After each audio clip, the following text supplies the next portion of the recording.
Einstein's Cosmos: How Albert Einstein's vision transformed our understanding of space and time. Great Discoveries. Written by Michio Kaku. Preface. A new look at the legacy of Albert Einstein. Genius, absent-minded professor, the father of relativity. The mythical figure of Albert Einstein, hair flaming in the wind, sockless, wearing an oversized sweatshirt, puffing on his pipe, oblivious to his surroundings, is etched indelibly on our minds. A pop icon on a par with Elvis Presley and Marilyn Monroe, he stares enigmatically from postcards, magazine covers, T-shirts, and larger-than-life posters. A Beverly Hills agent markets his image for television commercials.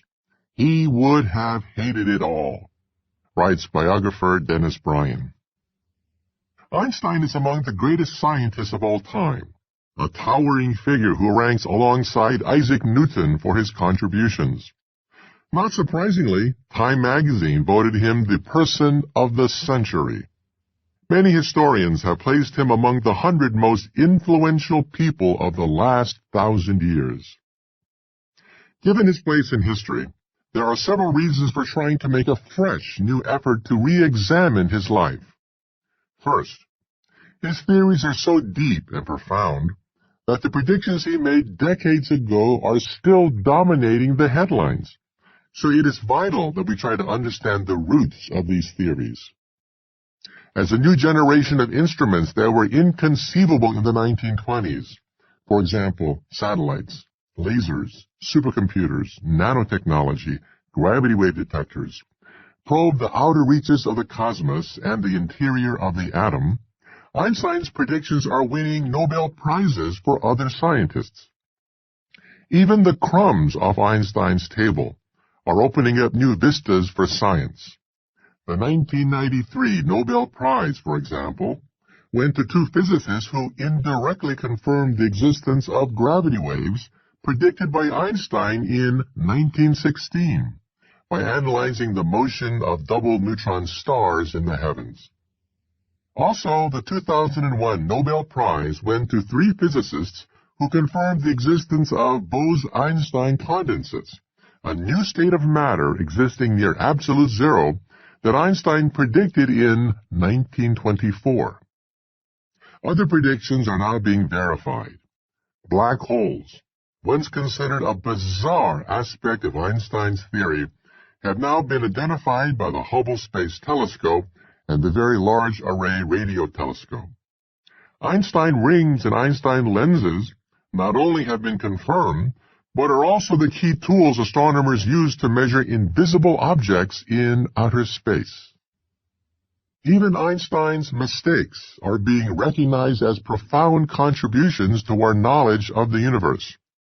In 2001, astronomers found convincing evidence that the cosmological constant, thought to be Einstein's greatest blunder, actually contains the largest concentration of energy in the universe, and will determine the ultimate fate of the cosmos itself. So experimentally, there has been a renaissance in Einstein's legacy as more evidence piles up verifying his predictions. Second, physicists are re-evaluating his legacy, and especially his thinking process. While recent biographies have minutely examined his private life for clues to the origins of his theories, physicists are becoming increasingly aware that Einstein's theories are based not so much on arcane mathematics, let alone his love life, but simple and elegant physical pictures. Einstein would often comment that if a new theory was not based on a physical image simple enough for a child to understand, it was probably worthless. In this book, therefore, these pictures, these products of Einstein's scientific imagination, become a formal organizing principle around which his thinking process and his greatest achievements are described. Part 1 uses the picture that Einstein first thought of when he was 16 years old. What a light beam would look like if you could race alongside it. This picture, in turn, was probably inspired by a children's book that he had read. By visualizing what happens if he were to race a light beam, Einstein isolated the key contradiction between the two great theories of the time, Newton's theory of forces and Maxwell's theory of fields and light. In the process of resolving this paradox, he knew one of these two great theories, Newton's as it turns out, must fall. In some sense, all of special relativity, which would eventually unlock the secret of the stars and nuclear energy, is contained in this picture. In part 2, we are introduced to another picture. Einstein imagined planets as marbles rolling around a curved surface centered at the sun, as an illustration of the idea that gravity originates from the bending of space and time. By replacing the forces of Newton with the curvature of a smooth surface, Einstein gave an entirely fresh, revolutionary picture of gravity. In this new framework, the forces of Newton were an illusion caused by the bending of space itself. The consequences of this simple picture would eventually give us black holes, the Big Bang, and the ultimate fate of the universe itself. Part 3 doesn't have a picture. This section is more about the failure to come up with an image guiding his unified field theory, one that would have given Einstein a way to formulate the crowning achievement of 2,000 years of investigation into the laws of matter and energy. Einstein's intuition began to falter, as almost nothing was known in his time about the forces that govern the nucleus and subatomic particles. This unfinished, unified field theory, and his 30-year search for a theory of everything, was by no means a failure, although this has been recognized only recently. His contemporaries saw it as a fool's chase. The physicist and Einstein biographer Abraham Pais lamented, "In the remaining 30 years of his life, he remained active in research, but his fame would be undiminished, if not enhanced, had he gone fishing instead." In other words, his legacy might have been even greater if he had left physics in 1925 rather than 1955. In the last decade, however, with the coming of a new theory called superstring theory and M-theory, physicists have been re-evaluating Einstein's latest work and his legacy as the search for a unified field theory has assumed center stage in the world of physics. The race to attain the theory of everything has become the ultimate goal of a whole generation of young, ambitious scientists. Unification, once thought to be the final burial ground for the careers of aging physicists, is now the dominant theme in theoretical physics. In this book, I hope to give a new, refreshing look at the pioneering work of Einstein, perhaps even a more accurate portrayal of his enduring legacy as seen from the vantage point of simple physical pictures. His insights, in turn, have fueled the current generation of revolutionary new experiments being conducted in outer space and in advanced physics laboratories, and are driving the intense search to fulfill his most cherished dream, a theory of everything. This is the approach to his life and his work that I think he would have liked the best. Part 1. First Picture. Racing a Light Beam. Chapter 1. Physics before Einstein. A journalist once asked Albert Einstein, the greatest scientific genius since Isaac Newton, to explain his formula for success.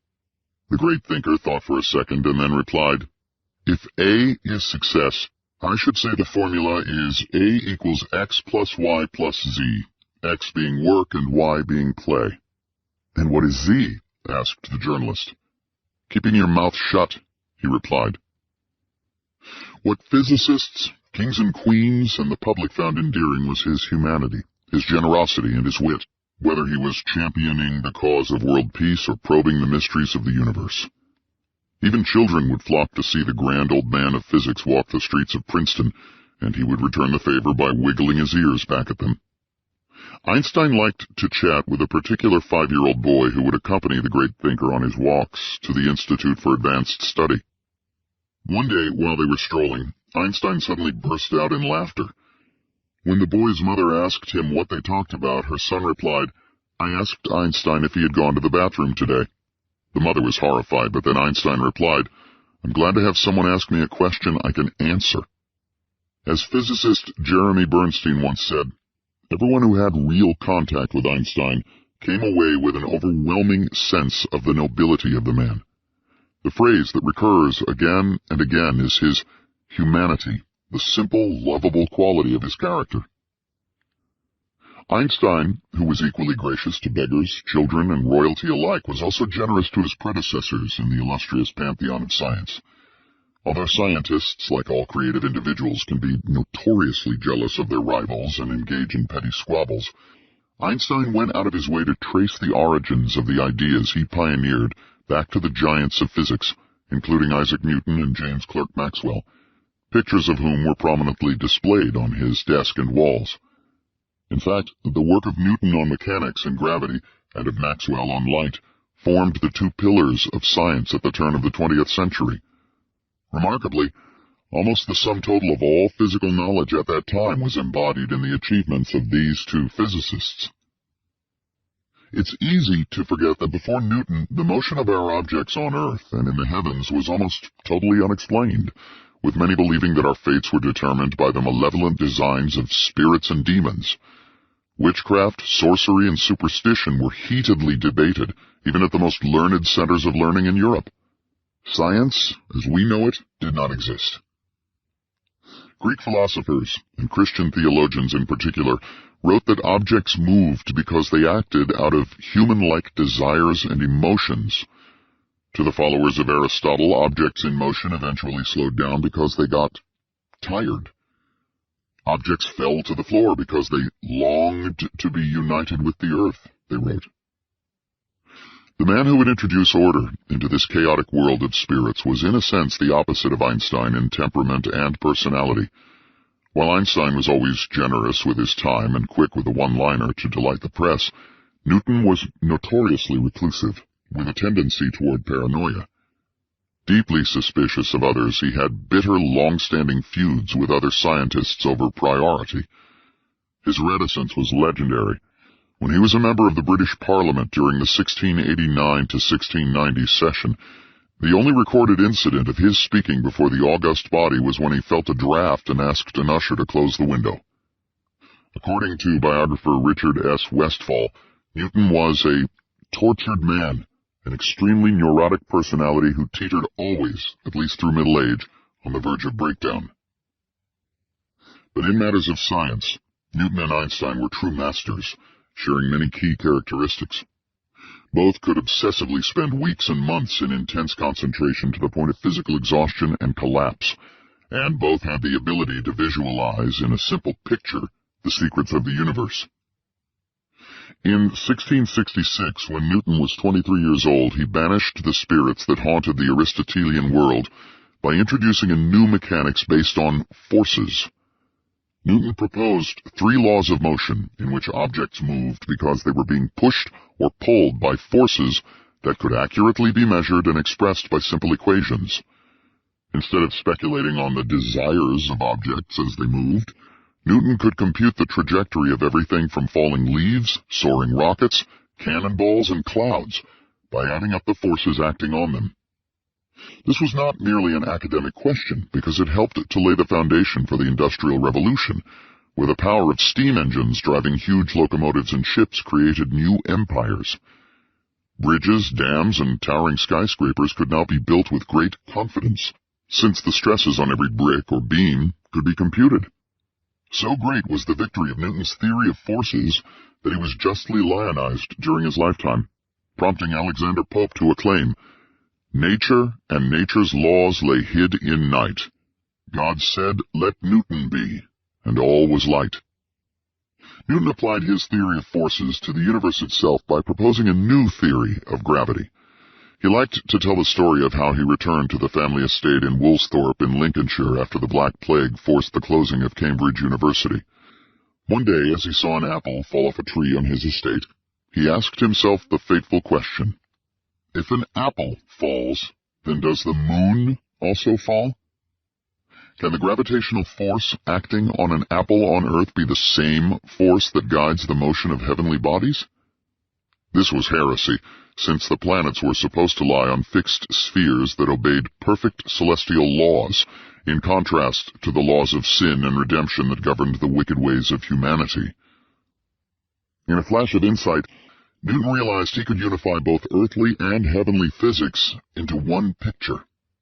The force that pulled an apple to the ground must be the same force that reached out to the moon and guided its path. He stumbled upon a new vision of gravity.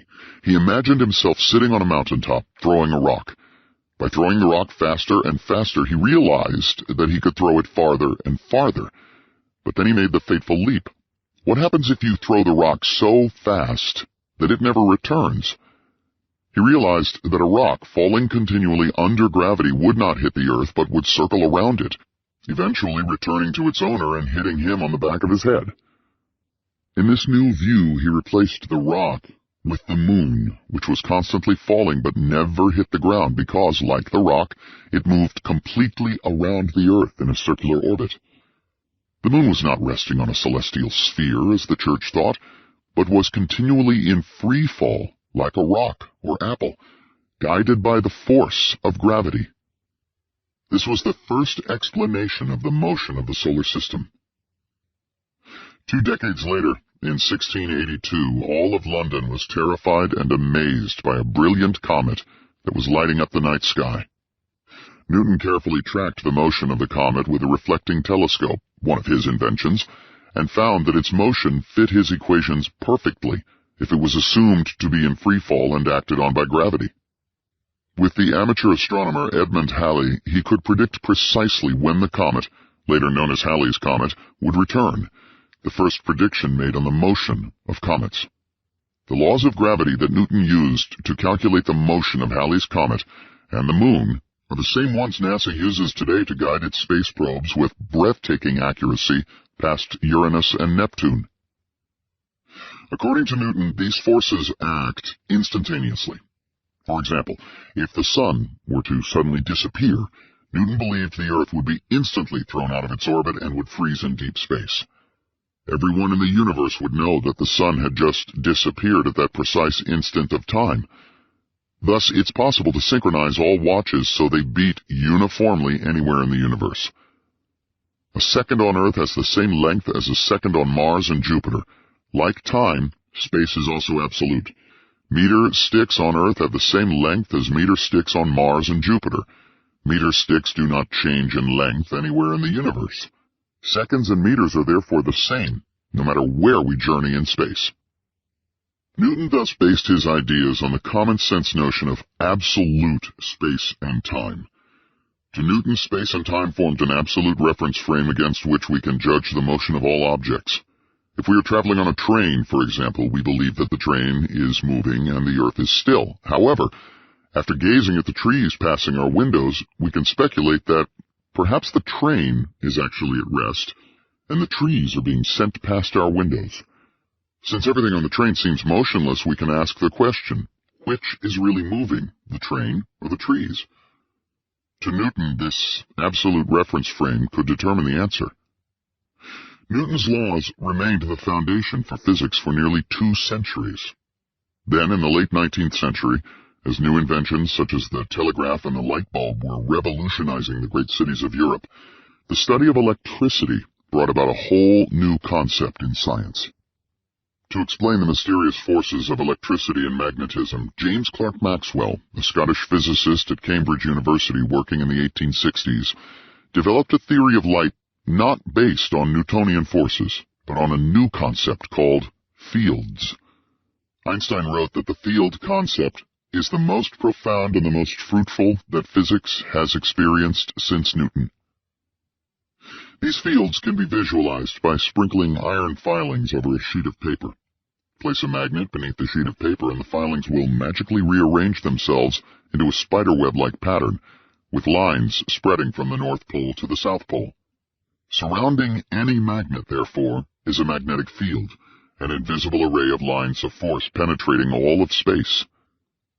Electricity creates fields as well. At science fairs, children laugh when their hairs stand on end as they touch a source of static electricity. The hairs trace out the invisible electric field lines emanating from the source. These fields, however, are quite different from the forces introduced by Newton. Forces, said Newton, act instantly over all space, so that a disturbance in one part of the universe would be felt instantly throughout all the universe. Maxwell's brilliant observation was that magnetic and electric effects do not travel instantaneously, like Newtonian forces, but take time and move at a definite velocity. His biographer Martin Goldman writes, "The idea of the time of magnetic action seems to have struck Maxwell like a bolt out of the blue. Maxwell showed, for example, that if one shook a magnet, it would take time for nearby iron filings to move. Imagine a spider web vibrating in the wind.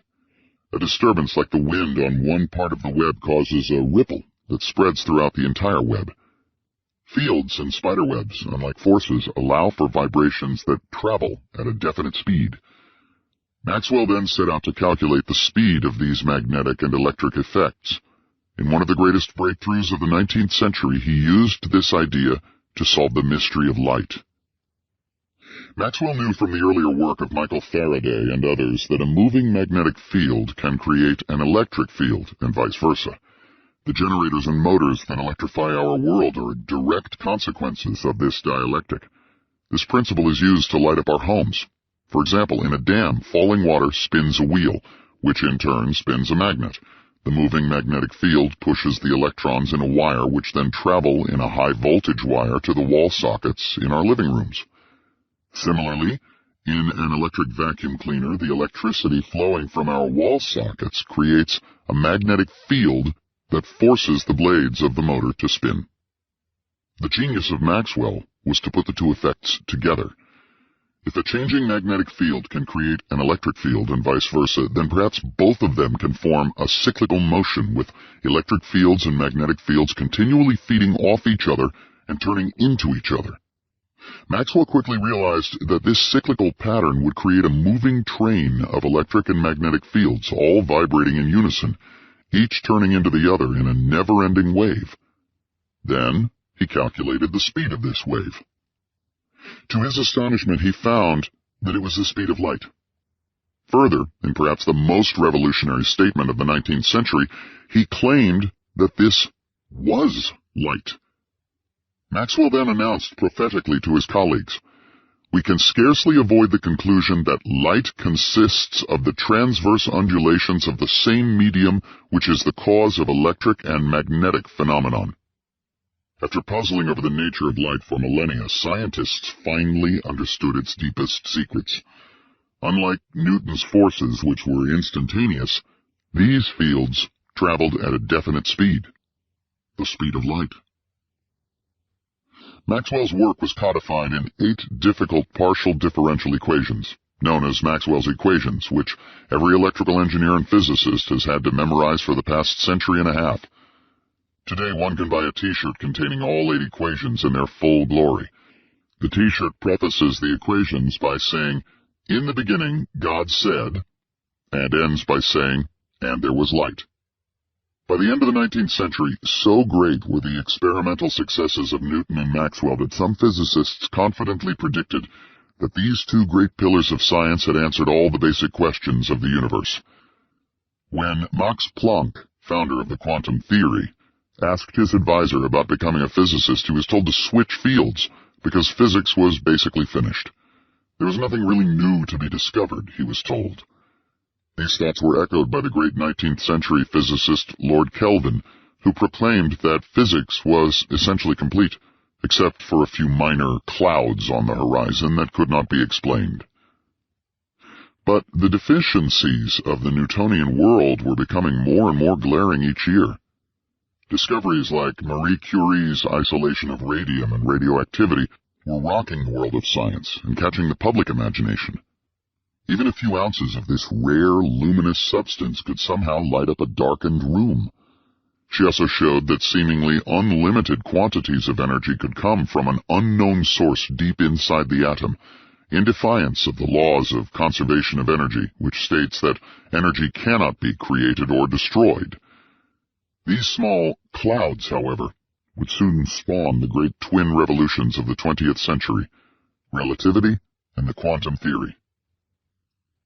But what seemed most embarrassing was that any attempt to merge Newtonian mechanics with Maxwell's theory failed. Maxwell's theory confirmed the fact that light was a wave, but this left open the question, what is waving? Scientists knew that light can travel in a vacuum, in fact, traveling millions of light years from distant stars through the vacuum of outer space. But since a vacuum by definition is nothing, this left the paradox that nothing was waving. Newtonian physicists tried to answer this question by postulating that light consisted of waves vibrating in an invisible ether, a stationary gas that filled up the universe. The ether was supposed to be the absolute reference frame upon which one could measure all velocities. A skeptic might say that since the Earth moved around the Sun, and the Sun moved around the galaxy, then it was impossible to tell which was really moving. Newtonian physicists answered this by stating that the solar system was moving with respect to the stationary ether, so one could determine which was really moving. However, the ether began to assume more and more magical and bizarre proportions. For example, physicists knew that waves travel faster in a denser medium. Thus, sound vibrations can travel faster in water than in air. However, since light traveled at a fantastic velocity, 186,000 miles per second, it meant that the ether must be incredibly dense to transmit light. But how could this be, since the ether was also supposed to be lighter than air? With time, the ether became almost a mythical substance.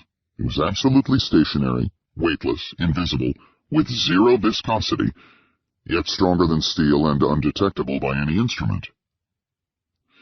By 1900, the deficiencies of Newtonian mechanics were becoming harder and harder to explain. The world was now ready for a revolution, but who would lead it?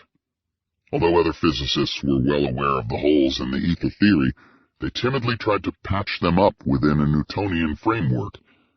Einstein, with nothing to lose, was able to strike at the heart of the problem. That Newton's forces and Maxwell's fields were incompatible. One of the two pillars of science must fall.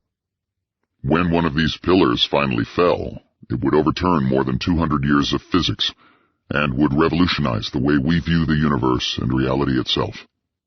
Newtonian physics would be toppled by Einstein with a picture that even a child could understand. Chapter 2. The Early Years. The man who would forever reshape our conception of the universe was born on March 14, 1879, in the small city of Ulm, Germany. Hermann and Pauline Koch Einstein were distressed that their son's head was misshapen, and prayed that he was not mentally damaged.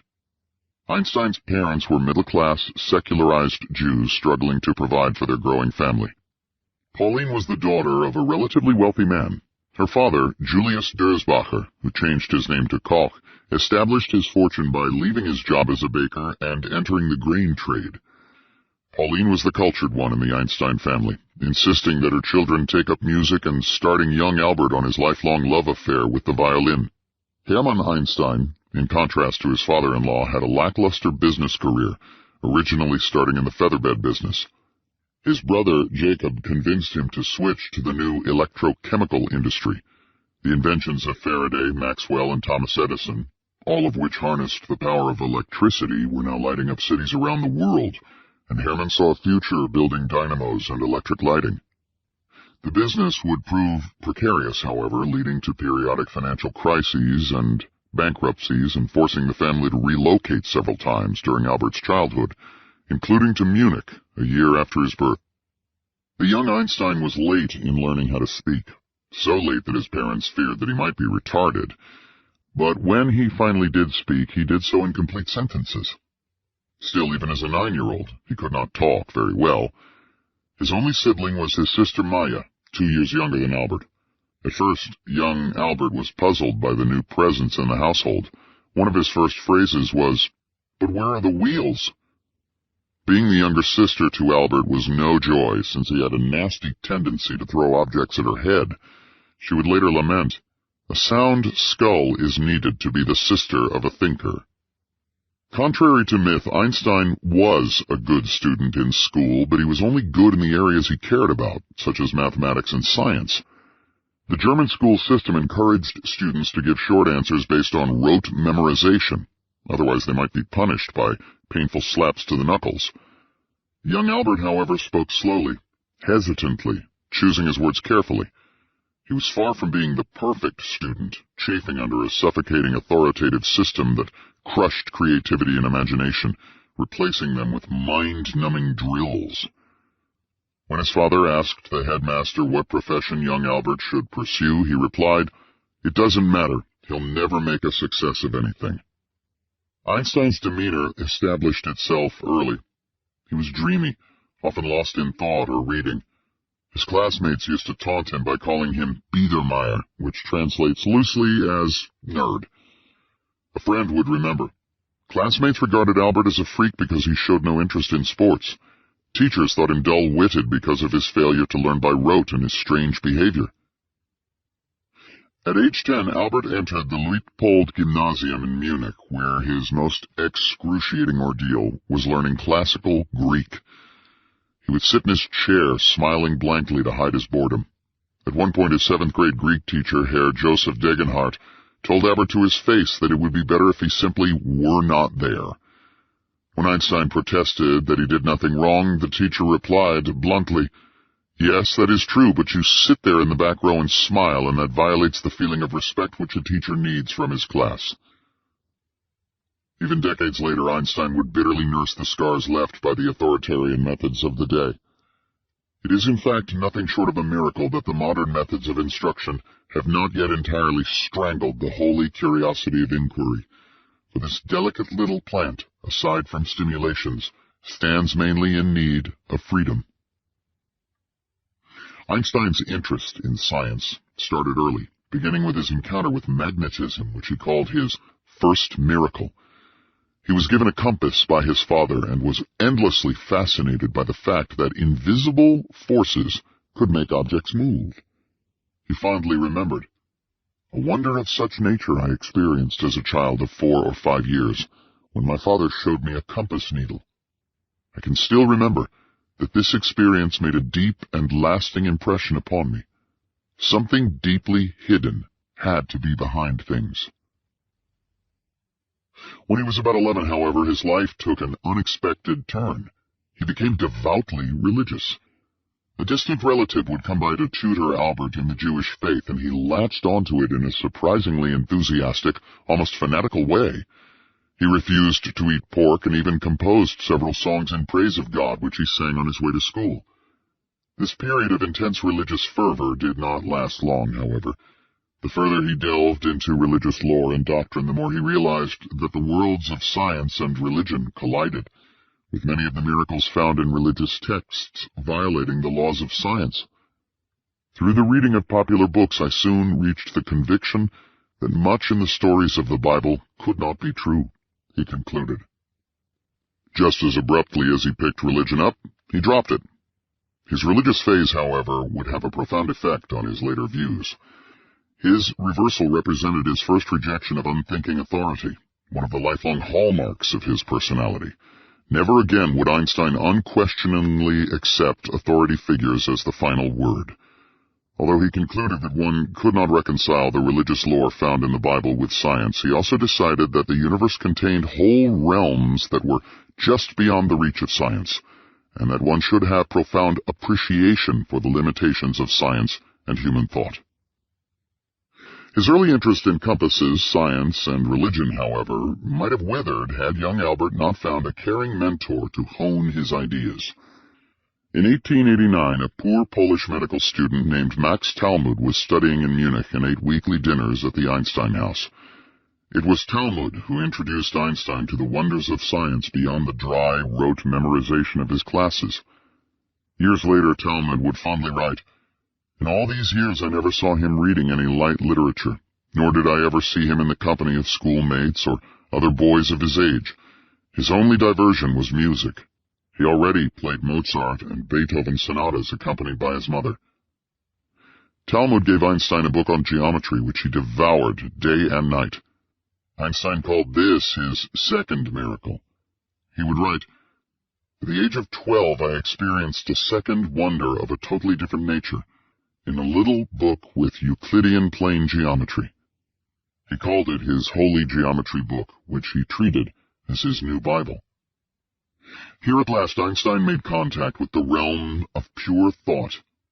Without expensive laboratories or equipment, he could explore universal truth, limited only by the power of the human mind. Mathematics, observed his sister Maya, became an endless source of pleasure to Albert, especially if intriguing puzzles and mysteries were involved. He bragged to his sister that he had found an independent proof of the Pythagorean theorem about right triangles. Einstein's mathematical readings did not stop there. Eventually he taught himself calculus, surprising his tutor. Talmud would admit, "Soon the flight of his mathematical genius was so high that I could no longer follow. Thereafter philosophy was often the subject of our conversations. I recommended that he read Kant." Talmud's exposure of young Albert to the world of Immanuel Kant and his critique of pure reason nourished Einstein's lifelong quest in philosophy. He began to ponder the eternal questions facing all philosophers, such as the origin of ethics, the existence of God, and the nature of wars. Kant, in particular, held unorthodox views, even casting doubt about the existence of God. He poked fun at the pompous world of classical philosophy, where there is usually a great deal of wind. Or, as the Roman orator Cicero once said, there is nothing so absurd that it has not been said by a philosopher. Kant also wrote that world government was the way to end wars, a position that Einstein would hold for the rest of his life. At one point, Einstein was so moved by the musings of Kant that he even considered becoming a philosopher. His father, who wanted a more practical profession for his son, dismissed this as philosophical nonsense. Fortunately, because of his father's electrochemical business, there were plenty of electric dynamos, motors, and gadgets lying around the factory to nourish his curiosity and stimulate his interest in science. Hermann Einstein was working to get the contract for an ambitious project with his brother Jacob, the electrician of the city center of Munich. Hermann dreamed of being at the forefront of this historic undertaking. If he landed the project, it would mean financial stability as well as a large expansion of his electric factory. Being surrounded by huge electromagnetic contraptions no doubt awakened in Albert an intuitive understanding of electricity and magnetism. In particular, it probably sharpened his remarkable ability to develop graphic physical pictures that would describe the laws of nature with uncanny accuracy. While other scientists often buried their heads in obscure mathematics, Einstein saw the laws of physics as clear as simple images. Perhaps this keen ability dates from this happy period of time, when he could simply look at the gadgets surrounding his father's factory and ponder the laws of electricity and magnetism. This trait, the ability to see everything in terms of physical pictures, would mark one of Einstein's great characteristics as a physicist. At age 15, Einstein's education was disrupted by the family's periodic financial problems. Hermann, generous to a fault, was always helping those in financial trouble. He wasn't tough-minded like most successful businesses. Albert would later inherit this same generosity of spirit. His company, failing to land the contract to light up Munich, went bankrupt. Pauline's wealthy family, now living in Genoa, Italy, offered to come to Hermann's aid by backing a new company. There was a catch, however. They insisted that he move his family to Italy, in part so they could keep a tight rein on his freewheeling over generous impulses. The family moved to Milan, close to a new factory in Pavia. Not wanting to further interrupt his son's education, Hermann left Albert with some distant relatives in Munich. All alone, Albert was miserable. Trapped in a boarding school he hated and facing military duty in the dreaded Prussian army. His teachers disliked him, and the feeling was mutual. He was apparently about to be expelled from school. On an impulse, Einstein decided to reunite with his family. He arranged for his family doctor to write a medical note excusing him from school, stating that he might suffer a breakdown unless he rejoined his family. He then made the solo journey to Italy, eventually winding up totally unexpected on his parents' doorstep. Hermann and Pauline were perplexed about what to do with their son, a draft-dodging, high school dropout with no skills, no profession, and no future. He would get into long arguments with his father, who wanted him to pursue a practical profession, like electrical engineering, while Albert preferred to talk about being a philosopher. Eventually they compromised, and Albert declared he would attend the famed Zurich Polytechnic Institute in Switzerland, even though he was 2 years younger than most students taking the entrance exam. One advantage was that the Polytechnic did not require a high school diploma, just a passing grade on its tough entrance examination. Unfortunately, Einstein flunked the entrance exam. He failed the French, chemistry, and biology portions. But he did so exceptionally well in the math and physics section that he impressed Albin Herzog, the principal, who promised to admit him the following year, without Albert having to take the dreaded exam again. The head of the physics department, Heinrich Weber, even offered to allow Einstein to audit his physics classes when he was in Zurich. Herzog recommended that Einstein spend the interim year attending a high school in Aarau, just 30 minutes west of Zurich. There, Albert became a lodger at the house of the high school's director, Jost Windler, establishing a lifelong friendship between the Einstein family and the Windlers. In fact, Maya would later marry Windler's son, Paul, and Einstein's friend, Michel Besso, would marry the eldest daughter, Anna. Einstein enjoyed the relaxed, liberal atmosphere of the school. Here he was relatively free of the oppressive authoritarian rules of the German system. He enjoyed the generosity of the Swiss, who cherished tolerance and independence of spirit. Einstein would fondly recall, "I love the Swiss because by and large they are more humane than the other people among whom I have lived." Remembering all the bad memories of his years in German schools, he also decided to renounce his German citizenship, a surprising step for a mere teenager. He would remain stateless for 5 years until he eventually became a Swiss citizen. Albert, flourishing in this freer atmosphere, began to shed his image as a shy, nervous, withdrawn loner to become outgoing and gregarious, someone who was easy to talk to and who made loyal friends. Maya, in particular, began to notice a new change in her older brother as he blossomed into a mature, independent thinker. Einstein's personality would pass through several distinct phases throughout his life, the first being his bookish, withdrawn, introverted phase. In Italy, and especially Switzerland, he was entering his second phase, something of an impudent, cocky, sure-of-himself bohemian, always full of clever quips. He could make people howl with his puns. Nothing would please him more than telling a silly joke that would send his friends rolling in helpless laughter. Some called him the cheeky Swabian. One fellow student, Hans Spyland, captured Einstein's emerging personality. Whoever approached him was captivated by his superior personality.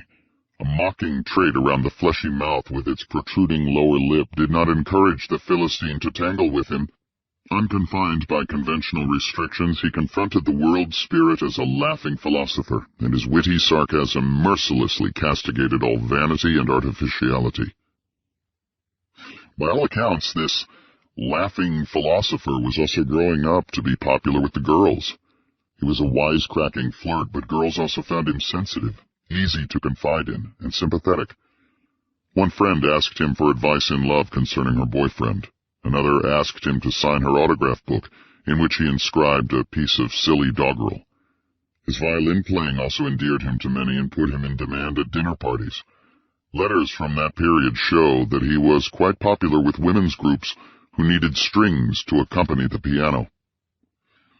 Many a young or elderly woman was enchanted not only by his violin playing but also by his appearance, which suggested a passionate Latin virtuoso rather than a stolid student of the sciences, wrote biographer Albrecht Volsing. One girl in particular captured his attention. Only 16, Einstein fell passionately in love with one of Jost Windler's daughters, Marie, who was 2 years older. In fact, all the key women in his life would be older than he, a tendency also shared by both his sons. Kind, sensitive, talented, Marie wished to become a teacher like her father.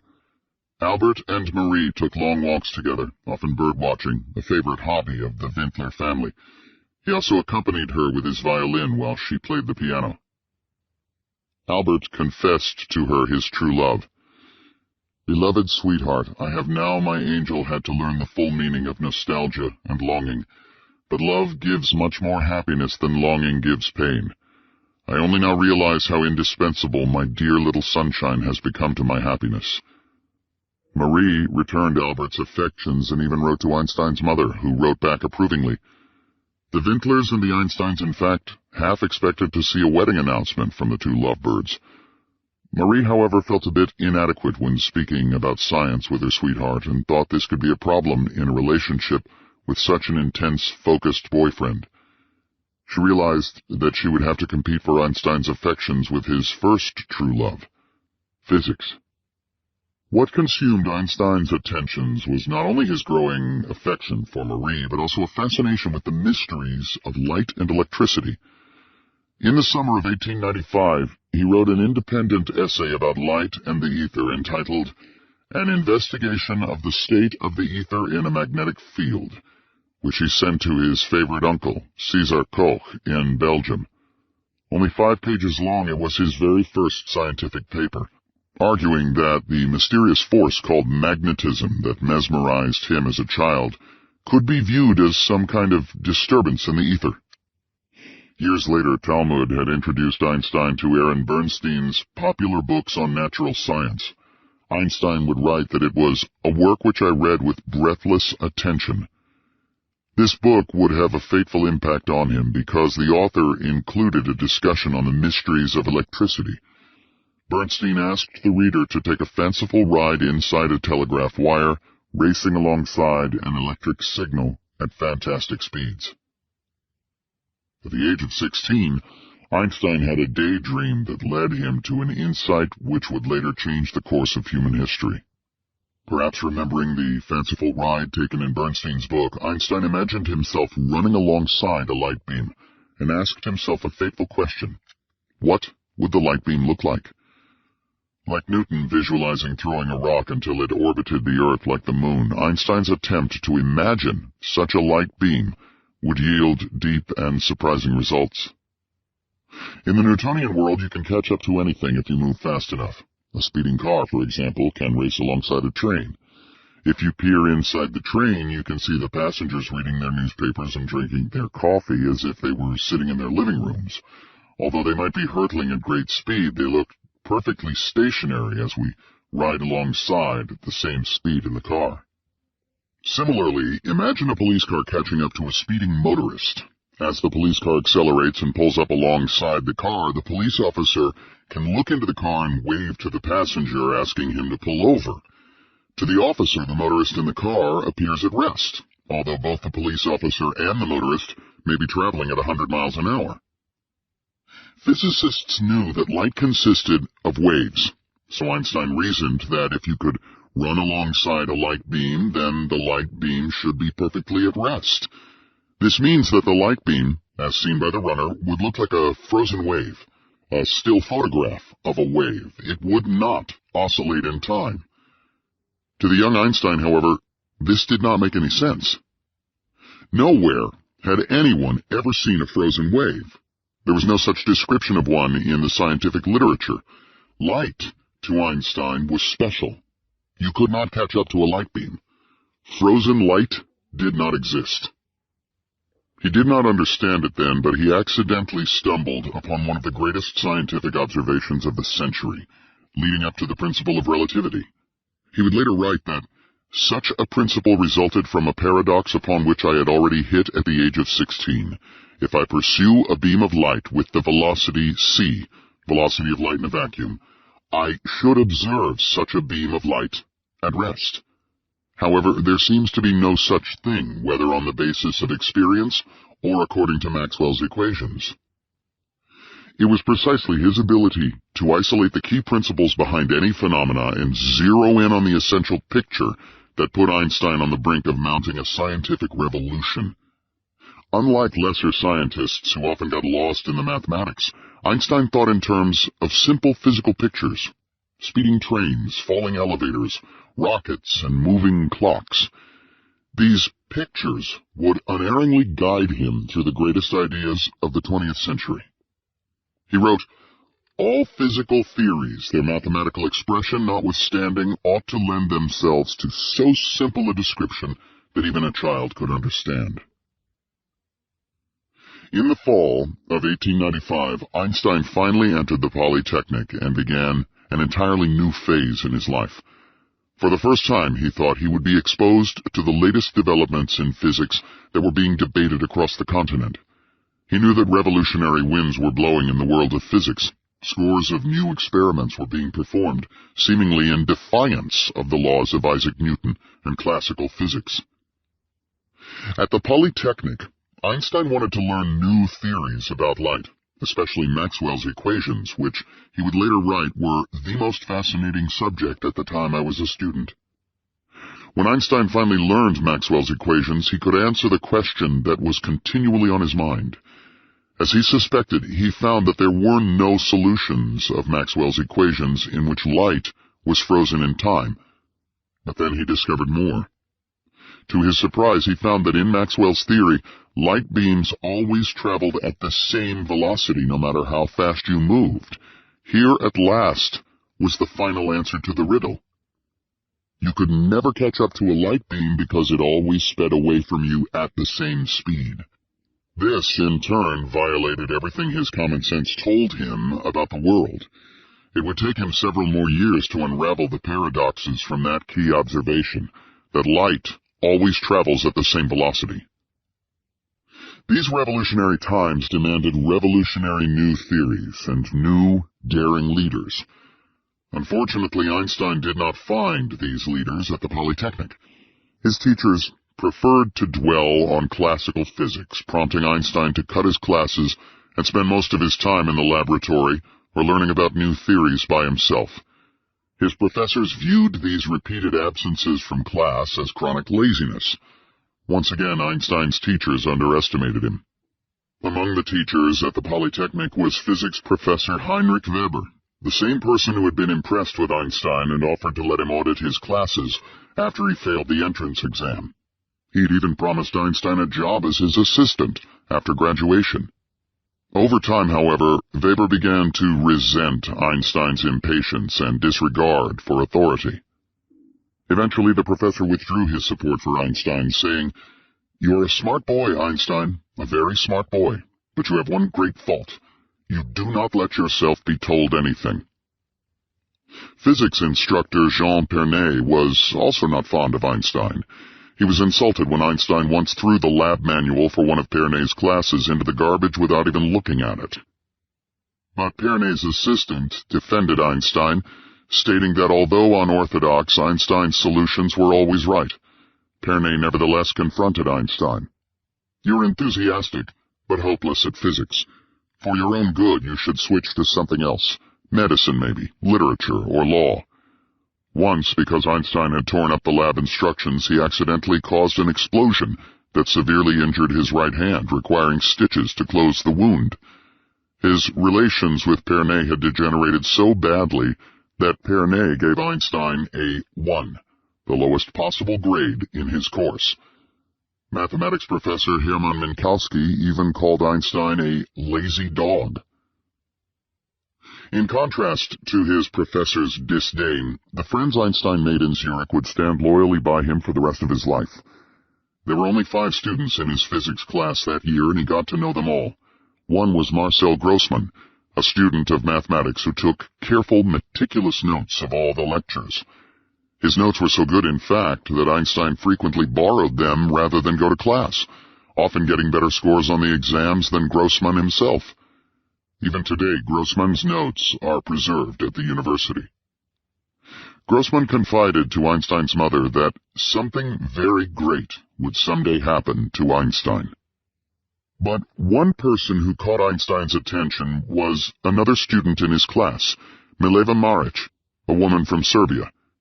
It was rare to find a physics student from the Balkans, even rarer to find a woman. Mileva was a formidable person who decided by herself to go to Switzerland because it was the only German-speaking country admitting women to the university. She was only the 5th woman to be accepted to study physics at the Polytechnic. Einstein had met his match, a woman who could speak the language of his first love. He found her irresistible and quickly broke off his relationship with Marie Winkler. He daydreamed that he and Mileva would become professors of physics and make great discoveries together. Soon they were helplessly in love. When they were separated during vacations, they would exchange long, torrid love letters, calling each other by a host of fond nicknames, such as Johnny and Dolly. Einstein would write her poems as well as exhortations of his love. "I can go anywhere I want, but I belong nowhere, and I miss your 2 little arms and the glowing mouth full of tenderness and kisses." Einstein and Mileva exchanged over 430 letters, preserved by one of their sons. Ironically, although they lived in near poverty, just one step ahead of the bill collectors, some of these letters recently fetched $400,000 at an auction. Einstein's friends could not understand what he saw in Mileva. While Einstein was outgoing with a quick sense of humor, Mileva, 4 years older, was much darker. She was moody, intensely private, and distrustful of others. She also walked with a noticeable limp due to a congenital problem. One leg was shorter than the other, which further isolated her from others. Friends whispered behind her back about the peculiar behavior of her sister Zorka, who acted strangely and would later become institutionalized as a schizophrenic. But most important, her social status was questionable. Whereas the Swiss might sometimes look down on Jews, Jews in turn sometimes looked down on Southern Europeans, especially from the Balkans. Mileva in turn had no illusions about Einstein. His brilliance was legendary, as well as his irreverent attitude toward authority. She knew that he had renounced his German citizenship and held unpopular views concerning war and peace. She would write, "My sweetheart has a very wicked tongue and is a Jew into the bargain." Einstein's growing involvement with Mileva, however, was opening up a seismic chasm with his parents. His mother, who had looked approvingly on his relationship with Marie, thoroughly disliked Mileva, regarding her as beneath Albert and someone who would bring ruin to him and their reputation. She was simply too old, too sick, too unfeminine, too gloomy, and too Serbian. "This Miss Marich is causing me the bitterest hours of my life," she confided to a friend. "If it were in my power, I would make every possible effort to banish her from our horizon. I really dislike her, but I have lost all influence with Albert." She would warn him, "By the time you're 30, she'll be an old witch." But Einstein was determined to see Mileva, even if it meant causing a deep rupture in his close-knit family. Once, when Einstein's mother was visiting her son, she asked, "What's to become of her?" When Einstein replied, "My wife," she suddenly threw herself on the bed, sobbing uncontrollably. His mother accused him of destroying his future for a woman who cannot gain entrance to a good family. Eventually, facing the fierce opposition from his parents, Einstein would have to shelve any thoughts of marriage to Mileva until he finished school and got a well-paying job. In 1900, when Einstein finally graduated from the Polytechnic with a degree in physics and mathematics, his luck soured. It was assumed that he would be given an assistantship. This was the norm, especially since he had passed all his exams and had done well in school. But because Professor Weber had withdrawn his job offer, Einstein was the only one in his class denied an assistantship, a deliberate slap in the face. Once so cocky, he suddenly found himself in uncertain circumstances, especially as financial support from a well-to-do aunt in Genoa dried up with his graduation. Unaware of the depth of Weber's intense antipathy, Einstein foolishly gave Weber's name as a reference, not realizing that this would further sabotage his future. Reluctantly, he began to realize that this error probably doomed his career even before it started. He would lament bitterly, "I would have found a job long ago if Weber had not played a dishonest game with me. All the same, I leave no stone unturned and do not give up my sense of humor. God created the donkey, and gave him a thick hide. Meanwhile, Einstein also applied for Swiss citizenship, but this was impossible until he could prove he was employed. His world was collapsing swiftly. The thought of having to play the violin on the street like a beggar crossed his mind. His father, realizing his son's desperate plight, wrote a letter to Professor Wilhelm Ostwald of Leipzig, pleading with him to give his son an assistantship. Ostwald never even responded to this letter. Ironically, a decade later, Ostwald would be the first person to nominate Einstein for the Nobel Prize in Physics. Einstein would note how unfair the world suddenly became. By the mere existence of his stomach, everyone was condemned to participate in that chase.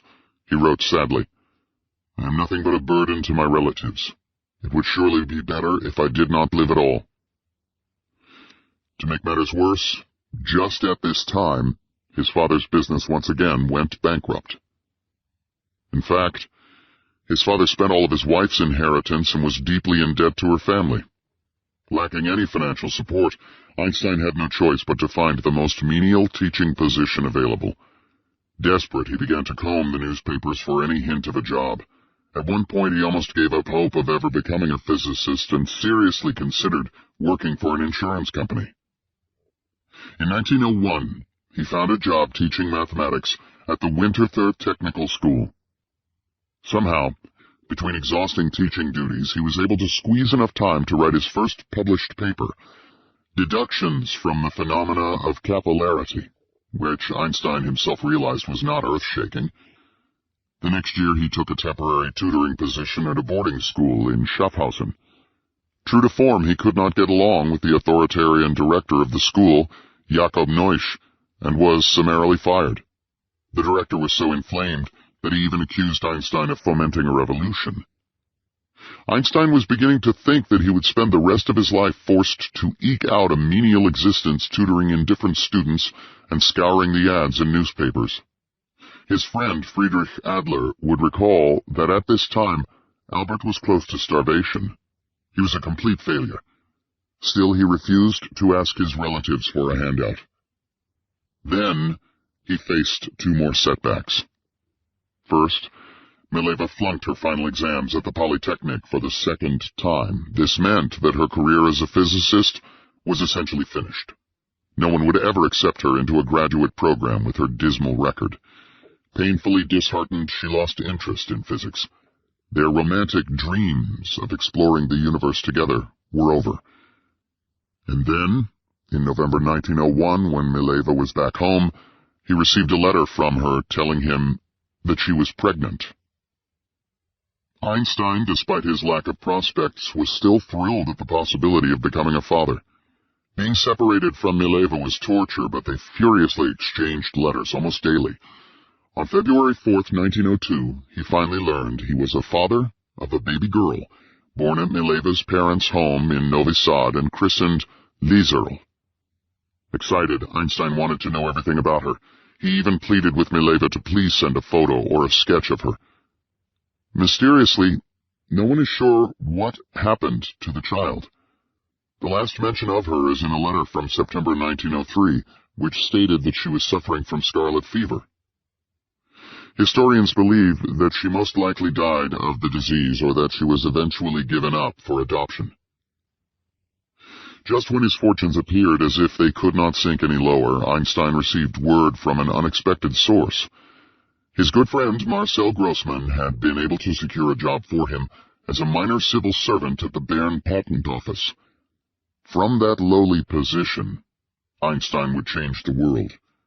To keep alive his fading hopes of one day becoming a professor, he persuaded Professor Alfred Kleiner of the University of Zurich to be his PhD advisor during this period. On June 23, 1902, Einstein began work at the Patent Office as a technical expert, third class, with a paltry salary. In hindsight, there were at least 3 hidden advantages to working at this office.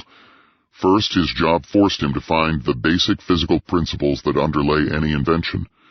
During the day, he honed his considerable physical interests by stripping away unnecessary details and isolating the essential ingredient of each patent, and then writing up a report.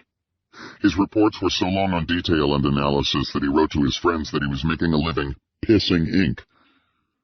Second, many of the patent applications concerned electromechanical devices, so his ample experience visualizing the inner workings of dynamos and electric motors from his father's factory was a great help. And last, it freed him from distractions and gave him time to ponder deep questions about light and motion. Often he could finish the details of his work quickly, leaving hours to fall back on the daydreams that dogged him since his youth. In his work, and especially at night, he returned to his physics. The quiet atmosphere of the patent office suited him. He called it his worldly monastery.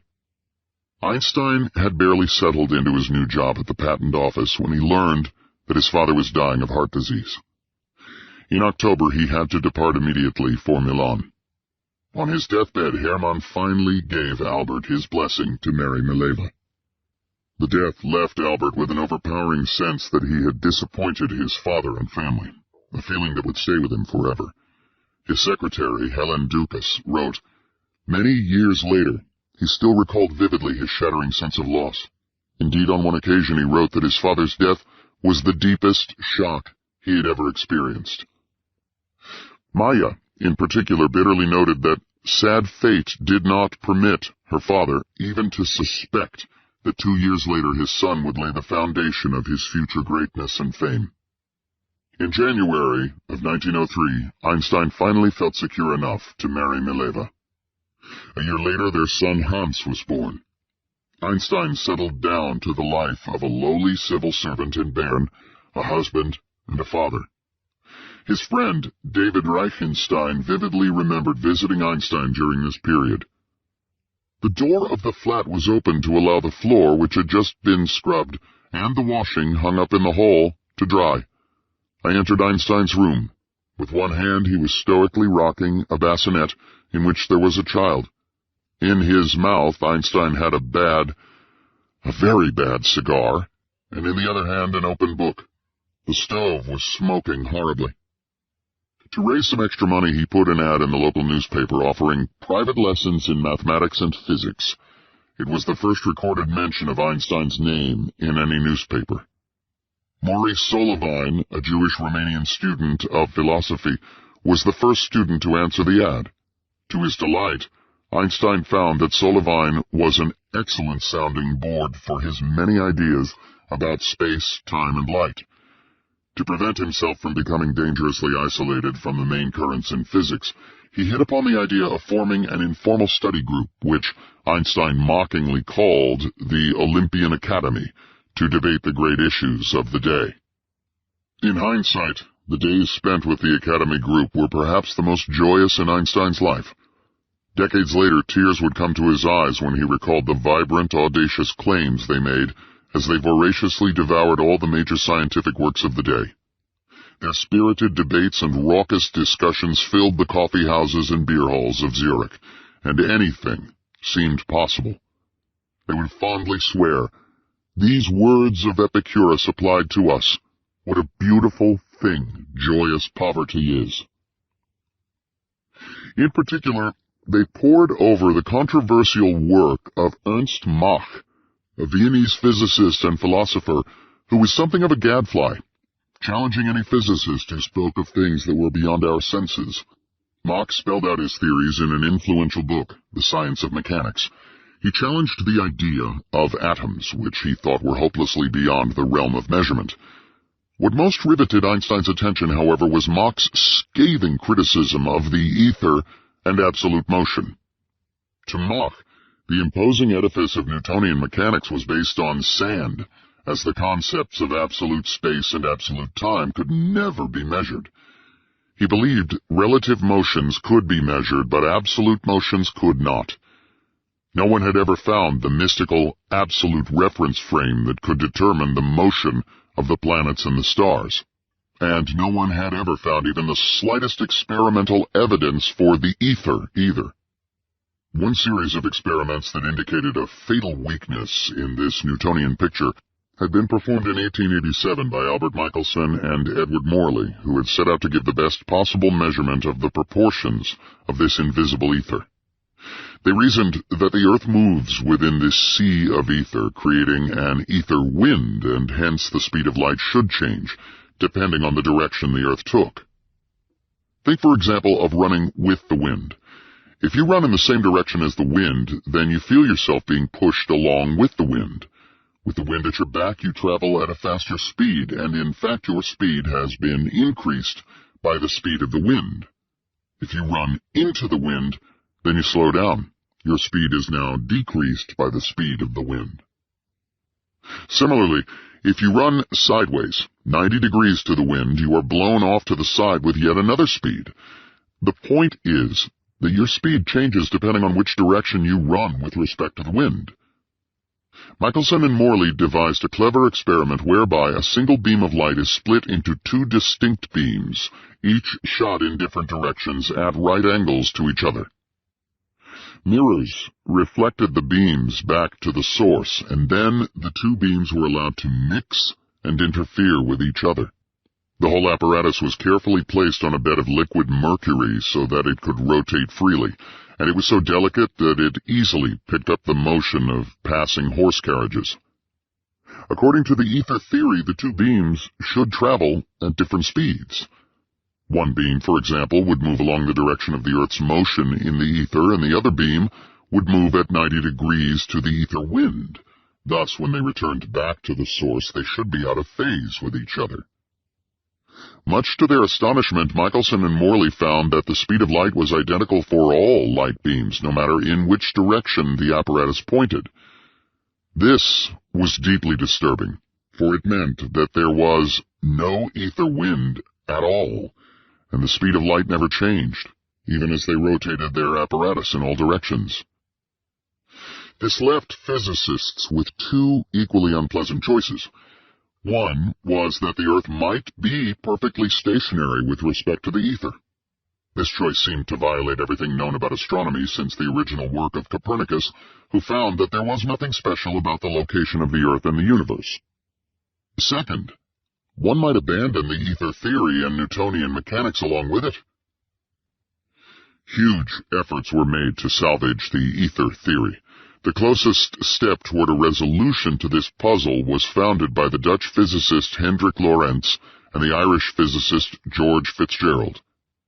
They reasoned that the Earth, in its motion throughout the ether, was actually physically compressed by the ether wind, so that all meter sticks in the Michelson-Morley experiment were shrunken. The ether, which already had near mystical properties of being invisible, non-compressible, extremely dense, and so on, now had one more property. It could mechanically compress atoms by passing through them. This would conveniently explain the negative result. In this picture, the speed of light did in fact change, but you could never measure it because every time you tried using a meter stick, the velocity of light would indeed change, and the meter sticks would shrink in the direction of the ether wind by precisely the right amount. Lorentz and Fitzgerald independently calculated the amount of shrinkage, yielding what is now called the Lorentz-Fitzgerald contraction. Neither Lorentz nor Fitzgerald were especially pleased with this result. It was simply a quick fix, a way of patching up Newtonian mechanics, but it was the best they could do. Not many physicists liked the Lorentz-Fitzgerald contraction either, since it smacked of being an ad hoc principle thrown in to prop up the sagging fortunes of the ether theory. To Einstein, the idea of the ether with its near miraculous properties seemed artificial and contrived. Earlier, Copernicus had destroyed the Earth-centered solar system of Ptolemy, which required the planets to move in extremely complex circular motions called epicycles. With Occam's razor, Copernicus sliced away the blizzard of epicycles needed to patch up the Ptolemaic system and put the sun at the center of the solar system. Like Copernicus, Einstein would use Occam's razor to slice away the many pretensions of the ether theory, and he would do this by using a children's picture. Chapter 3. Special Relativity and the Miracle Year. Intrigued by Mach's criticisms of Newton's theory, Einstein went back to the picture that had haunted him since he was 16, running alongside a light beam. he returned to the curious but important discovery that he made while at the Polytechnic, that in Maxwell's theory, the speed of light was the same no matter how you measured it. For years he puzzled over how this could possibly happen, because in a Newtonian, common-sense world you can always catch up to a speeding object. Imagine again the police officer chasing after a speeding motorist. If he drives fast enough, the officer knows that he can catch up to the motorist. Anyone who has ever gotten a ticket for speeding knows that. But if we now replace the speeding motorist with a light beam, and an observer witnesses the whole thing, then the observer concludes that the officer is speeding just behind the light beam, traveling almost as fast as light. We are confident that the officer knows he is traveling neck and neck with the light beam, but later when we interview him, we hear a strange tale. He claims that instead of riding alongside the light beam, as we just witnessed, it sped away from him, leaving him in the dust. He says that no matter how much he gunned his engines, the light beam sped away at precisely the same velocity. In fact, he swears that he could not even make a dent in catching up to the light beam. No matter how fast he traveled, the light beam traveled away from him at the speed of light, as if he were stationary instead of speeding in a police car. But when you insist that you saw the police officer speeding neck and neck with the light beam within a hair's breadth of catching up to it, he says you are crazy. He never even got close. To Einstein, this was the central nagging mystery. How was it possible for two people to see the same event in such totally different ways? If the speed of light was really a constant of nature, then how could a witness claim that the officer was neck and neck with the light beam, yet the officer swears that he never even got close? Einstein had realized earlier that the Newtonian picture, where velocities can be added and subtracted, and the Maxwellian picture, where the speed of light was a constant, were in total contradiction. Newtonian theory was a self-contained system, resting on a few assumptions. If only one of these assumptions were changed, it would unravel the entire theory in the same way that a loose thread can unravel a sweater. That thread would be Einstein's daydream of racing a light beam. One day, around May of 1905, Einstein went to visit his good friend Michael Besso, who also worked at the patent office and laid out the dimensions of the problem that had puzzled him for a decade. Using Besso as his favorite sounding board for ideas, Einstein presented the issue. Newtonian mechanics and Maxwell's equations, the two pillars of physics, were incompatible. One or the other was wrong. Whichever theory proved to be correct, the final resolution would require a vast reorganization of all of physics. He went over and over the paradox of racing a light beam. Einstein would later recall, the germ of the special relativity theory was already present in that paradox. They talked for hours, discussing every aspect of the problem, including Newton's concept of absolute space and time, which seemed to violate Maxwell's constancy of the speed of light. Eventually, totally exhausted, Einstein announced that he was defeated and would give up the entire quest. It was no use. He had failed. Although Einstein was depressed, his thoughts were still churning in his mind when he returned home that night. In particular, he remembered riding in a streetcar in Bern and looking back at the famous clock tower that dominated the city. He then imagined what would happen if his streetcar raced away from the clock tower at the speed of light. He quickly realized that the clock would appear stopped since light could not catch up to the streetcar, but his own clock in the streetcar would beat normally. Then it suddenly hit him. The key to the entire problem. Einstein recalled, a storm broke loose in my mind. The answer was simple and elegant. Time can beat at different rates throughout the universe, depending on how fast you moved. Imagine clocks scattered at different points in space, each one announcing a different time, each one ticking at a different rate. 1 second on Earth was not the same length as 1 second on the Moon or 1 second on Jupiter. In fact, the faster you moved, the more time slowed down. Einstein once joked that in relativity theory he placed a clock at every point in the universe, each one running at a different rate, but in real life he didn't have enough money to buy even one.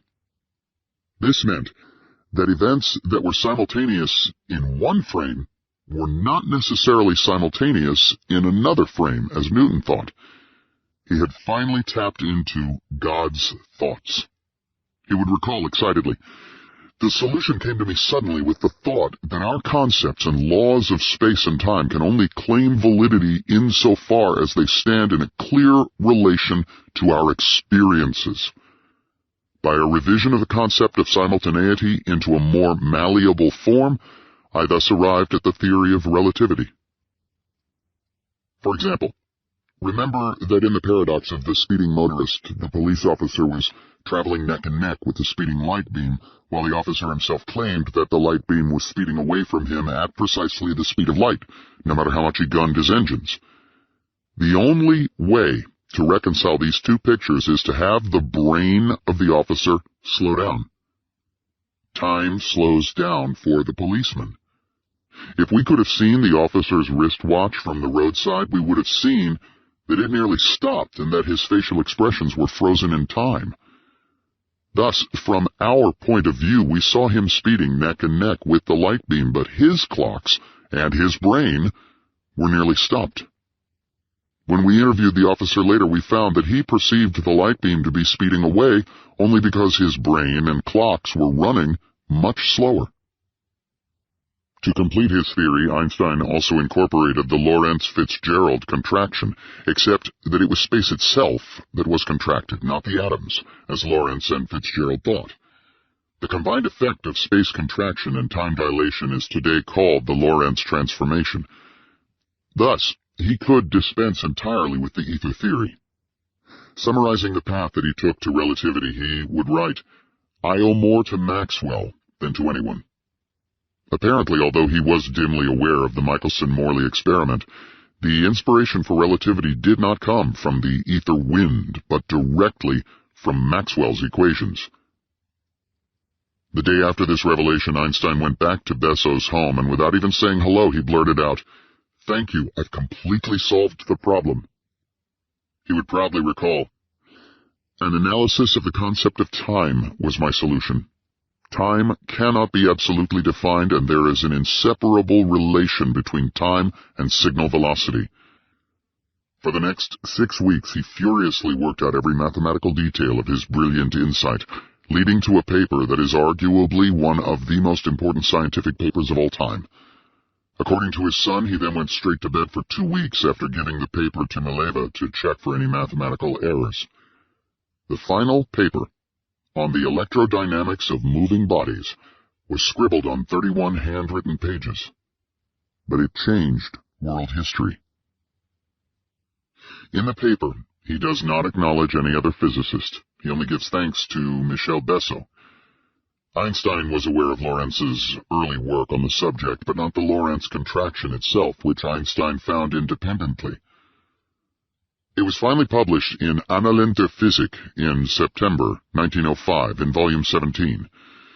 In fact, Einstein would publish 3 of his path-breaking papers in that famous Volume 17. His colleague, Max Born, has written, "Volume 17 is one of the most remarkable volumes in the whole scientific literature. It contains 3 papers by Einstein, each dealing with a different subject, and each today acknowledged to be a masterpiece." Copies of that famous volume recently sold for $15,000 at an auction in 1994. With almost breathtaking sweep, Einstein began his paper by proclaiming that his theories worked not just for light, but with truths about the universe itself. Remarkably, he derived all his work from 2 simple postulates applying to inertial frames, i.e., objects that move with constant velocity with respect to each other. The laws of physics are the same in all inertial frames. The speed of light is a constant in all inertial frames. These 2 deceptively simple principles mark the most profound insights into the nature of the universe since Newton's work. From them one can derive an entirely new picture of space and time. First, in one masterful stroke, Einstein elegantly proved that if the speed of light was indeed a constant of nature, then the most general solution was the Lorentz transformation. He then showed that Maxwell's equations did indeed respect that principle. Last, he showed that velocities add in a peculiar way. Although Newton, observing the motion of sailing ships, concluded that velocities could add without limit, Einstein concluded that the speed of light was the ultimate velocity in the universe. Imagine, for the moment, that you are in a rocket speeding at 90% the speed of light away from Earth. Now fire a bullet inside the rocket that is also going at 90% the speed of light. According to Newtonian physics, the bullet should be going at 180% the speed of light, thus exceeding light velocity. But Einstein showed that because meter sticks are shortening and time is slowing down, the sum of these velocities is actually close to 99% the speed of light. In fact, Einstein could show that no matter how hard you tried, you could never boost yourself beyond the speed of light. Light velocity was the ultimate speed limit in the universe. We never see these bizarre distortions in our experience because we never travel near the speed of light. For everyday velocities, Newton's laws are perfectly fine. This is the fundamental reason why it took over 200 years to discover the first correction to Newton's laws. But now imagine that the speed of light is only 20 miles per hour. If a car were to go down the street, it might look compressed in the direction of motion, being squeezed like an accordion down to perhaps 1 inch in length, for example, although its height would remain the same. Because the passengers in the car are compressed down to 1 inch, we might expect them to yell and scream as their bones are crushed. In fact, the passengers see nothing wrong, since everything inside the car, including the atoms in their bodies, is squeezed as well. As the car slows down to a stop, it would slowly expand from 1 inch to about 10 feet, and the passengers would walk out as if nothing happened. Who is really compressed? You or the car? According to relativity, you cannot tell, since the concept of length has no absolute meaning. In retrospect, one can see that others came tantalizingly close to discovering relativity. Lorentz and Fitzgerald obtained the same contraction, but they had the totally wrong understanding of the result, thinking it was an electromechanical deformation of the atoms rather than a subtle transformation of space and time itself. Henri Poincaré, recognized as the greatest French mathematician of his time, came close. He understood that the speed of light must be a constant in all inertial frames, and even showed that Maxwell's equations retained the same form under a Lorentz transformation. However, he too refused to abandon the Newtonian framework of the ether, and thought that these distortions were strictly a phenomenon of electricity and magnetism. Einstein then pushed further and made the next fateful leap. He wrote a small paper, almost a footnote, late in 1905, that would change world history. If meter sticks and clocks became distorted the faster you moved, then everything you can measure with meter sticks and clocks must also change, including matter and energy. In fact, matter and energy could change into each other. For example, Einstein could show that the mass of an object increased the faster it moved.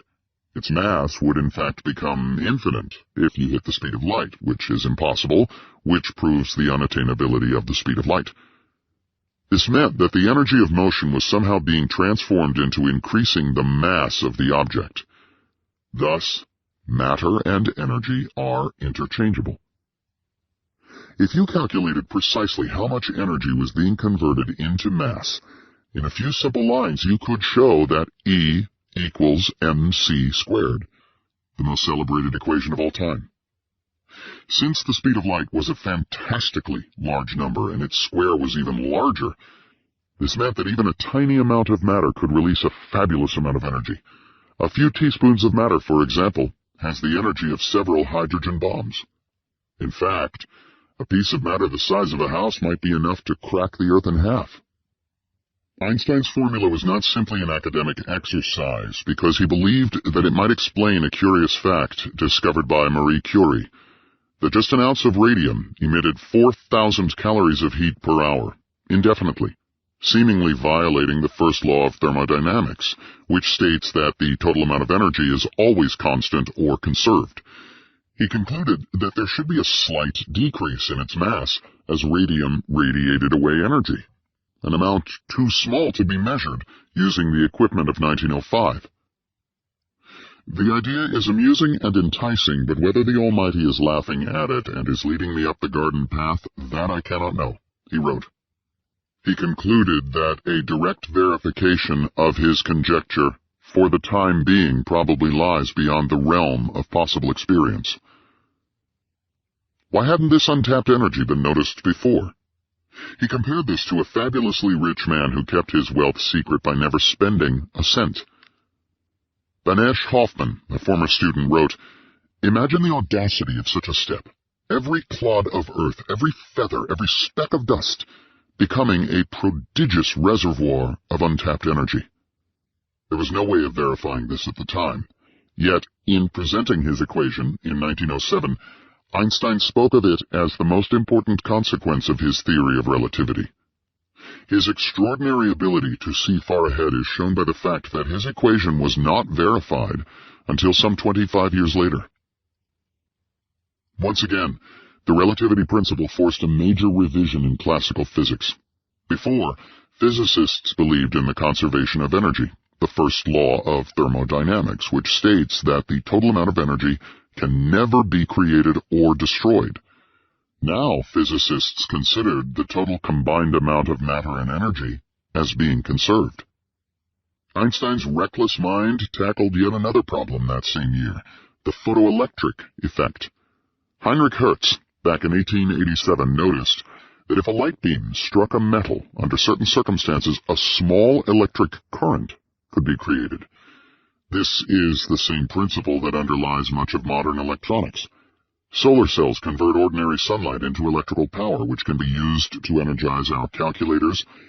TV cameras take light beams from the subject and convert them into electric currents, which eventually wind up on our TV screen. However, at the turn of the century, this was still a total mystery. Somehow, the light beam was knocking electrons out of the metal, but how? Newton had believed that light consisted of tiny particles that he called corpuscles, but physicists were convinced that light was a wave, and according to classical wave theory, its energy was independent of its frequency. For example, although red and green light have different frequencies, they should have the same energy, and hence, when they hit a piece of metal, the energy of the ejected electrons should be the same as well. Similarly, classical wave theory said that if one turned up the intensity of the light beam by adding more lamps, then the energy of the ejected electrons should increase. The work of Philippe Lenard, however, demonstrated that the energy of the ejected electrons was strictly dependent on the frequency or color of the light beam, not its intensity, which was opposite the prediction of the wave theory. Einstein sought to explain the photoelectric effect by using the new quantum theory, recently discovered by Max Planck in Berlin in 1900. Planck made one of the most radical departures from classical physics by assuming that energy was not a smooth quantity like a liquid, but occurred in definite, discrete packets called quanta. The energy of each quantum was proportional to its frequency. The proportionality constant was a new constant of nature, now called Planck's constant. One reason why the world of the atom and the quantum seems so bizarre is the fact that Planck's constant is a very small number. Einstein reasoned that if energy occurred in discrete packets, then light itself must be quantized. Einstein's packet of light quanta was later christened the photon, a particle of light, by chemist Gilbert Lewis in 1926. Einstein reasoned that if the energy of the photon was proportional to its frequency, then the energy of the ejected electron should also be proportional to its frequency, contrary to classical physics. It's amusing to note that on the popular TV series Star Trek, the crew of the Enterprise fires photon torpedoes at its enemies. In reality, the simplest launcher of photon torpedoes is a flashlight. Einstein's new picture, a quantum theory of light, made a direct prediction that could be tested experimentally. By turning up the frequency of the incoming light beam, one should be able to measure a smooth rise in the voltage generated in the metal. His historic paper, which would eventually win him the Nobel Prize in Physics, was published on June 9, 1905, with the title, on a heuristic point of view concerning the production and transformation of light. With it, the photon was born, as well as the quantum theory of light. In yet another article written during the miracle year of 1905, Einstein tackled the problem of the atom. Although the atomic theory was remarkably successful in determining the properties of gases and chemical reactions, there was no direct proof of their existence, as Mach and other critics were fond of pointing out. Einstein reasoned that one might be able to prove the existence of atoms by noticing their effect on small particles in a liquid. Brownian motion, for example, refers to tiny random motions of small particles suspended in a liquid. This property was discovered in 1828 by the botanist Robert Brown, who observed tiny pollen grains under a microscope exhibiting strange random motions. At first, he thought that these zigzag movements were like the motion of male sperm cells, but he found that this strange aberrant behavior was also exhibited by tiny grains of glass and granite. Some had speculated that Brownian motion might be due to the random impacts of molecules, but no one could formulate a reasonable theory of this. Einstein, however, took the next decisive step. He reasoned that, although atoms were too small to be observed, one could estimate their size and behavior by calculating their cumulative impact on large objects. If one seriously believed in the theory of atoms, then the atomic theory should be able to calculate the physical dimensions of atoms by analyzing Brownian motion. By assuming that the random collisions of trillions upon trillions of molecules of water were causing random motions of a dust particle, he was able to compute the size and weight of atoms, thereby giving experimental evidence of the existence of atoms. It was nothing short of amazing that by peering into a simple microscope, Einstein could calculate that a gram of hydrogen contained 3.03 times 1023 atoms, which is close to the correct value. The title was On the Movement of Small Particles Suspended in Stationary Liquids Required by the Molecular Kinetic Theory of Heat, July 18th. This simple paper, in effect, gave the first experimental proof of the existence of atoms. Ironically, just a year after Einstein calculated the size of atoms, the physicist Ludwig Boltzmann, who had pioneered the theory of atoms, committed suicide, in part because of the incessant ridicule he received for advancing the atomic theory. After Einstein wrote these 4 historic papers, he also submitted an earlier paper of his on the size of molecules to his advisor, Professor Alfred Kleiner, as his dissertation. That night he got drunk with Mileva. At first his dissertation was refused, but on January 15, 1906, Einstein was finally granted a Ph.D. from the University of Zurich. He could now call himself Dr. Einstein. The birth of the new physics all took place at the Einstein residence on Kramgasse 49 in Bern. Today, it is called the Einstein House. As you gaze through its beautiful bay window facing the street, you can read a plaque which states that through this window, the theory of relativity was created. On the other wall, you can see a picture of the atomic bomb. Thus, 1905 was truly an annus mirabilis in the history of science. If we are to find another comparable miracle year, we would have to look back to 1666, when Isaac Newton, 23 years old, hit upon the universal law of gravitation, the integral and differential calculus, the binomial theorem, and his theory of color. Einstein had finished the year 1905 laying down the photon theory, providing evidence for the existence of atoms, and toppling the framework of Newtonian physics, each of them worthy of international acclaim. He was disappointed, however, in the deafening silence that ensued. His work, it seemed, was totally ignored. Disheartened, Einstein went about his personal life, raising his child and toiling by himself at the patent office. Perhaps the thought of pioneering new worlds in physics was all a pipe dream. In early 1906, however, the first glimmer of response riveted Einstein's attention. He got just a single letter, but it was from perhaps the most important physicist of the time, Max Planck, who immediately understood the radical implications of Einstein's work. What drew Planck to the theory of relativity was that it elevated a quantity, the speed of light, into a fundamental constant of nature. Planck's constant, for example, demarcated the classical world from the subatomic world of the quantum. We are shielded from the strange properties of atoms because of the smallness of Planck's constant. Similarly, felt Planck, Einstein was raising the speed of light into a new constant of nature. We were shielded from the equally bizarre world of cosmic physics by the huge value of the speed of light. In Planck's mind, these two constants, Planck's constant and the speed of light, laid down the limits of common sense in Newtonian physics. We cannot see the fundamentally weird nature of physical reality because of the smallness of Planck's constant and the immensity of the speed of light. If relativity and the quantum theory violated common sense, it was only because we live our entire life in a tiny corner of the universe, in a sheltered world where velocities are low compared to the speed of light, and objects are so large we never encounter Planck's constant. Nature, however, does not care about our common sense, but created a universe based on subatomic particles that routinely go near the speed of light and obey Planck's formula. In the summer of 1906, Planck sent his assistant, Max von Laue, to meet this obscure civil servant who appeared out of nowhere to challenge the legacy of Isaac Newton. They were supposed to meet in the waiting room of the patent office, but comically walked right past each other because von Laue expected to see an imposing, authoritative figure. When Einstein finally introduced himself, von Laue was surprised to find someone completely different, a surprisingly young and casually dressed civil servant. They became lifelong friends. However, von Laue knew a bad cigar when he saw one.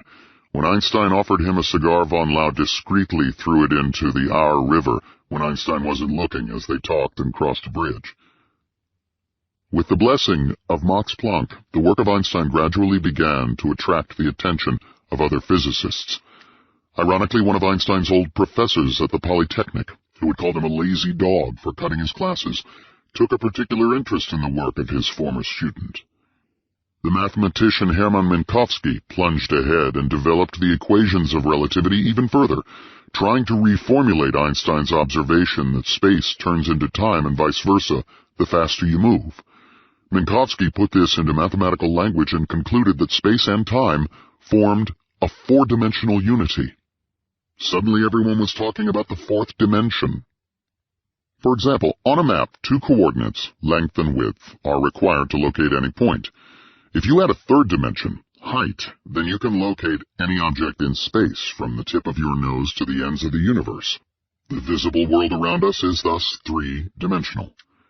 Writers like H.G. Wells had conjectured that perhaps time could be viewed as a fourth dimension, such that any event could be located by giving its three-dimensional coordinates and the time at which it occurs. Thus, if you want to meet someone in New York City, you might say, "Meet me at the corner of 42nd Street and 5th Avenue on the 20th floor at noon." 4 numbers uniquely specify the event, but Wells's fourth dimension was only an idea without any mathematical or physical content. Minkowski then rewrote Einstein's equations to reveal this beautiful four-dimensional structure, forever linking space and time into a four-dimensional fabric. Minkowski wrote, "From now on, space and time separately have vanished into the merest shadows, and only a kind of union of the two will preserve any independent reality." At first, Einstein was not impressed. In fact, he even wrote derisively, "The main thing is the content, not the mathematics. With mathematics you can prove anything." Einstein believed that at the core of relativity lay basic physical principles, not pretty, but meaningless four-dimensional mathematics, which he called superfluous erudition. To him, the essential thing was to have a clear and simple picture, e.g. trains, falling elevators, rockets, and the mathematics would come later. In fact, at this point, he thought that mathematics represented only the bookkeeping necessary to track what was happening in the picture. Einstein would write, half in jest, "Since the mathematicians have attacked the relativity theory, I myself no longer understand it any more." With time, however, he began to appreciate the full power of Minkowski's work and its deep philosophical implications. What Minkowski had shown was that it was possible to unify two seemingly different concepts by using the power of symmetry.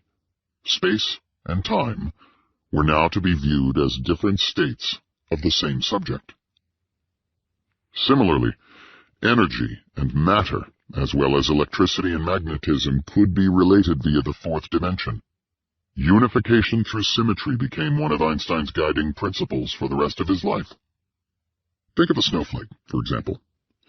If you rotate the snowflake by 60 degrees, the snowflake remains the same. Mathematically, we say that objects that maintain their form after a rotation are called covariant. Minkowski showed that Einstein's equations, like a snowflake, remain covariant when space and time are rotated as four-dimensional objects. In other words, a new principle of physics was being born, and it further refined the work of Einstein. The equations of physics must be Lorentz covariant, i.e. maintain the same form under a Lorentz transformation. Einstein would later admit that without the four-dimensional mathematics of Minkowski, relativity might have remained stuck in its diapers.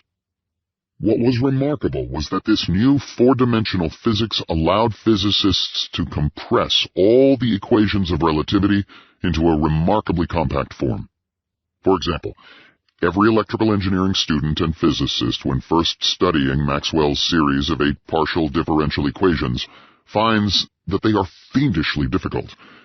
But Minkowski's new mathematics collapsed Maxwell's equations down to just 2. In fact, one can prove using four-dimensional mathematics that Maxwell's equations are the simplest possible equations describing light. For the first time, physicists appreciated the power of symmetry in their equations. When a physicist talks about beauty and elegance in physics, what he or she often really means is that symmetry allows one to unify a large number of diverse phenomena and concepts into a remarkably compact form. The more beautiful an equation is, the more symmetry it possesses, and the more phenomena it can explain in the shortest amount of space.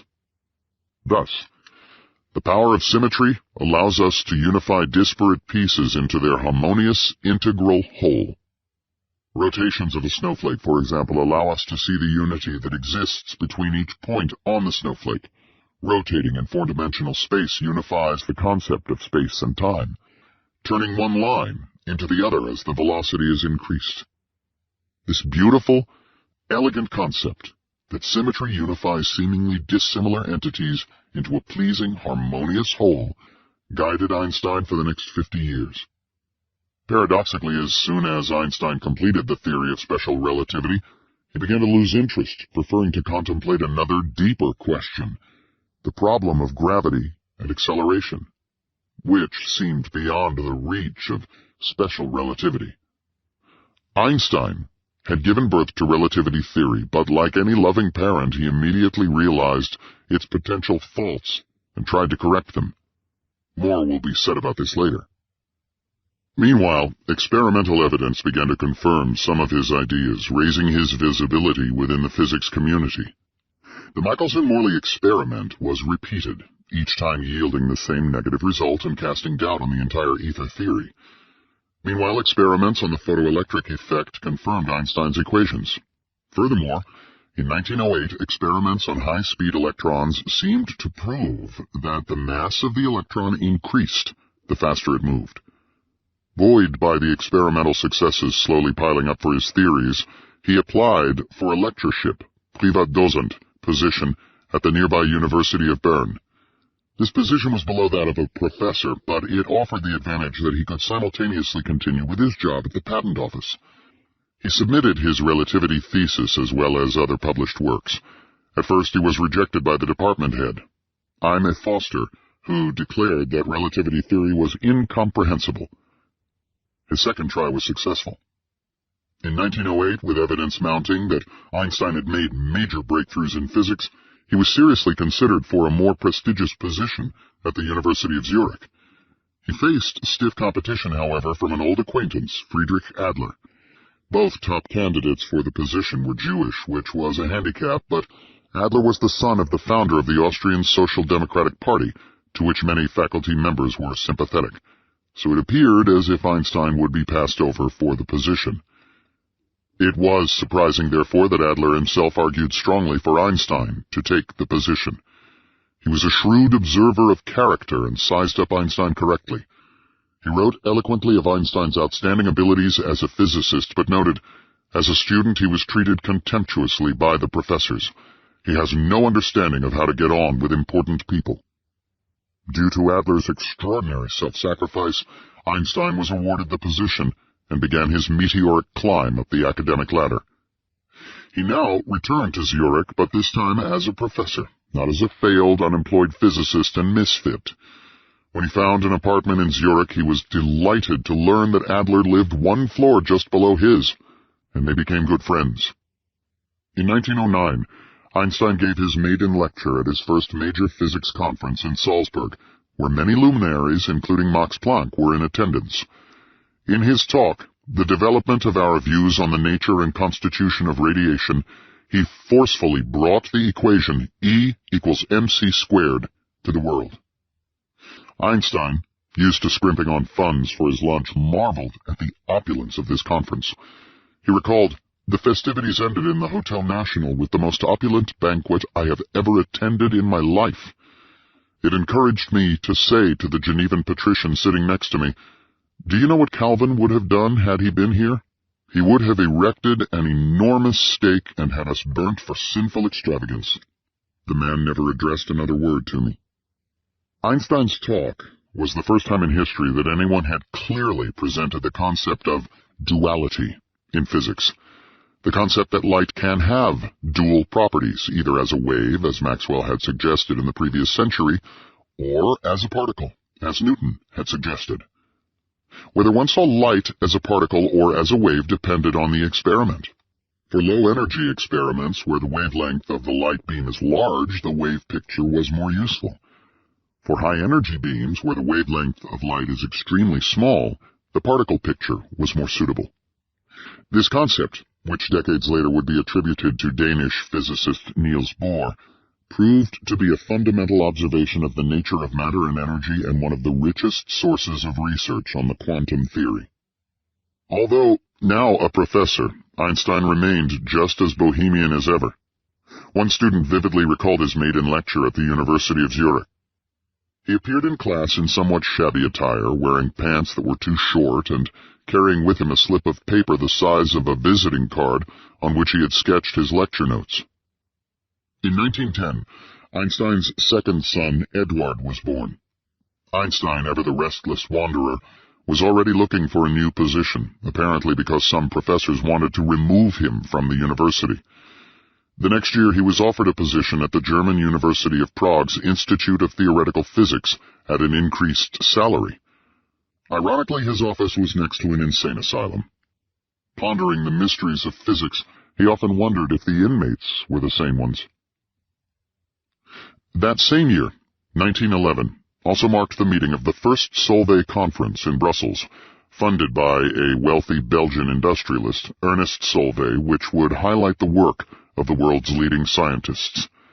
This was the most important conference of its time, and it gave Einstein a chance to meet the giants of physics and exchange ideas with them. He met Marie Curie, the two-time Nobel laureate, and formed a lifelong relationship. The theory of relativity and his photon theory were the center of attention. The theme of the conference was the theory of radiation and the quanta. One question debated at the conference was the famous twin paradox. Einstein had already made mention of the strange paradoxes concerning the slowing down of time. The twin paradox was proposed by physicist Paul Langevin, who announced a simple thought experiment that probed some of the seeming contradictions in relativity theory. At the time, the newspapers were filled with lurid stories about Langevin, who was unhappily married and involved in a scandalous romance with Marie Curie, a widow. Langevin considered two twins living on Earth. One twin is transported near the speed of light and then returns back to Earth. 50 years, say, may have transpired on Earth, but since time slows down on the rocket twin has aged by only 10 years. When the twins finally meet, there is a mismatch in their ages, with the rocket twin being 40 years younger.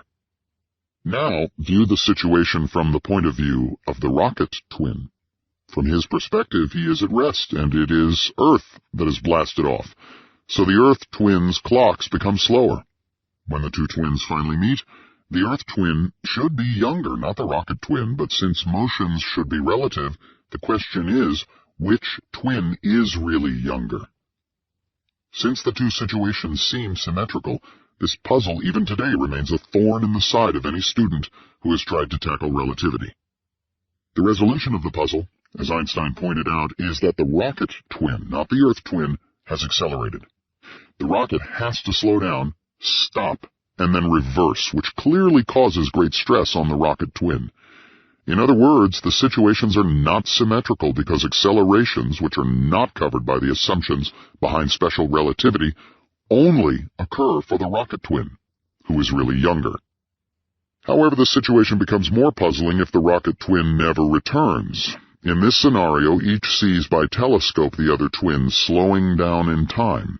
Since the situations are now perfectly symmetrical, then each twin is convinced that the other one is younger. Likewise, each twin is convinced that the other is compressed. So which twin is younger and thinner? As paradoxical as it seems, in relativity theory, it is possible to have two twins, each younger than the other, each thinner than the other. The simplest way to determine who is really thinner or younger in all these paradoxes is to bring the two twins together, which requires yanking one of the twins around, which in turn determines which twin is really moving. Although these mind-bending paradoxes were indirectly resolved in Einstein's favor at the atomic level with studies of cosmic rays and atom smashers, this effect is so small that it was not directly seen in the laboratory until 1971. When airplanes carrying atomic clocks were sent into the air at great speeds. Because these atomic clocks can measure the passing of time with astronomical precision, scientists, by comparing the two clocks, could verify that time beat slower the faster you moved, exactly as Einstein had predicted. Another paradox involves two objects, each shorter than the other. Imagine a big game hunter trying to trap a tiger about 10 feet long with a cage that is only 1 foot wide. Normally, this is impossible. Now imagine that the tiger is moving so fast that it shrinks to only 1 foot, so the cage can drop and capture the tiger. As the tiger screeches to a halt, it expands. If the cage is made of webbing, the tiger breaks the webbing. If the cage is made of concrete, the poor tiger is crushed to death. But now look at the situation from the point of view of the tiger. If the tiger is at rest, the cage is now moving and has shrunk down to only 1/10 of a foot. How can a cage that small catch a tiger 10 feet long?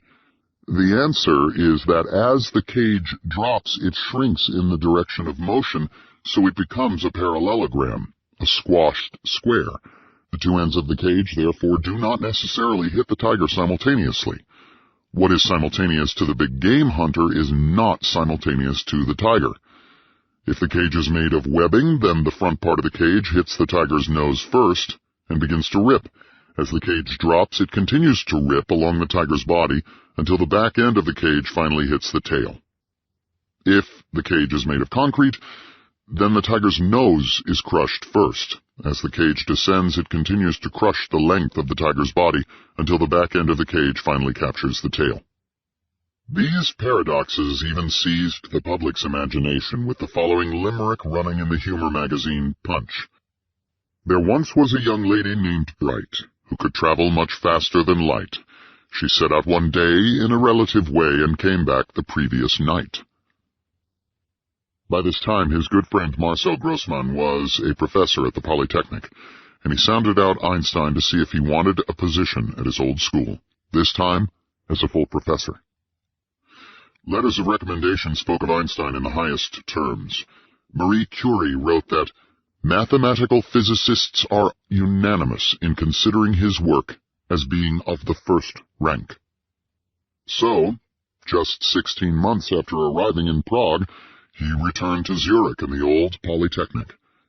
Returning to the Polytechnic, since 1911 called the Swiss Federal Institution of Technology, or ETH, this time as a famous professor marked a personal victory for Einstein.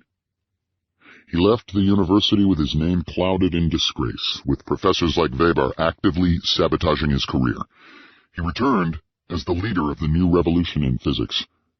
That year he received his first nomination for the Nobel Prize in Physics. His ideas were still considered too radical for the Swedish Academy, and there were dissident voices among Nobel laureates who wanted to sabotage his nomination. In 1912, the Nobel Prize did not go to Einstein, but to Niels Gustav Dahlen for his work on improving lighthouses. Ironically, lighthouses today have been made largely obsolete by the introduction of the Global Positioning Satellite System, which depends crucially on Einstein's theory of relativity. Within another year, Einstein's reputation was growing so rapidly that he began to get inquiries from Berlin. Max Planck was eager to capture this rising star in physics, and Germany was the unquestioned leader of the world's research in physics, the crown jewel of German research being in Berlin. Einstein hesitated at first, since he had renounced his German citizenship and still nursed some bitter memories from his youth. But the offer was too tempting. In 1913, Einstein was elected to the Prussian Academy of Sciences and later offered a position in Berlin at the university. He would be made director of the Kaiser Wilhelm Institute for Physics. But beyond the titles, which meant little to him, what made the offer especially attractive was the fact that there were no teaching obligations. Although Einstein was a popular lecturer among the students, noted for treating his students with respect and kindness, teaching detracted from his main interest, general relativity. In 1914, Einstein arrived in Berlin to meet the faculty. He felt a bit nervous as they looked him over. Einstein would write, "The gentlemen in Berlin are gambling on me as if I were a prize hen. As for myself, I don't even know whether I'm going to lay another egg." A 35-year-old rebel with strange politics and stranger attire soon had to adjust to the stiff, upper-crust ways of the Prussian Academy of Sciences, where members addressed each other as Privy Councillor or Your Excellency. Einstein would muse, "It seems that most members confine themselves to displaying a peacock-like grandeur in writing. Otherwise, they are quite human." Einstein's triumphant march from the patent office in Bern to the top ranks of German research was not without its personal toll. As his fame began to rise within the scientific community, his personal life began to unravel. These were Einstein's most productive years, bearing fruit that would eventually reshape human history, and almost impossible demands were being placed on his time, estranging him from his wife and children. Einstein wrote that living with Mileva was like living in a cemetery, and when alone he tried to avoid being in the same room with her. His friends split on the question of who was mainly to blame. Many believed that Mileva was becoming increasingly isolated and resentful of her famous husband. Even Mileva's friends were distressed that she had aged considerably in those years and had let her appearance deteriorate noticeably. She was becoming increasingly shrill and cold, jealous even of the time he spent with his colleagues. When she discovered a letter of congratulations sent to Einstein by Anna Schmid, who knew Einstein during his brief time in Aarau and had since married, she blew her top, precipitating perhaps one of the angriest rifts in their already shaky marriage. On the other hand, others believed that Einstein was hardly the perfect husband, constantly on the road, leaving Mileva to raise two children mainly by herself. Travel at the turn of the century was notoriously difficult, and extensive travels were taking him away for days and weeks. Like passing ships in the night when he was home, they would only meet briefly at night for dinner or the theater. He was so immersed in the abstract world of mathematics that he had little emotional energy to connect with his wife. Worse, the more she complained to him about his absences, the more he withdrew into the world of physics. It is probably safe to say that there is some truth in both allegations, and it is pointless to assign blame. In retrospect, it was probably inevitable that the marriage would experience enormous strains. Perhaps their friends were right years ago when they said that the two were incompatible. But the final break was precipitated by his acceptance of the offer from Berlin. Mileva was reluctant about going to Berlin. Perhaps being a Slav in the center of a Teutonic culture was too intimidating to her. More importantly, many of Einstein's relatives lived in Berlin, and Mileva feared being under their harsh, disapproving gaze. It was no secret that her in-laws hated her. At first, Mileva and the children made the trip to Berlin with Einstein, but then suddenly she left for Zurich, taking the children with her. They would never be united again. Einstein, who cherished his children more than anyone, was devastated. From that point on, he was forced to maintain a long-distance relationship with his sons, making the grueling 10-hour trip from Berlin to Zurich for visits. When Mileva was eventually awarded custody of the children, Einstein's secretary, Helen Dukas, wrote that he cried all the way home. But what probably also precipitated the rupture was the growing presence of a certain cousin of Einstein's in Berlin. He would confess, "I live a very withdrawn life, but not a lonely one, thanks to the care of a female cousin who actually drew me to Berlin in the first place." Elsa Lowenthal was a double cousin. Her mother and Einstein's mother were sisters, and their grandfathers were brothers. She was divorced, living with her two daughters, Margot and Ilse, just upstairs from her parents, Einstein's aunt and uncle. She and Einstein met briefly in 1912 when he visited Berlin. By then, Einstein had apparently decided that his marriage to Mileva was finished and that divorce was inevitable. However, he feared the repercussions a divorce would have on his young sons. Ever since they were children, Elsa had taken a liking to Einstein. She confessed to having fallen in love with him as a child when she heard him play Mozart. But what apparently most attracted her was his rising stardom in the academic world, his respect by physicists around the world. In fact, she made it no secret that she loved to bask in this fame. Like Mileva, she was older, 4 years older than Einstein, but that is where the resemblance ended. In fact, they were like polar opposites. Einstein, in fleeing Mileva, was apparently going overboard in the other direction. While Mileva was often uncaring of her appearance and looked continually harassed, Elsa was highly bourgeois and conscious of class ranking. She was always trying to cultivate acquaintances in intellectual circles in Berlin and would proudly show off Einstein to all her friends in high society.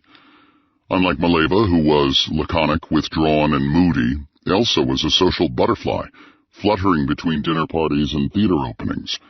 And unlike Mileva, who gave up trying to reform her husband, Elsa was more of a mother, continually correcting his manners while devoting her full energies to helping him fulfill his destiny. A Russian journalist later summed up the relationship between Einstein and Elsa. "She is all love for her great husband, always ready to shield him from the harsh intrusions of life, and to ensure the peace of mind necessary for his great ideas to mature. She is filled with the realization of his great purpose as a thinker and with the tenderest feelings of companion, wife, and mother towards a remarkable, exquisite, grown-up child." After Mileva stormed out of Berlin in 1915, taking the children with her, Einstein and Elsa got even closer. What consumed Einstein during this important period, however, was not love, but the universe itself. Part 2. Second Picture. Warped Space-Time. Chapter 4. General Relativity and the Happiest Thought of My Life. Einstein was still not satisfied. He was already ranked among the top physicists of his time, yet he was restless. He realized that there were at least 2 glaring holes in his theory of relativity. First, it was based entirely on inertial motions. In nature, however, almost nothing is inertial. Everything is in a state of constant acceleration. The jostling of trains, the zigzags of falling leaves, the rotation of the Earth around the Sun, the motion of heavenly bodies. Relativity theory failed to account for even the commonest acceleration found on the Earth. Second, the theory said nothing about gravity.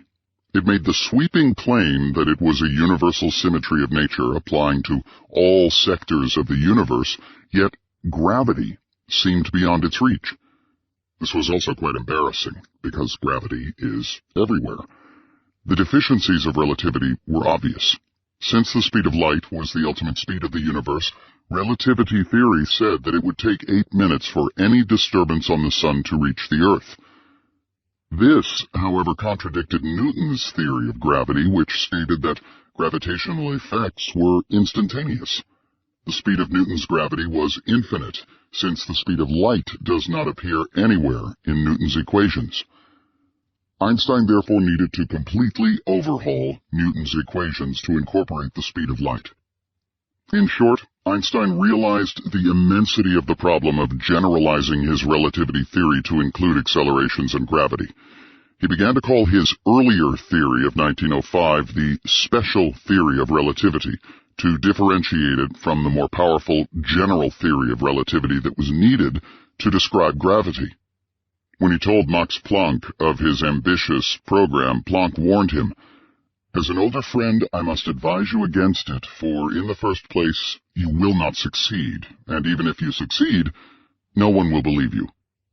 But Planck also realized the importance of the problem when he said, "If you are successful, you will be called the next Copernicus." The key insight into a new theory of gravity took place while Einstein was still slaving over patent applications as a lowly civil servant back in 1907.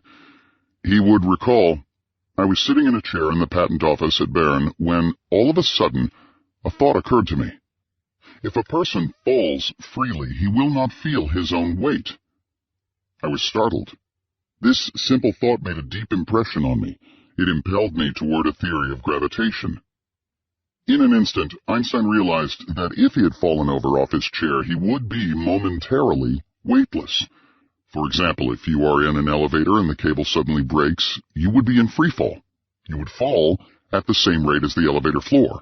Since both you and the elevator are now falling at the same speed, it would appear that you are weightless, floating in air.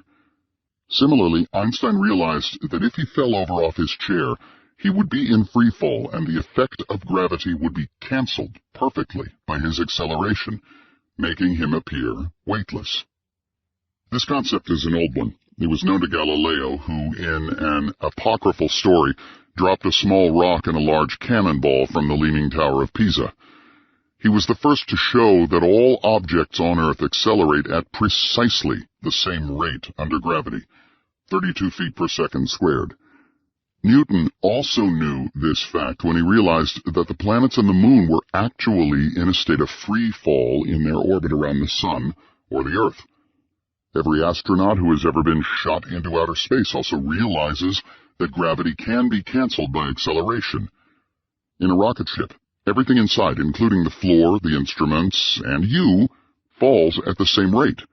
Thus, when you look around, everything is floating. Your feet drift above the floor, giving the illusion that gravity has vanished, because the floor is falling along with your body. And if an astronaut takes a spacewalk outside the ship, he or she does not suddenly drop to the Earth, but instead floats gently alongside the rocket, because both the rocket and the astronaut are falling in unison, even as they orbit the Earth. Gravity has not actually disappeared in outer space, as many science books erroneously claim. The Sun's gravity is powerful enough to whip the planet Pluto in its orbit billions of miles from Earth. Gravity has not disappeared. It has just been canceled by the falling of the rocket ship beneath your feet. This is called the equivalence principle, in which all masses fall at the same rate under gravity. More precisely, the inertial mass is the same as the gravitational mass. This was indeed an old idea, almost a curiosity to Galileo and Newton. But in the hands of a seasoned physicist like Einstein, it was to become the foundation of a new relativistic theory of gravity. Einstein went one giant step further than Galileo and Newton. He formulated his next postulate, the postulate behind general relativity. The laws of physics in an accelerating frame or a gravitating frame are indistinguishable. Remarkably, this simple statement, in the hands of Einstein, became the basis of a theory that would give us warped space, black holes, and the creation of the universe. After this brilliant insight of 1907 in the patent office, it took years for Einstein's new theory of gravity to gestate. A new picture of gravity was emerging from the equivalence principle, but it wouldn't be until 1911 that he began to publish the fruits of his thoughts. The first consequence of the equivalence principle is the fact that light must bend under gravity. The idea that gravity might influence light beams is an old one, dating back at least to the time of Isaac Newton. In his book, Optics, he asked whether or not gravity can influence starlight. Do not bodies act upon light at a distance, and by their action bend its rays? And is not this action strongest at the least distance? Unfortunately, given the technology of the 17th century, he could give no answer. But now Einstein, after more than 200 years, returned to this question. Consider turning on a flashlight inside a rocket ship that is accelerating in outer space. Because the rocket is accelerating upward, the light beam droops downward. Now invoke the equivalence principle. Since the physics inside the spaceship must be indistinguishable from the physics on Earth, it means that gravity must also bend light. In a few brief steps, Einstein was led to a new physical phenomenon, the bending of light due to gravity.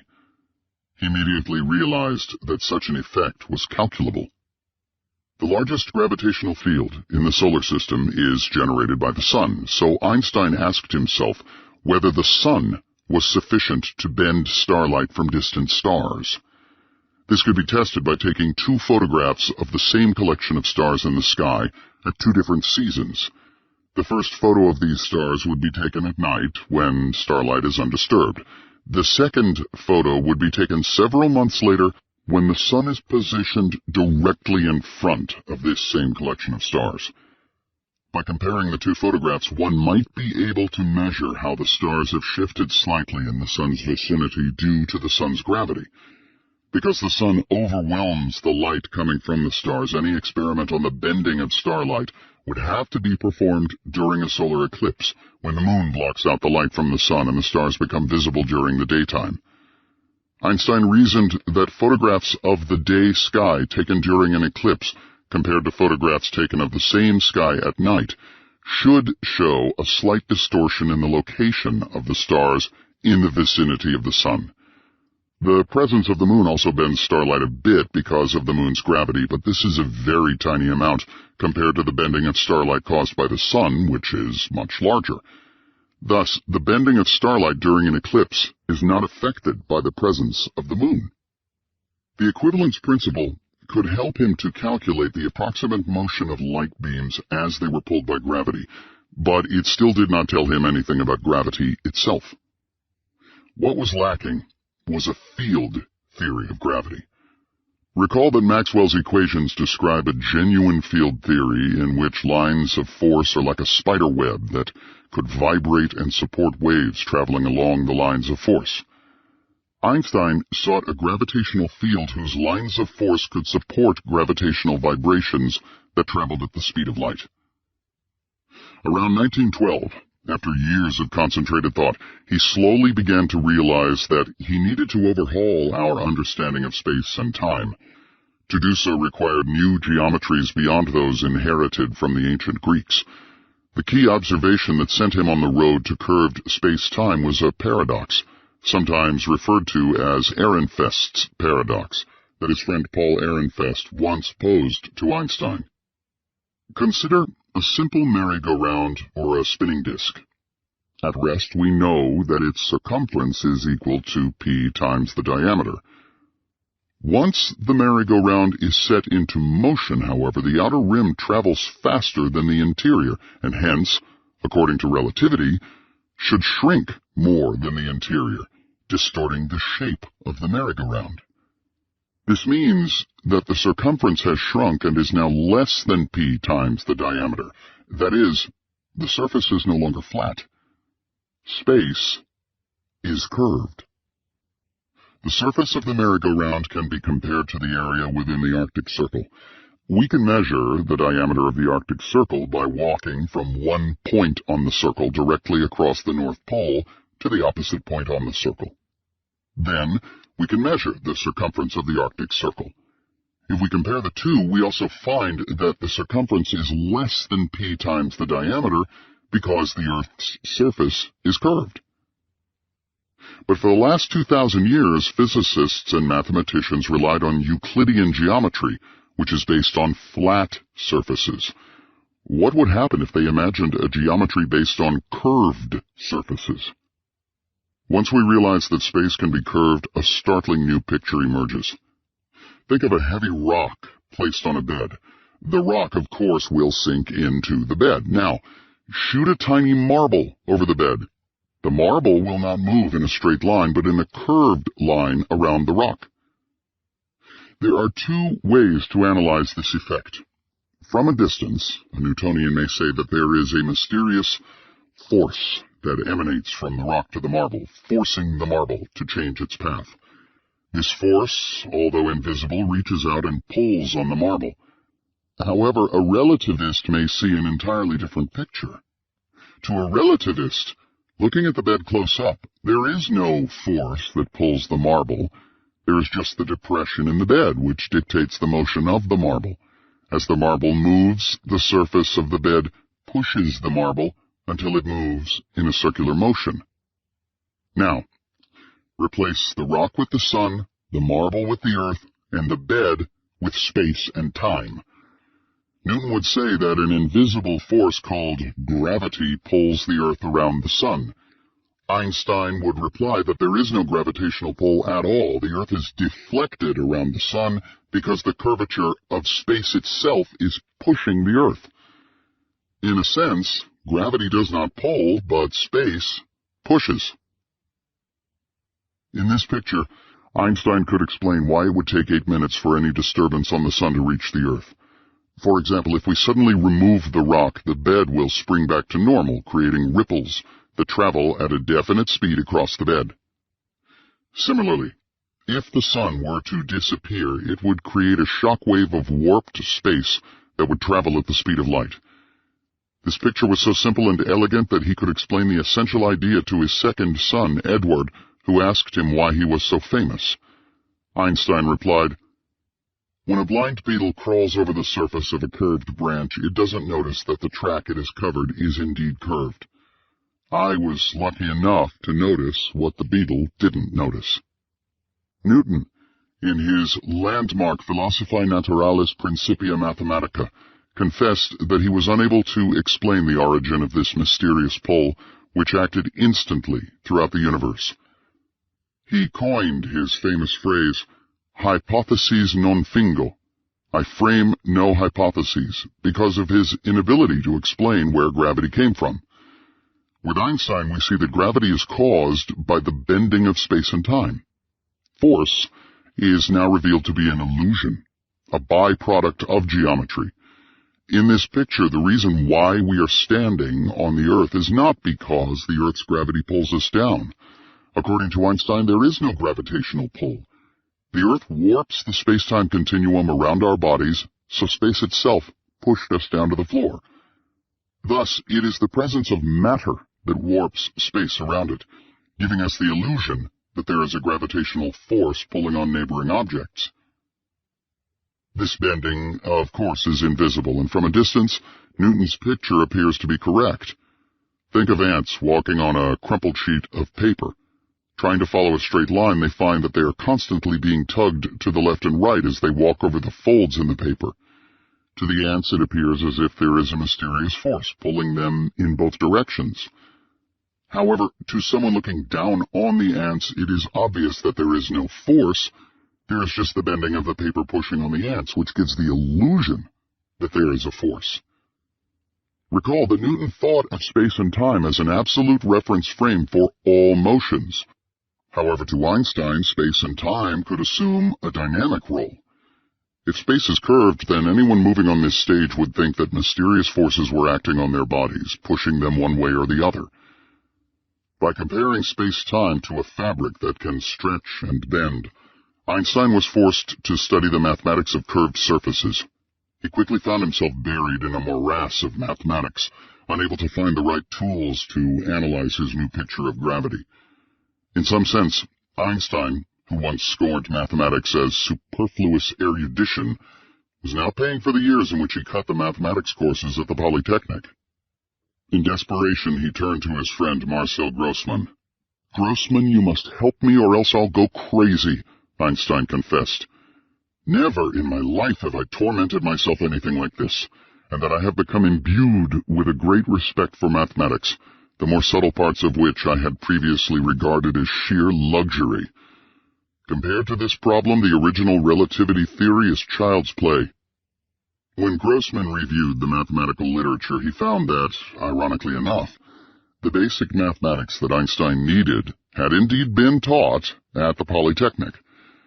In the geometry of Bernhard Riemann, developed in 1854, Einstein finally found the mathematics powerful enough to describe the bending of space-time.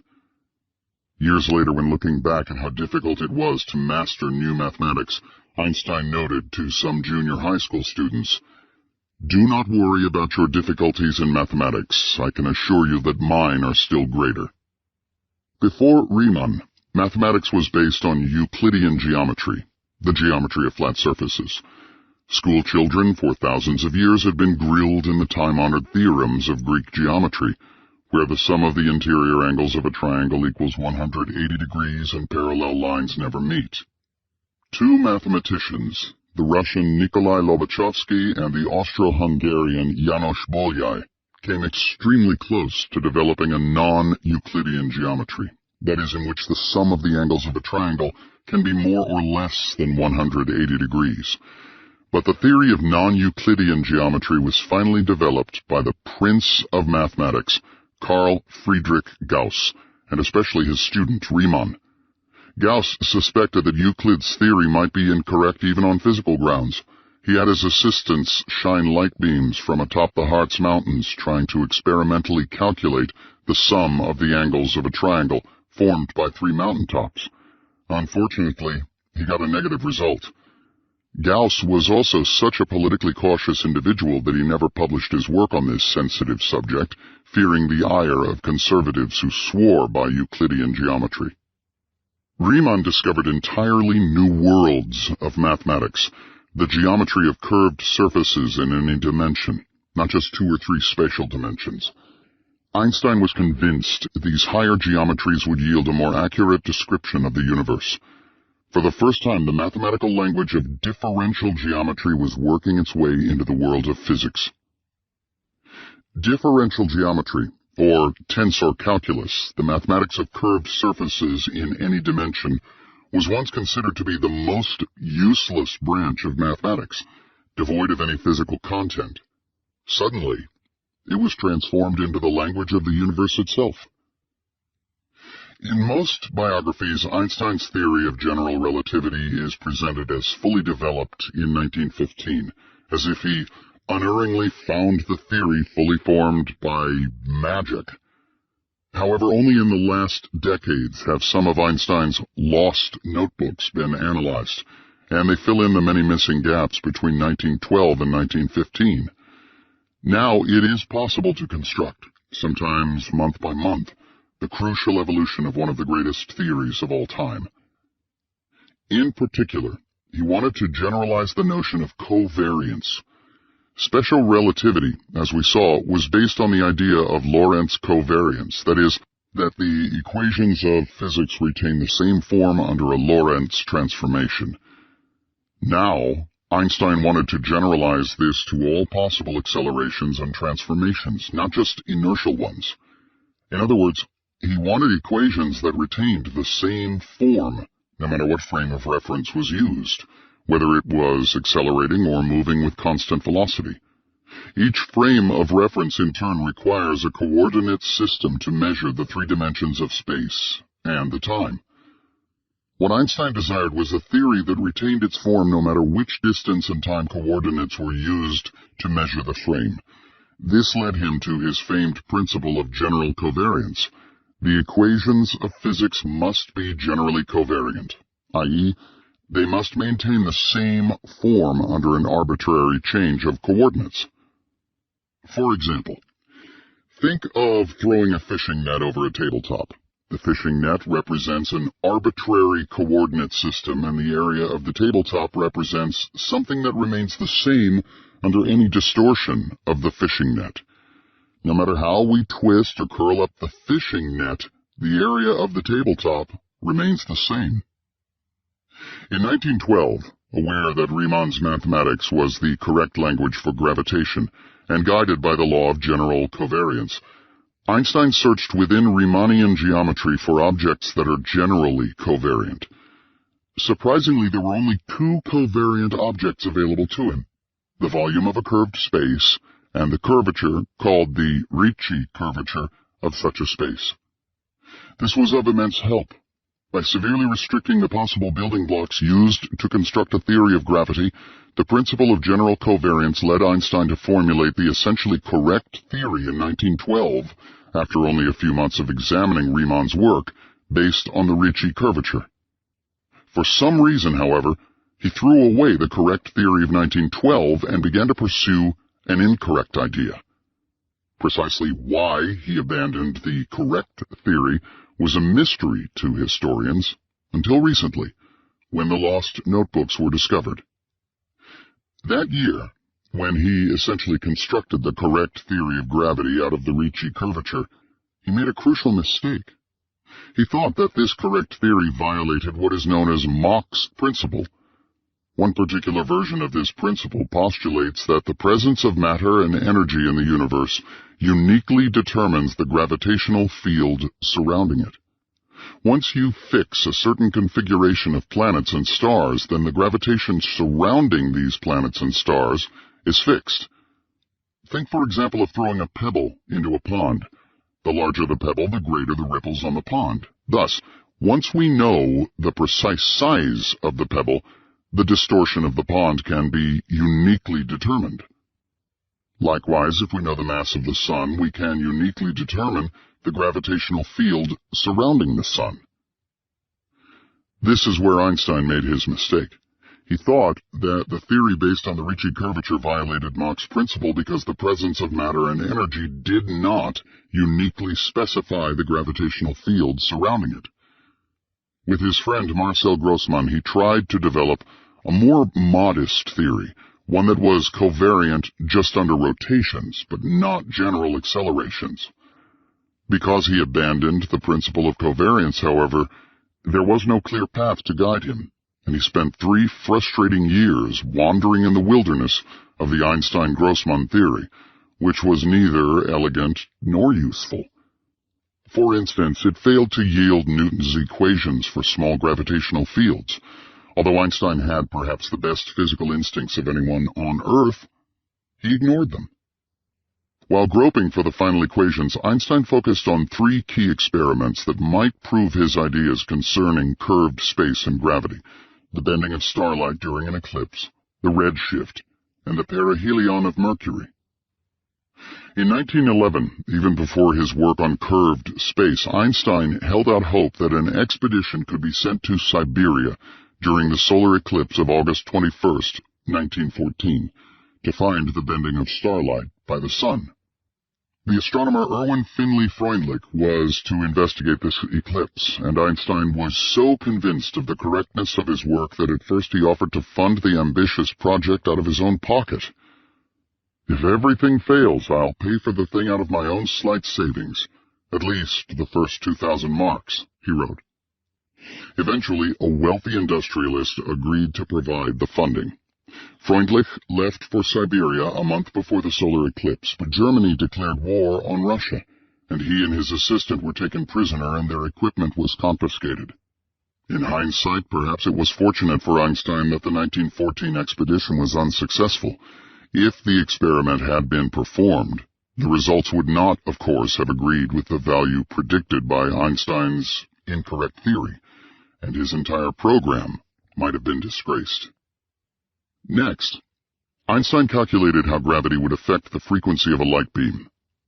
If a rocket is launched from the Earth and sent into outer space, the gravity of the Earth acts like a drag, pulling the rocket back. Energy is therefore lost as the rocket struggles against the pull of gravity. Similarly, Einstein reasoned that if light were emitted from the sun, then gravity would also act as a drag on the light beam, making it lose energy. The light beam will not change in velocity, but the frequency of the wave will drop as it loses energy, struggling against the sun's gravity. Thus, yellow light from the sun will decrease in frequency and become redder as the light beam leaves the sun's gravitational pull. Gravitational redshift, however, is an extremely small effect, and Einstein had no illusion that it would be tested in the laboratory anytime soon. In fact, it would take 4 more decades before gravitational redshift could be seen in the laboratory. Last, he set out to solve an age-old problem: why the orbit of Mercury wobbles and deviates slightly from Newton's laws. Normally, the planets execute perfect ellipses in their journeys around the Sun, except for slight disturbances caused by the gravity of nearby planets, which results in a trajectory resembling the petals of a daisy.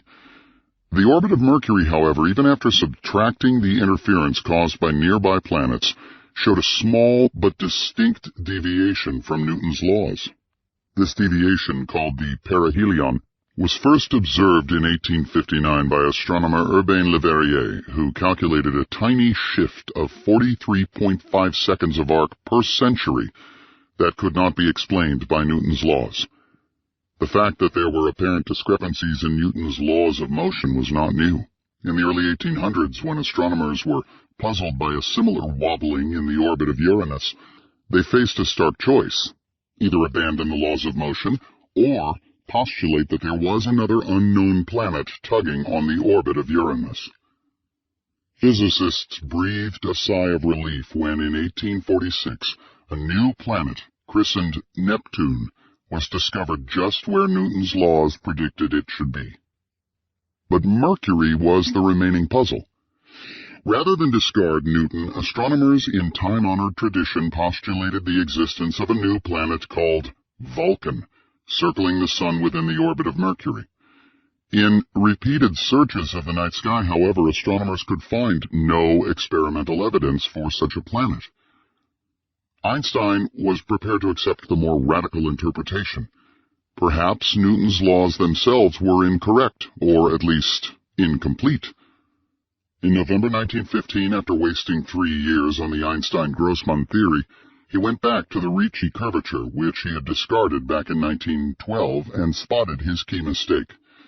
Einstein had dropped the Ricci curvature because it yielded more than one gravitational field generated by a piece of matter, in seeming violation of Mach's principle. But then, because of general covariance, he now realized that these gravitational fields were actually mathematically equivalent and yielded the same physical result. This impressed upon Einstein the power of general covariance. Not only did it severely restrict the possible theories of gravity, it also yielded unique physical results because many gravitational solutions were equivalent. In perhaps the greatest mental concentration of Einstein's life, he then slaved away at his final equation, shutting out all distractions and working himself mercilessly to see if he could derive the perihelion of Mercury. His lost notebooks show that he would repeatedly propose a solution and then ruthlessly check to see that it reproduced Newton's old theory in the limit of small gravitational fields. This task was extremely tedious, since his tensor equations consisted of 10 distinct equations rather than the single equation of Newton. If it failed, then he would try another solution to see if that reproduced Newton's equation. This exhaustive, almost Herculean task was finally completed in late November 1915, leaving Einstein totally drained. After a long, tedious calculation with his old theory of 1912, he found that it predicted the deviation in Mercury's orbit to be 42.9 seconds of arc per century, well within acceptable experimental limits. Einstein was shocked beyond belief. This was exhilarating, the first solid experimental evidence that his new theory was correct. "For some days I was beyond myself with excitement," he recalled. "My boldest dreams have now come true. The dream of a lifetime, to find the relativistic equations for gravity, was realized." What thrilled Einstein was that, through the abstract physical and mathematical principle of general covariance, he could derive a solid, decisive experimental result. Imagine my joy over the practicability of general covariance and over the result that the equations correctly yield the perihelion movement of Mercury. With the new theory, he then recalculated the bending of starlight by the Sun. The addition of curved space to his theory meant that this final answer was 1.7 seconds of arc, twice his original value, about 1/2000th of a degree. He was convinced that the theory was so simple, elegant, and powerful that no physicist could escape its hypnotic spell. "Hardly anyone who has truly understood it will be able to escape the charm of this theory," he would write. "The theory is of incomparable beauty." Miraculously, the principle of general covariance was so powerful a tool that the final equation, which would describe the structure of the universe itself, was only 1 inch long. Physicists today marvel that an equation so short can reproduce the creation and evolution of the universe. Physicist Victor Weisskopf likened that sense of wonder to the story of a peasant who saw a tractor for the first time in his life. After examining the tractor and peering under the hood, he asks in bewilderment, "But where is the horse?" The only thing to mar Einstein's triumph was a minor priority fight with David Hilbert, perhaps the world's greatest living mathematician. While the theory was in its last final steps before completion, Einstein had given a series of 6 two-hour lectures at Göttingen for Hilbert.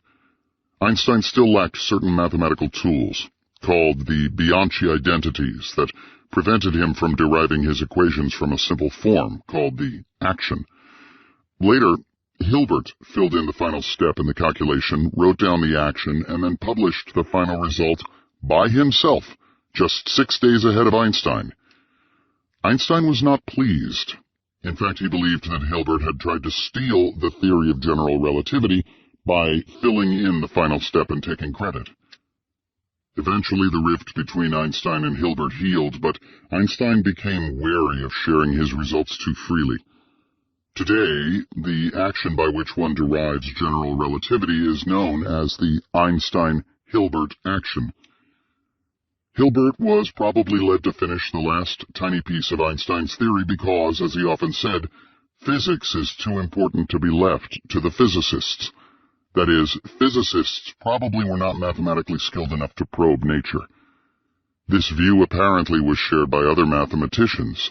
The mathematician Felix Klein would grumble that Einstein was not innately a mathematician, but worked under the influence of obscure physical philosophical impulses.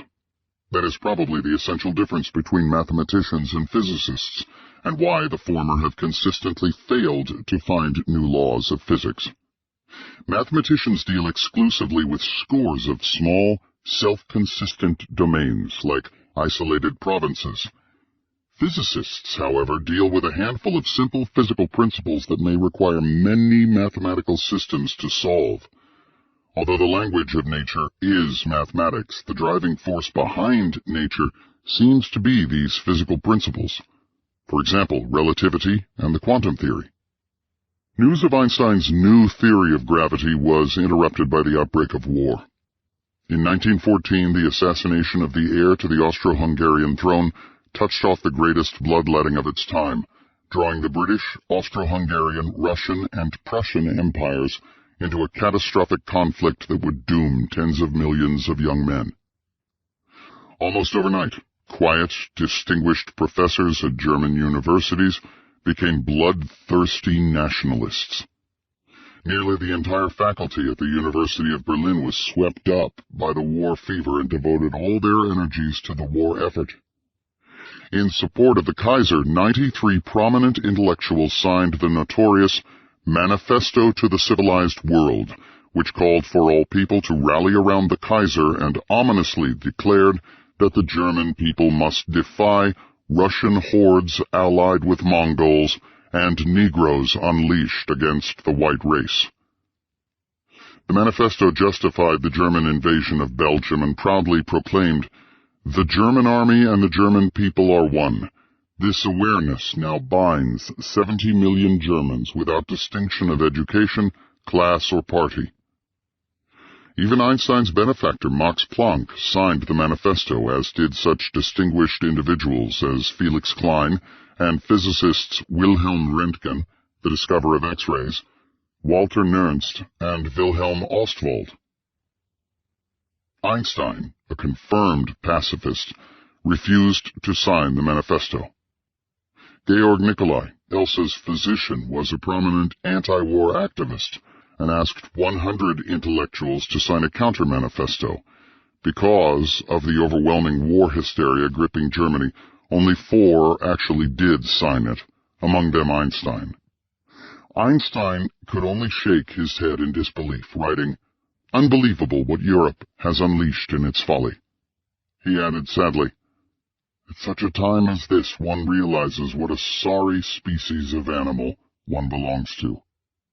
In 1916, Einstein's world was rocked once again, this time by the astonishing news that his close, idealistic friend, Friedrich Adler, the same physicist who generously gave up a potential professorship at the University of Zurich in Einstein's favor, had assassinated the Austrian Prime Minister, Count Karl von Sturck, in a crowded Vienna restaurant shouting, "Down with tyranny, we want peace."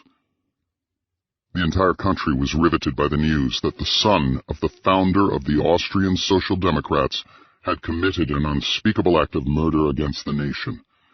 Adler was immediately sent to prison where he faced a possible death sentence. While awaiting his trial, Adler returned to his favorite pastime, physics, and began writing a long essay that was critical of Einstein's theory of relativity. In fact, in the midst of all the turmoil he had created by the assassination and its potential consequences, he preoccupied himself with the idea that he had found a crucial error in relativity. Adler's father, Victor, seized upon the only possible defense available to his son. Realizing that mental illness ran in the family, Victor stated that his son was mentally deranged and pleaded for leniency. As proof of his madness, Victor pointed to the fact that his son was trying to disprove Einstein's well-accepted theory of relativity. Einstein offered to be a character witness, but he was never called. Though the court originally found Adler guilty and sentenced him to death by hanging, the sentence was later changed to life imprisonment as a result of pleas on his behalf by Einstein and others.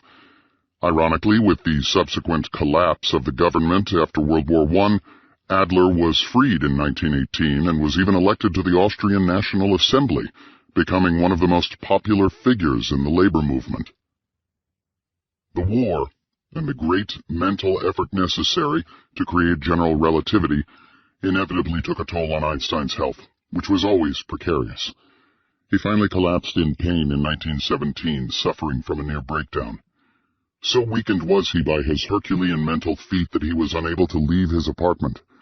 His weight plummeted dangerously by 56 pounds in just 2 months. Becoming a shell of his former self, he felt that he was dying of cancer, but was diagnosed with a stomach ulcer. The physician recommended complete rest and a change in diet. During this period, Elsa became a constant companion, nursing the ailing Einstein slowly back to health. He grew much closer to Elsa and her daughters as well, especially after he moved into an apartment next to hers. In June 1919, Einstein finally married Elsa. With very definite ideas of what a distinguished professor should dress like, she helped to usher in his transition from a bohemian bachelor professor to an elegant, domesticated husband, perhaps preparing him for the next development in his life as he emerged a heroic figure on the world stage. Chapter 5. The New Copernicus. Einstein, recovering from the disruption and chaos of World War I, eagerly awaited the analysis of the next solar eclipse to take place on May 29, 1919.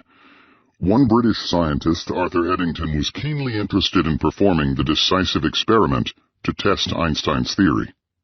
Eddington was secretary of the Royal Astronomical Society in England and was equally at ease with performing astronomical observations by telescope and delving into the mathematics of general relativity. He also had another reason for performing the solar eclipse experiment. He was a Quaker, and his pacifist beliefs prevented him from fighting with the British Army during World War I. In fact, he was fully prepared to go to prison rather than be inducted into the military. The officials of Cambridge University feared a scandal if one of its young stars went to jail as a conscientious objector, so they were able to negotiate a deferment from the government on the stipulation that he perform a civic duty, specifically leading an expedition to observe the solar eclipse of 1919 and test Einstein's theory. So now it was his official patriotic duty for the war effort to lead the expedition to test general relativity. Arthur Eddington set up camp at the island of Principe in the Gulf of Guinea off the coast of West Africa, and another team, led by Andrew Crommelin, set sail to Sobral in northern Brazil. Bad weather conditions with rain clouds blocking out the sun almost ruined the entire experiment, but the clouds miraculously parted just enough for photographs to be taken of the stars at 1:30 in the afternoon. It would be months, however, before the teams could return to England and carefully analyze their data. When Eddington finally compared his photographs with other photographs taken in England several months earlier with the same telescope, he found an average deflection of 1.61 arcseconds, while the Sobral team determined a value of 1.98 arcseconds. Taking an average, they calculated 1.79 arcseconds, which confirmed Einstein's prediction of 1.74 arcseconds to within experimental error. Eddington would later fondly recall that verifying Einstein's theory was the greatest moment in his life. On September 22, 1919, Einstein finally received a cable from Hendrik Lorentz, informing him of the fantastic news. Einstein excitedly wrote to his mother, "Dear Mother, good news today. H.A. Lorentz cabled me that the English expedition really has proved the deflection of light by the sun." Max Planck apparently stayed up all night to see if the solar eclipse data would verify general relativity. Einstein joked later, if he had really understood the general theory of relativity, he would have gone to bed the way I did. Although the scientific community was now buzzing with the startling news of Einstein's new theory of gravity, the firestorm did not break publicly until a joint meeting of the Royal Society and the Royal Astronomical Society in London on November 6, 1919. Einstein was suddenly transformed from a senior distinguished professor of physics in Berlin to a world figure, a worthy successor to Isaac Newton. At that meeting, philosopher Alfred Whitehead noted, "There was an atmosphere of tense interest that was exactly that of a Greek drama." Sir Frank Dyson was the first to speak. He said, "After careful study of the plates, I am prepared to say that there can be no doubt that they confirm Einstein's prediction. A very definite result has been obtained that light is deflected in accordance with Einstein's law of gravity." The Nobel laureate J.J. Thomson, president of the Royal Society, said solemnly, "This is one of the greatest achievements in the history of human thought. It is not the discovery of an outlying island, but of a whole continent of new scientific ideas. It is the greatest discovery in connection with gravitation since Newton enunciated his principles." According to legend, as Eddington left the assembly, another scientist stopped him and asked, "There's a rumor that only 3 people in the entire world understand Einstein's theory. You must be one of them." Eddington stood in silence, so the scientist said, "Don't be modest, Eddington." Eddington shrugged and said, "Not at all. I was wondering who the third might be." The next day, the Times of London splashed the headline, "Revolution in Science, New Theory of the Universe, Newton's Ideas Overthrown, Momentous Pronouncement, Space Warped." Eddington wrote to Einstein, "All England is talking about your theory. For scientific relations between England and Germany, this is the best thing that could have happened." The London newspapers also noted approvingly that Einstein did not sign the infamous Manifesto of 93 German intellectuals that had infuriated British intellectuals. Eddington, in fact, would serve as Einstein's main proponent and keeper of the flame in the English-speaking world, defending general relativity against all challengers. Like Thomas Huxley in the previous century, who served as Darwin's bulldog to promote the heretical theory of evolution to a deeply religious Victorian England, Eddington would use the full force of his scientific reputation and considerable debating skills to promote relativity. This strange union between 2 pacifists, a Quaker and a Jew, helped to bring relativity to the English-speaking people. So suddenly did this story burst on the world media that many newspapers were caught off guard, scrambling to find anyone with a knowledge of physics. The New York Times hurriedly sent its golf expert, Henry Crouch, to cover this fast-breaking story, adding numerous errors in the process. The Manchester Guardian sent its music critic to cover the story. Later, the Times of London asked Einstein to elaborate on his new theory in an article. To illustrate the relativity principle, he wrote in the Times, "Today in Germany I am called a German man of science, and in England I am represented as a Swiss Jew. If I come to be regarded as a bête noire, the descriptions will be reversed, and I shall become a Swiss Jew for the Germans and a German man of science for the English." Soon, hundreds of newspapers were clamoring for an exclusive interview with this certified genius, this successor to Copernicus and Newton. Einstein was besieged by reporters eager to make their deadlines. It seemed that every newspaper in the world was carrying this story on its front pages. Perhaps the public, exhausted by the carnage and senseless savagery of World War I, was ready for a mythic figure who tapped into their deepest myths and legends about the stars in the heavens, whose mystery has forever been in their dreams. Einstein, moreover, had redefined the image of genius itself. Instead of an aloof figure, the public was delighted that this messenger from the stars was a young Beethoven, complete with flaming hair and rumpled clothes, who could wisecrack with the press and thrill the crowds with learned one-liners and quips. He wrote to his friends, "At present, every coachman and every waiter argues about whether or not the relativity theory is correct. A person's conviction on this point depends on the political party he belongs to." But after the novelty wore off, he began to see the downside to this publicity.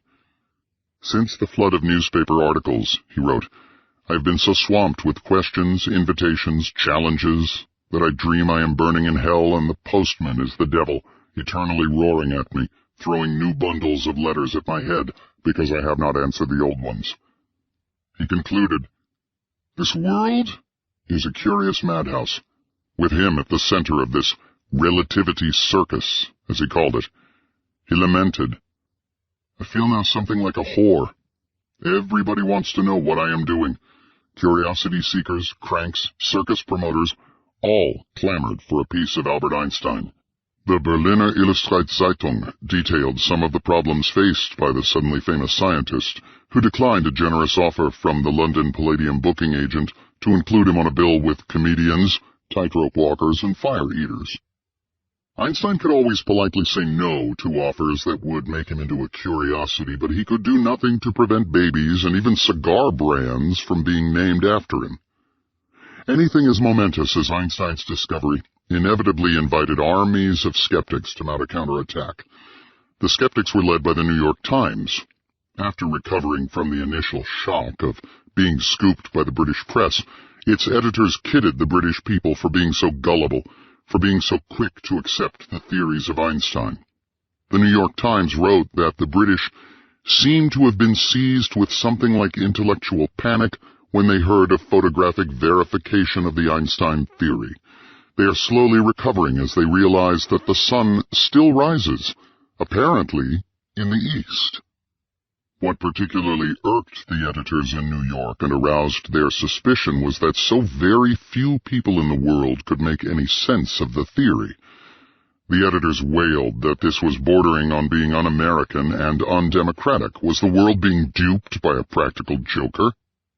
In the academic world, the skeptics were legitimized by a Columbia University professor of celestial mechanics, Charles Lane Poor. He mistakenly led the charge by stating, "The supposed astronomical proofs of the theory as cited and claimed by Einstein do not exist." Poor compared the author of relativity theory to the characters of Lewis Carroll.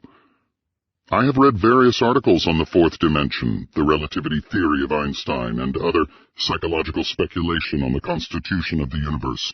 And after reading them, I feel as Senator Brandegee felt after a celebrated dinner in Washington. "I feel," he said, "as if I had been wandering with Alice in Wonderland and had tea with the Mad Hatter." Engineer George Francis Gillette fumed that relativity was cross-eyed physics, utterly mad, the moronic brainchild of mental colic, the nadir of pure drivel and voodoo nonsense. By 1940, relativity will be considered a joke.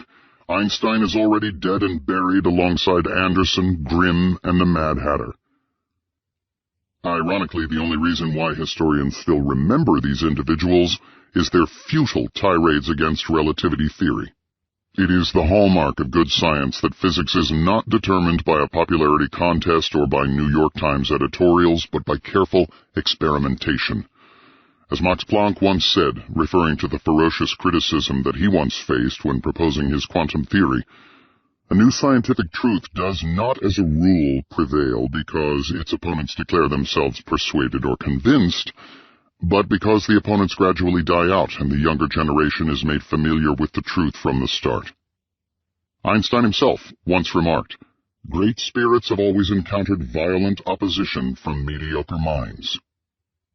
Unfortunately, the adulation of Einstein in the press stimulated the hatred, jealousy, and bigotry of the growing army of his detractors. The most notorious hater of Jews in the physics establishment was Philippe Lenard, the Nobel Prize-winning physicist who had established the basic frequency dependence of the photoelectric effect, a result that was finally explained by Einstein's theory of the light quantum, the photon.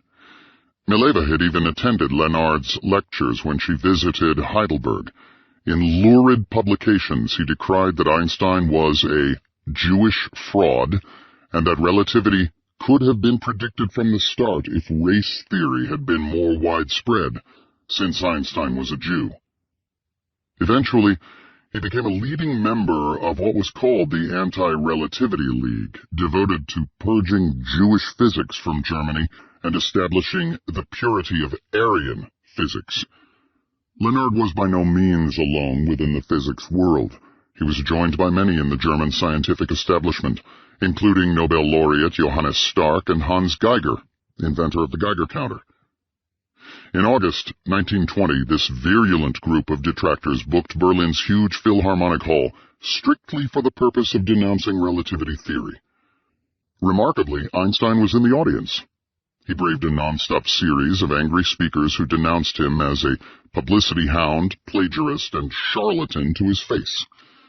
The next month there was yet another such confrontation, this time in a meeting of the Society of German Scientists in Bad Nauheim. Armed police were present to guard the hall's entrance and dampen any demonstration of violence. Einstein was jeered and hooted down when he tried to answer some of Lenard's inflammatory charges. News of this raucous exchange hit the papers in London, and the people of Britain became alarmed by rumors that Germany's great scientist was being hounded out of Germany. The German Foreign Office representative in London to quell such rumors said it would be catastrophic for German science if Einstein left, and that we should not drive away such a man, whom we can use in effective cultural propaganda. In April of 1921, with invitations pouring in from all corners of the world, Einstein decided to use his new celebrity to promote not only relativity, but also his other causes, which now included peace and Zionism. He had finally rediscovered his Jewish roots. In long conversations with his friend, Kurt Blumenfeld, he began to fully appreciate the deep suffering inflicted on the Jewish people throughout the centuries. Blumenfeld, he wrote, was responsible for making me conscious of my Jewish soul. Chaim Weizmann, a leading Zionist, focused on the idea of using Einstein as a magnet to attract funds for a Hebrew university in Jerusalem. The plan involved sending Einstein on a tour through the heartland of America. As soon as Einstein's ship docked in New York Harbor, he was mobbed by reporters eager for a glimpse of him. Crowds lined the streets of New York to view his motorcade and cheered when he waved back from his open-topped limousine. "It's like the Barnum Circus," Elsa said, as someone threw a bouquet at her. Einstein mused, "The ladies of New York want to have a new style every year. This year the fashion is relativity." He added, "Do I have something of a charlatan or a hypnotist about me that draws people like a circus clown?"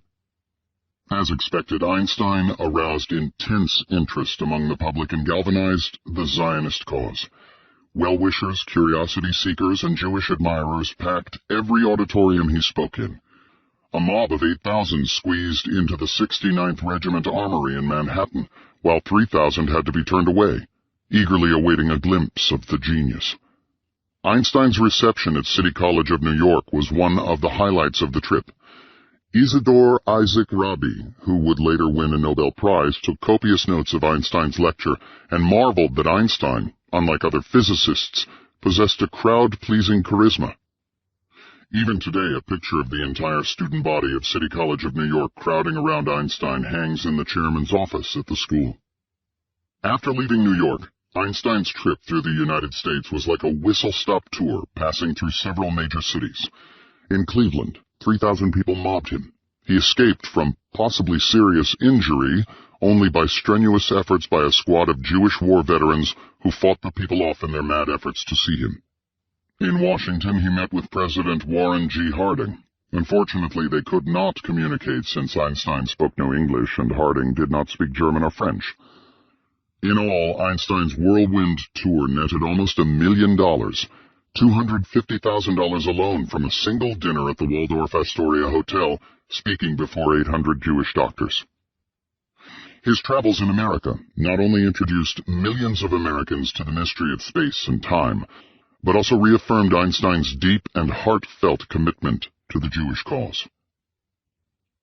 Growing up in a comfortable middle-class European family, he had no direct contact with the suffering of poor Jews from around the world. It was the first time in my life that I saw Jews en masse, he noted. Not until I was in America did I discover the Jewish people. I had seen many Jews, but neither in Berlin nor elsewhere in Germany had I encountered the Jewish people. The Jewish people I saw in America came from Russia, from Poland, or generally from Eastern Europe. After the United States, Einstein went to England, where he met the Archbishop of Canterbury. To the relief of the clergy, Einstein assured him that relativity theory would not undermine people's morale and belief in religion. He lunched at the Rothschilds and met the great classical physicist Lord Rayleigh, who said to Einstein, "If your theories are sound, I understand that events, say, of the Norman conquest, have not yet occurred." When he was introduced to Lord Haldane and his daughter, she fainted at the sight of him. Later, Einstein paid homage to Isaac Newton by gazing at his tomb in England's most hallowed ground, Westminster Abbey, and laying a wreath. In March 1922, Einstein received an invitation to speak at the Collège de France, where he was mobbed by the Parisian press and followed by huge crowds. One journalist remarked, "He has become a great fashion. Academics, politicians, artists, policemen, cab drivers, and pickpockets know when Einstein lectures. Tout Paris knows everything and tells more than it knows about Einstein."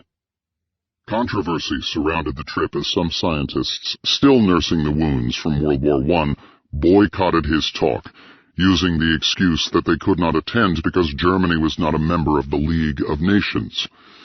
In response, a Paris paper jibed, "If a German were to discover a cure for cancer or tuberculosis, would these 30 academics have to wait until Germany became a member of the League of Nations to use it?" Einstein's return to Germany, however, was marred by the political instability of post-war Berlin. Ominously, it had become the season for political assassinations. In 1919, the socialist leaders Rosa Luxemburg and Karl Liebknecht had been killed. In April 1922, Walter Rathenau, a Jewish physicist and colleague of Einstein, who had risen to become the German foreign minister, was assassinated by submachine guns as he rode in his car. A few days later, Maximilian Harden, another prominent Jew, was severely wounded in another assassination attempt.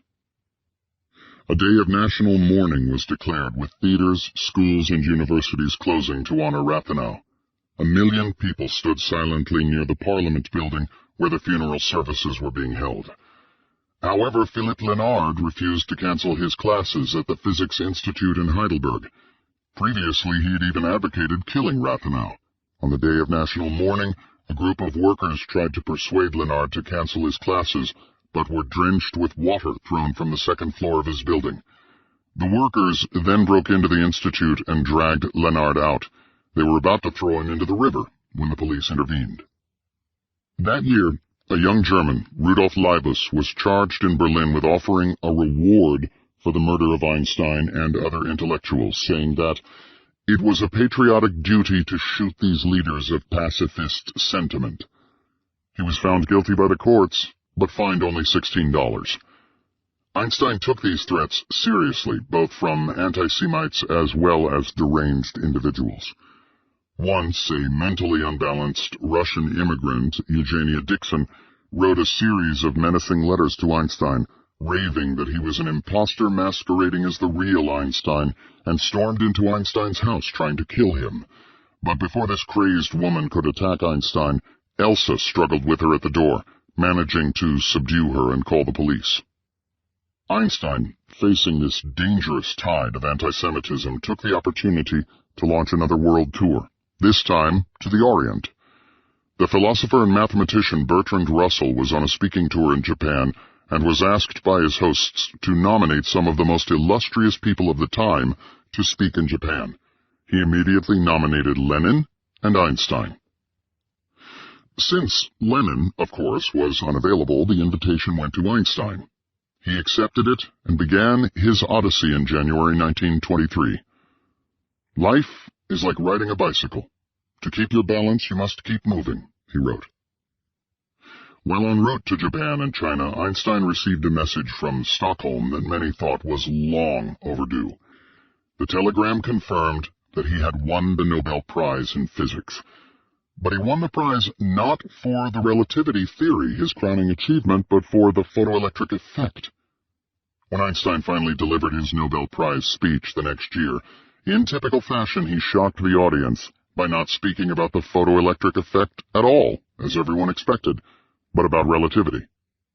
What took so long for Einstein, by far the most visible and respected figure in physics, to win the Nobel Prize?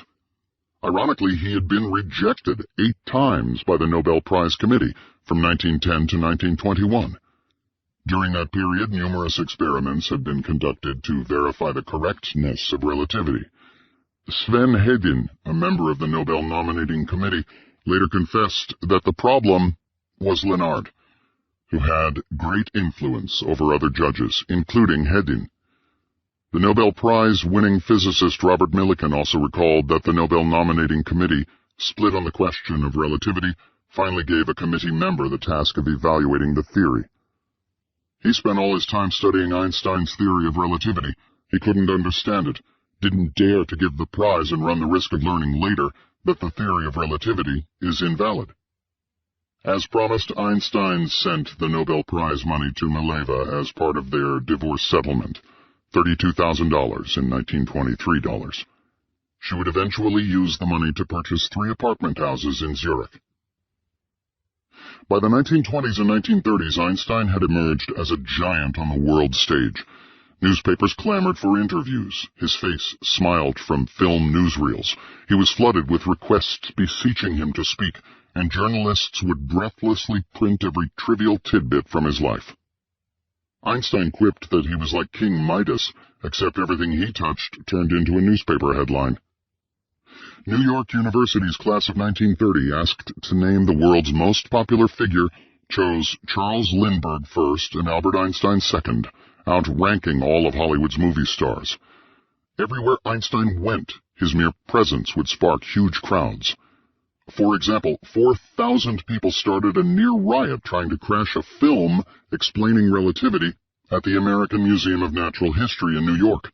A group of industrialists even bankrolled the building of the Einstein Tower in Potsdam, Germany, a futuristic-looking solar observatory finished in 1924 that housed a telescope in a tower 54 feet high. Einstein was so much in demand from artists and photographers that wanted to capture the face of genius that he listed his job description as artist's model. This time, however, he did not make the mistake he made with Mileva, neglecting her while he was on world tours. To Elsa's delight, he took her along to greet celebrities, royalty, and the powerful. Elsa, in turn, adored her husband and gloried in his world fame. She was gentle, warm, motherly, and prototypically bourgeois, and loved to take care of her Alberto. In 1930, Einstein made his second triumphant trip to the United States. On his visit to San Diego, the humorist Will Rogers noted about Einstein, "He ate with everybody, talked with everybody, posed for everybody that had any film left, attended every luncheon, every dinner, every movie opening, every marriage, and 2/3 of the divorces. In fact, he made himself such a good fellow that nobody had the nerve to ask what his theory was." He visited the California Institute of Technology and the observatory at Mount Wilson, meeting astronomer Edwin Hubble, who had verified some of Einstein's theories about the universe. He also visited Hollywood and received a glittering reception worthy of a superstar.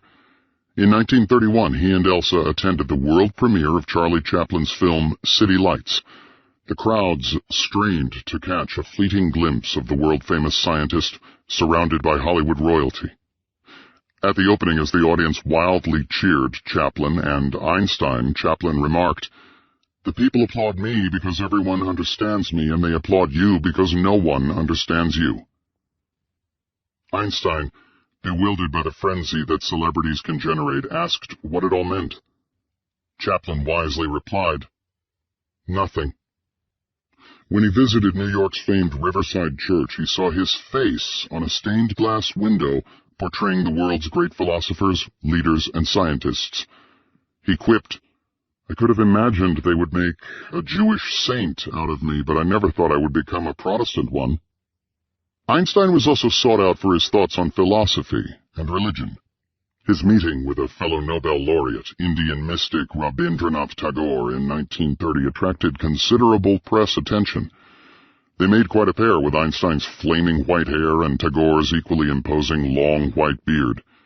One journalist remarked, "It was interesting to see them together. Tagore, the poet with the head of a thinker, and Einstein, the thinker with the head of a poet. It seemed to an observer as though two planets were engaged in a chat." Ever since he read Kant as a child, Einstein became suspicious of traditional philosophy, which he often thought degenerated into pompous but ultimately simplistic hocus-pocus. He wrote, "Is not all a philosophy as if written in honey? It looks wonderful when one contemplates it, but when one looks again, it is all gone. Only mush remains." Tagore and Einstein clashed over the question of whether the world can exist independently of human existence. While Tagore held the mystical belief that human existence was essential to reality, Einstein replied, "The world, considered from the physical aspect, does exist independently of human consciousness." Although they disagreed on the question of physical reality, they found a bit more agreement on questions of religion and morality.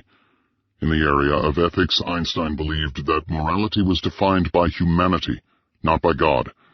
"Morality is of the highest importance, but for us, not God," Einstein observed. "I do not believe in the immorality of the individual, and I consider ethics to be an exclusively human concern with no superhuman authority behind it." Although skeptical about traditional philosophy, he also had the deepest respect for the mysteries posed by religion, especially the nature of existence. He would write, "Science without religion is lame. Religion without science is blind." He would also attribute this appreciation of mystery as the source of all science. "All the fine speculations in the realm of science spring from a deep religious feeling," Einstein wrote. "The most beautiful and deepest experience a man can have is the sense of the mysterious. It is the underlying principle of religion as well as of all serious endeavor in art and science." He concluded, "If something is in me which can be called religious, then it is the unbounded admiration for the structure of the world so far as science can reveal it." Perhaps his most elegant and explicit statement about religion was written in 1929. "I'm not an atheist, and I don't think I can call myself a pantheist. We are in the position of a little child entering a huge library filled with books in many different languages. The child knows someone must have written those books. It does not know how. It does not understand the languages in which they are written. The child dimly suspects a mysterious order in the arrangement of the books, but doesn't know what that is. That, it seems to me, is the attitude of even the most intelligent human being toward God. We see a universe marvelously arranged and obeying certain laws, but only dimly understand these laws. Our limited minds cannot grasp the mysterious force that moves the constellations. I am fascinated by Spinoza's pantheism, but admire even more his contributions to modern thought because he is the first philosopher to deal with the soul and body as one, not two separate things. Einstein would often make a distinction between two types of gods, which are often confused in discussion about religion. First, there is the personal God, the God that answers prayers, parts the waters, and performs miracles. This is the God of the Bible, the God of intervention.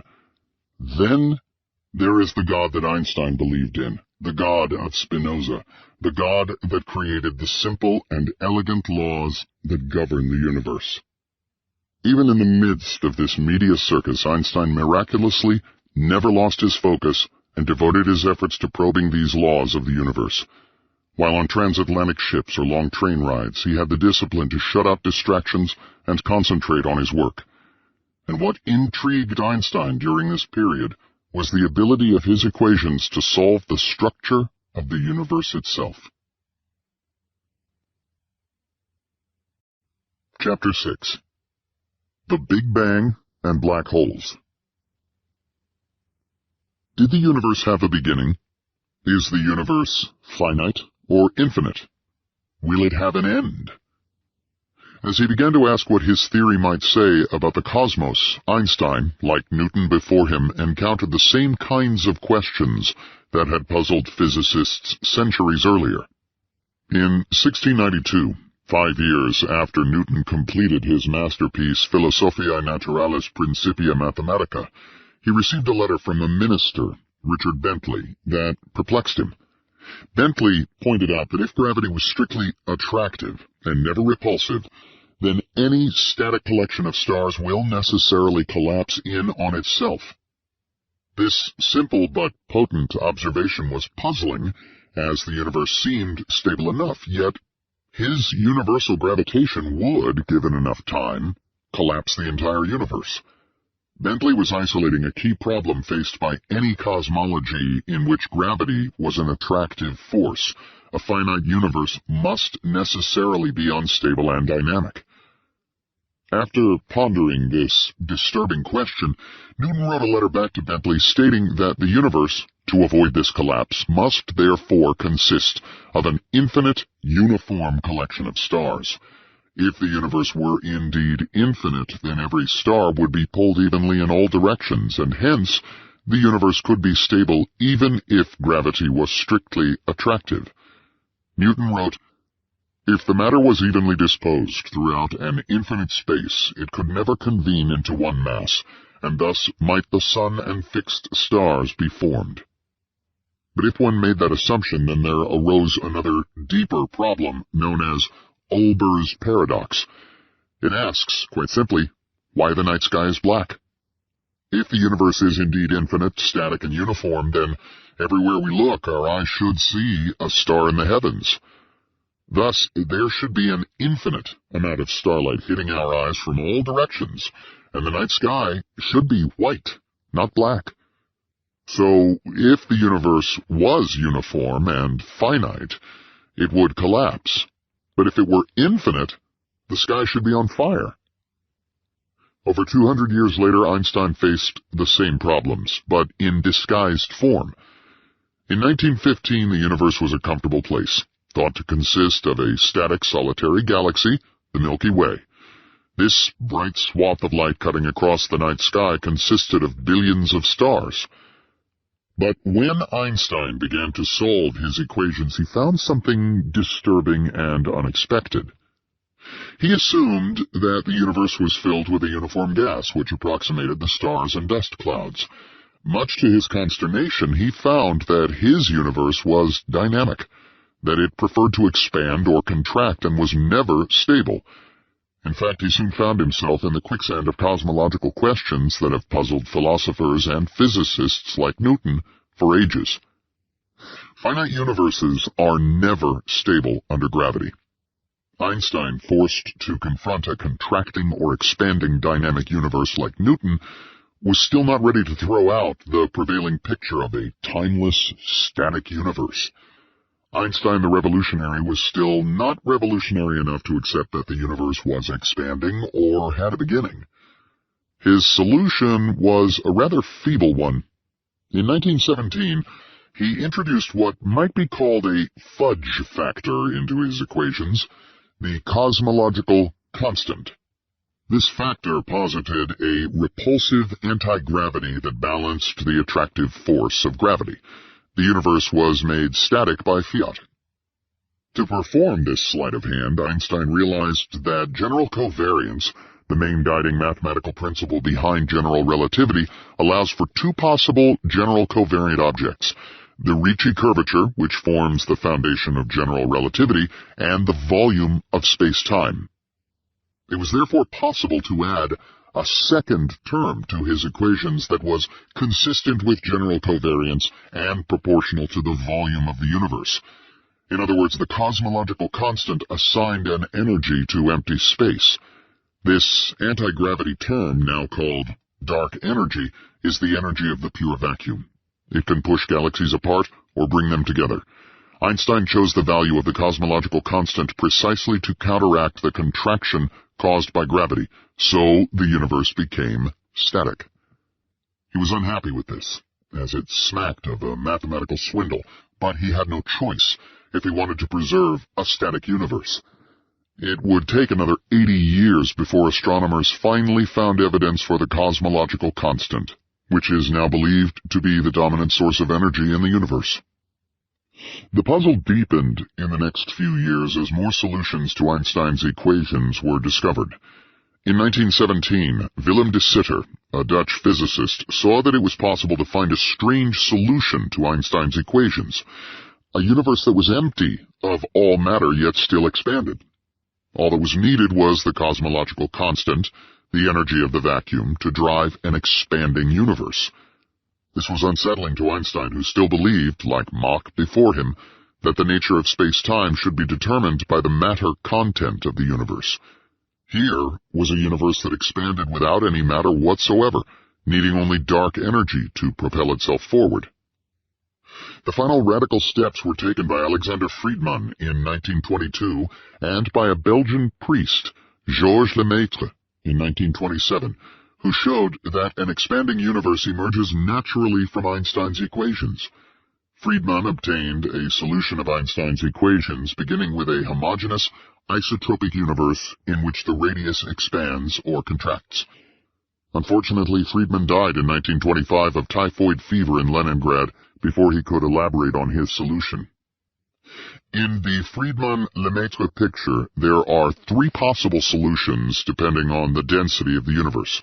If the density of the universe is larger than a certain critical value, then the expansion of the universe will eventually be reversed by gravity and the universe will begin to contract. The critical density is roughly 10 hydrogen atoms per cubic yard. In this universe, the overall curvature is positive. By analogy, a sphere has positive curvature. If the density of the universe is smaller than the critical value, then there is not enough gravity to reverse the expansion of the universe, so it expands indefinitely. Eventually, the universe approaches near absolute zero in temperature as it expands toward what is called the Big Freeze. In this universe, the overall curvature is negative. By analogy, a saddle or a trumpet horn has negative curvature. Last, there is the possibility that the universe will be balanced right at the critical value, in which case it will expand indefinitely. In this universe, the curvature is zero, so the universe is flat. Thus, the fate of the universe could be determined, in principle, by simply measuring its average density. Progress in this direction was confusing, since now there were at least three cosmological models about how the universe should evolve: Einstein's, de Sitter's, and Friedmann-Lemaitre's. The matter rested until 1929, when it was finally settled by the astronomer Edwin Hubble, whose results were to shake the foundations of astronomy. He first demolished the one-galaxy universe theory by demonstrating the presence of other galaxies far beyond the Milky Way. The universe, far from being a comfortable collection of 100 billion stars contained in a single galaxy, now contained billions of galaxies, each one containing billions of stars. In just 1 year, the universe suddenly exploded. He found that there were potentially billions of other galaxies and that the closest one was Andromeda, about 2 million light-years from Earth. The word galaxy, in fact, comes from the Greek word for milk, since the Greeks thought that the Milky Way galaxy was milk spilled by the gods across the night sky. This shocking revelation alone would have guaranteed Hubble's fame among the giants of astronomy, but Hubble went further. In 1928, he made a fateful trip to Holland where he met De Sitter, who claimed that Einstein's general relativity predicted an expanding universe with a simple relationship between redshift and distance. The farther a galaxy was from Earth, the faster it would be moving away. This redshift is slightly different from the redshift considered by Einstein back in 1915. This redshift is caused by galaxies receding from Earth in an expanding universe. If a yellow star, for example, moves away from us, the speed of the light beam remains constant, but its wavelength gets stretched so that the color of the yellow star reddens.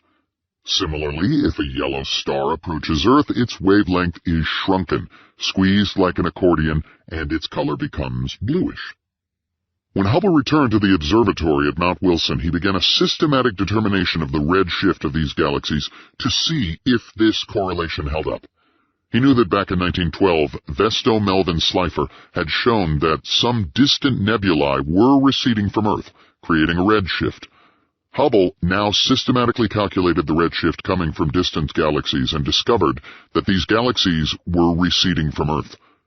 In other words, the universe was expanding at a fantastic rate. He then discovered that his data could fit the conjecture made by De Sitter. This is now called Hubble's law.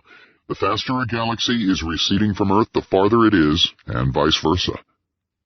Plotted on a curve, graphing distance versus velocity, Hubble found a near straight line, as predicted by general relativity, whose slope is now called Hubble's constant. Hubble, in turn, was curious to know how his results would fit into Einstein's. Unfortunately, Einstein's model had matter but no motion, and De Sitter's universe had motion but no matter. His results did seem to agree with the work of Friedmann and Lemaitre, which possessed both matter and motion. In 1930, Einstein made the pilgrimage to the Mount Wilson Observatory, where he met Hubble for the first time. When the astronomers there proudly boasted that their mammoth 100-inch telescope, the biggest in the world at that time, could determine the structure of the universe, Elsa was not impressed. She said, "My husband does that on the back of an old envelope." As Hubble explained the painstaking results he found from analyzing scores of galaxies, each one receding from the Milky Way, Einstein admitted that the cosmological constant was the greatest blunder of his life. The cosmological constant, introduced by Einstein to artificially create a static universe, was now dispensable. The universe did expand, as he found a decade earlier. Furthermore, Einstein's equations gave perhaps the simplest derivation of Hubble's law. Assume the universe is a balloon that is expanding, with the galaxies represented as tiny dots painted on the balloon. To an ant sitting on any one of these dots, it appears as if every other dot is moving away from it. Likewise, the farther a dot is away from the ant, the faster it is moving away, as in Hubble's law. Thus, Einstein's equations gave new insights into such ancient questions like, is there an end to the universe? If the universe ends with a wall, then can we ask the question, what lies beyond the wall? Columbus might have answered that question by considering the shape of the Earth. In 3 dimensions, the Earth is finite, being just a ball floating in space. But in 2 dimensions, it appears infinite, if one goes around and around its circumference. So anyone walking on the surface of the Earth will never find the end. Thus, the Earth is both finite and infinite at the same time, depending on the number of dimensions one measures. Likewise, one might state that the universe is infinite in 3 dimensions. There is no brick wall in space that represents the end of the universe. A rocket sent into space will never collide with some cosmic wall. However, there is the possibility that the universe might be finite in 4 dimensions. If it were a four-dimensional ball or hypersphere, you might conceivably travel completely around the universe and come back to where you started. In this universe, the farthest object you can see with a telescope is the back of your head. If the universe is expanding at a certain rate, then one can reverse the expansion and calculate the rough time at which the expansion first originated. In other words, not only did the universe have a beginning, but also one could calculate its age. In 2003, satellite data showed that the universe is 13.7 billion years old. In 1931, Lemaitre postulated a specific origin to the universe, a super-hot genesis. If one took Einstein's equations to their logical conclusion, they showed that there was a cataclysmic origin to the universe. In 1949, cosmologist Fred Hoyle christened this the Big Bang theory during a discussion on BBC Radio. Because he was pushing a rival theory, the legend got started that he coined the name Big Bang as an insult, although he later denied that story. However, it should be pointed out that the name is a complete misnomer. It was not big, and there was no bang. The universe started out as an infinitesimally small singularity, and there was no bang or explosion in the conventional sense, since it was the expansion of space itself that pushed the stars apart. Not only did Einstein's theory of general relativity introduce entirely unexpected concepts, such as the expanding universe and the Big Bang, but also it introduced another concept that has intrigued astronomers ever since: black holes. In 1916, just 1 year after he published his theory of general relativity, Einstein was astonished to receive word that a physicist, Karl Schwarzschild, had solved his equations exactly for the case of a single point-like star. Previously, Einstein had only used approximations to the equations of general relativity because they were so complex. Schwarzschild delighted Einstein by finding an exact solution with no approximations whatsoever. Although Schwarzschild was director of the Astrophysical Observatory in Potsdam, he volunteered to serve Germany on the Russian front. Remarkably, as a soldier dodging shells bursting overhead, he managed, against all odds, to work on physics. Not only did he calculate the trajectory of artillery shells for the German army, he also calculated the most elegant, exact solution of Einstein's equations. Today this is called the Schwarzschild solution. Unfortunately, he never lived long enough to enjoy the fame that his solution generated. One of the brightest stars emerging in this new field of relativity, Schwarzschild died at the age of 42, just a few months after his papers were published, from a rare skin disease he picked up while fighting on the Russian front. A waste for the world of science. Einstein delivered a moving eulogy for Schwarzschild, whose death only reinforced Einstein's hatred of the senselessness of war. The Schwarzschild solution, which created quite a sensation in scientific circles, also had strange consequences. Schwarzschild found that extremely close to this point-like star, gravity was so intense that even light itself could not escape, so the star became invisible. This was a sticky problem, not only for Einstein's theory of gravity, but also for the Newtonian theory.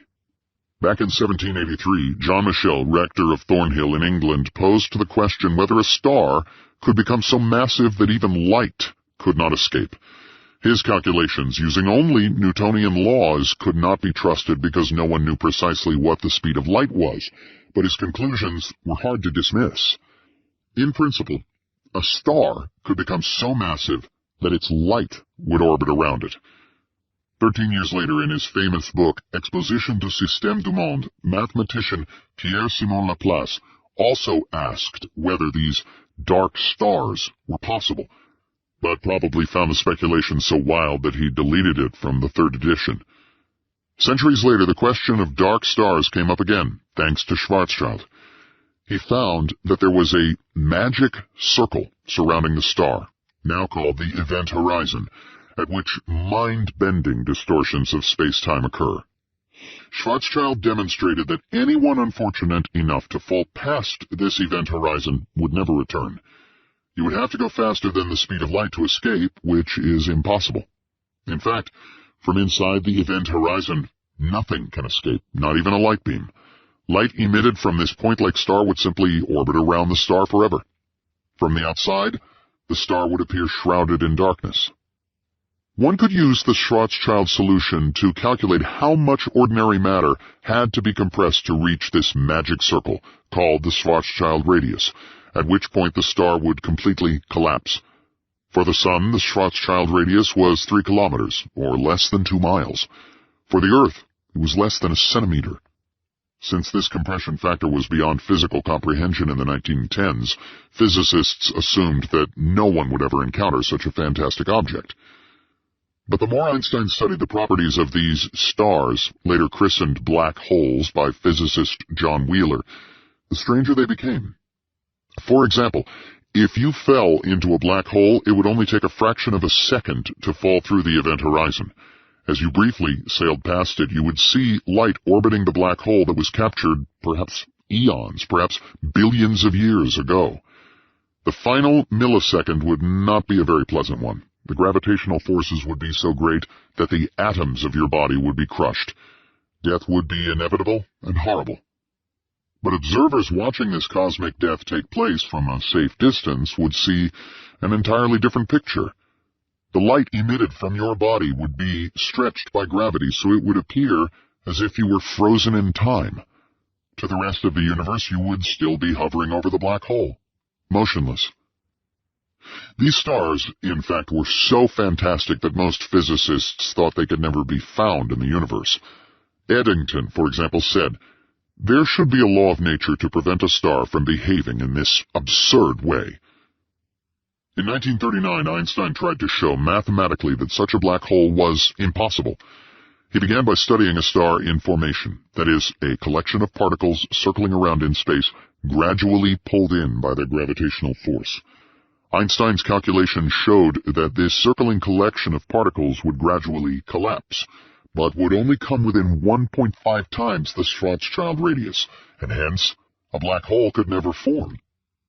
Although this calculation seemed airtight, what Einstein apparently missed was the possibility of an implosion of matter in the star itself, created by the crushing effect of the gravitational force overwhelming all the nuclear forces in matter. This more detailed calculation was published in 1939 by J. Robert Oppenheimer and his student Hartland Snyder. Instead of assuming a collection of particles circling in space, they assumed a static star, large enough so that its massive gravity could overwhelm the quantum forces inside the star. For example, a neutron star consists of a large ball of neutrons about the size of Manhattan, 20 miles across, making up a gigantic nucleus. What keeps this ball of neutrons from collapsing is the Fermi force, which prevents more than one particle with certain quantum numbers, e.g. spin, from being in the same state. If the gravitational force is large enough, then one can overcome the Fermi force and thereby squeeze the star to within the Schwarzschild radius, at which point nothing known to science can prevent a complete collapse. However, it would be another 3 decades or so before neutron stars were found and black holes were discovered, so most of the papers on the mind-bending properties of black holes were considered highly speculative.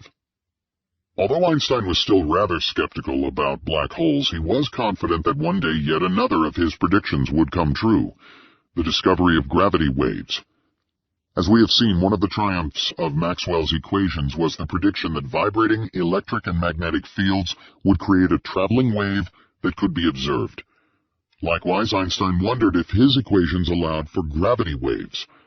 In a Newtonian world, gravity waves cannot exist, since the force of gravity acts instantaneously throughout the universe, touching all objects simultaneously.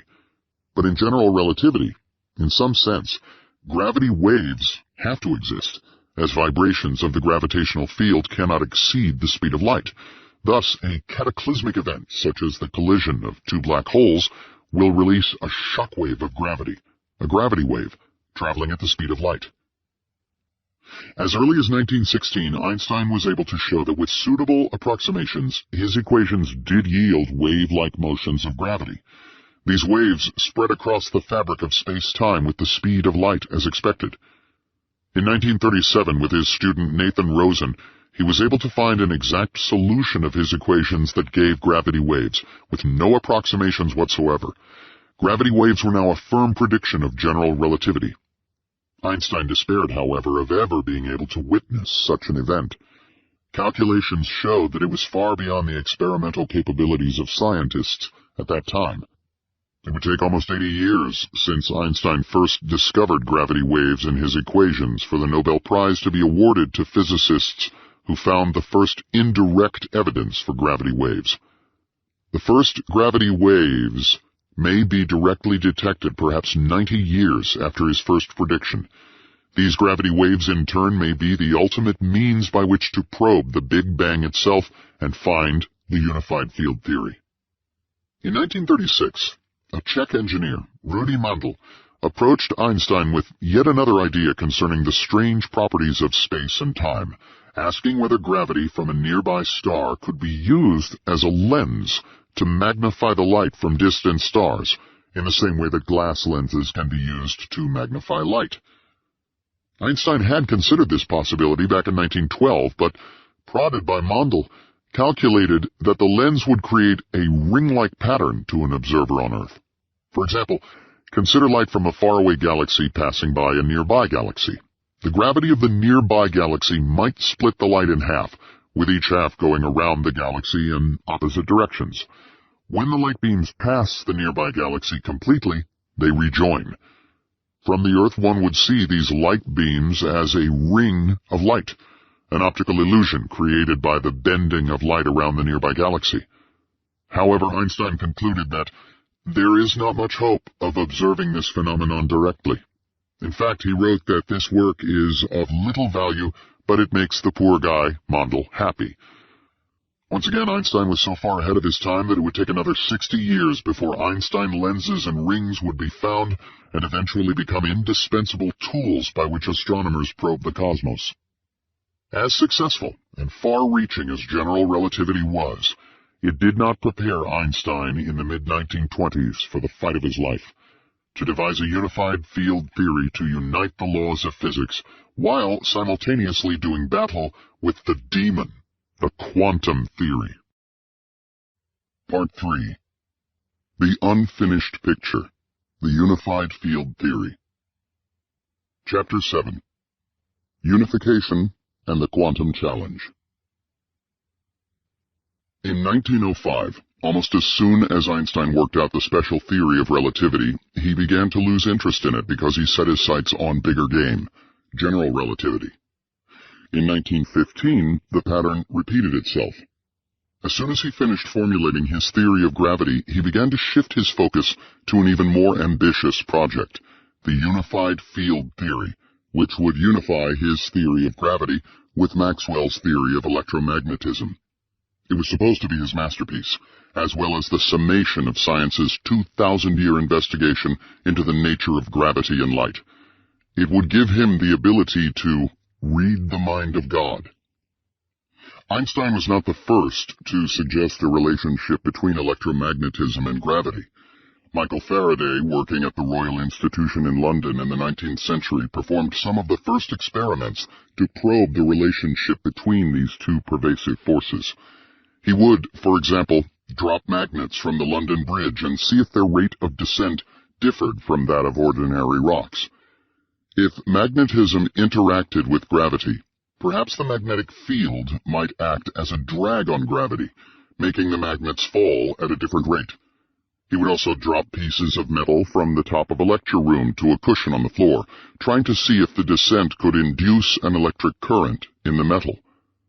All his experiments produced negative results. However, he noted, "They do not shake my strong feeling of the existence of a relation between gravity and electricity, though they give no proof that such a relation exists." Furthermore, Riemann, who founded the theory of curved space in any dimension, believed strongly that both gravity and electromagnetism could be reduced to purely geometric arguments. Unfortunately, he did not have any physical picture or field equations, so his ideas went nowhere. Einstein once summarized his attitude toward unification by comparing marble and wood. Marble, thought Einstein, described the beautiful world of geometry. in which surfaces warped smoothly and continuously. The universe of stars and galaxies played out their cosmic game on the beautiful marble of space-time. Wood, on the other hand, represented the chaotic world of matter, with its jungle of subatomic particles, its nonsensical rules for the quantum. This wood, like gnarled vines, grows in unpredictable and random ways. New particles being discovered in the atom made the theory of matter quite ugly. Einstein saw the defect in his equations. The fatal flaw was that wood determined the structure of the marble. The amount of bending of space-time was determined by the amount of wood at any point. Thus, to Einstein, his strategy was clear: to create a theory of pure marble, to eliminate the wood by reformulating it solely in terms of marble. If the wood itself could be shown to be made of marble, then he would have a theory that was purely geometric. For example, a point particle is infinitely tiny, having no extension in space. In field theory, a point particle is represented by a singularity, a point where the field strength goes to infinity. Einstein wanted to replace this singularity with a smooth deformation of space and time. Imagine, for example, a kink or knot in a rope. From a distance, the kink may look like a particle, but close up, the kink or knot is nothing but a wrinkle in the rope. Similarly, Einstein wanted to create a theory that was purely geometric and had no singularities whatsoever. Subatomic particles like the electron would emerge as kinks or as some kind of small wrinkle on the surface of space-time. The fundamental problem, however, was that he lacked a concrete symmetry and principle that could unify electromagnetism and gravity. As we saw earlier, the key to Einstein's thinking was unification through symmetry. With special relativity, he had the picture that guided him constantly, running next to a light beam. This picture revealed the fundamental contradiction between Newtonian mechanics and Maxwell's fields. From this, he was able to extract a principle, the constancy of the speed of light. Last, he was able to formulate the symmetry that unified space and time, the Lorentz transformations. Similarly, with general relativity, he had a picture that gravity was caused by the warping of space and time. This picture exposed the fundamental contradiction between Newton's gravity, where gravity traveled instantaneously, and relativity, where nothing can go faster than light. From the picture, he extracted a principle, the equivalence principle, that accelerating and gravitating frames obeyed the same laws of physics. Last, he was able to formulate the generalized symmetry that described accelerations in gravity, which was general covariance. The problem facing Einstein now was truly daunting because he was working at least 50 years ahead of his time.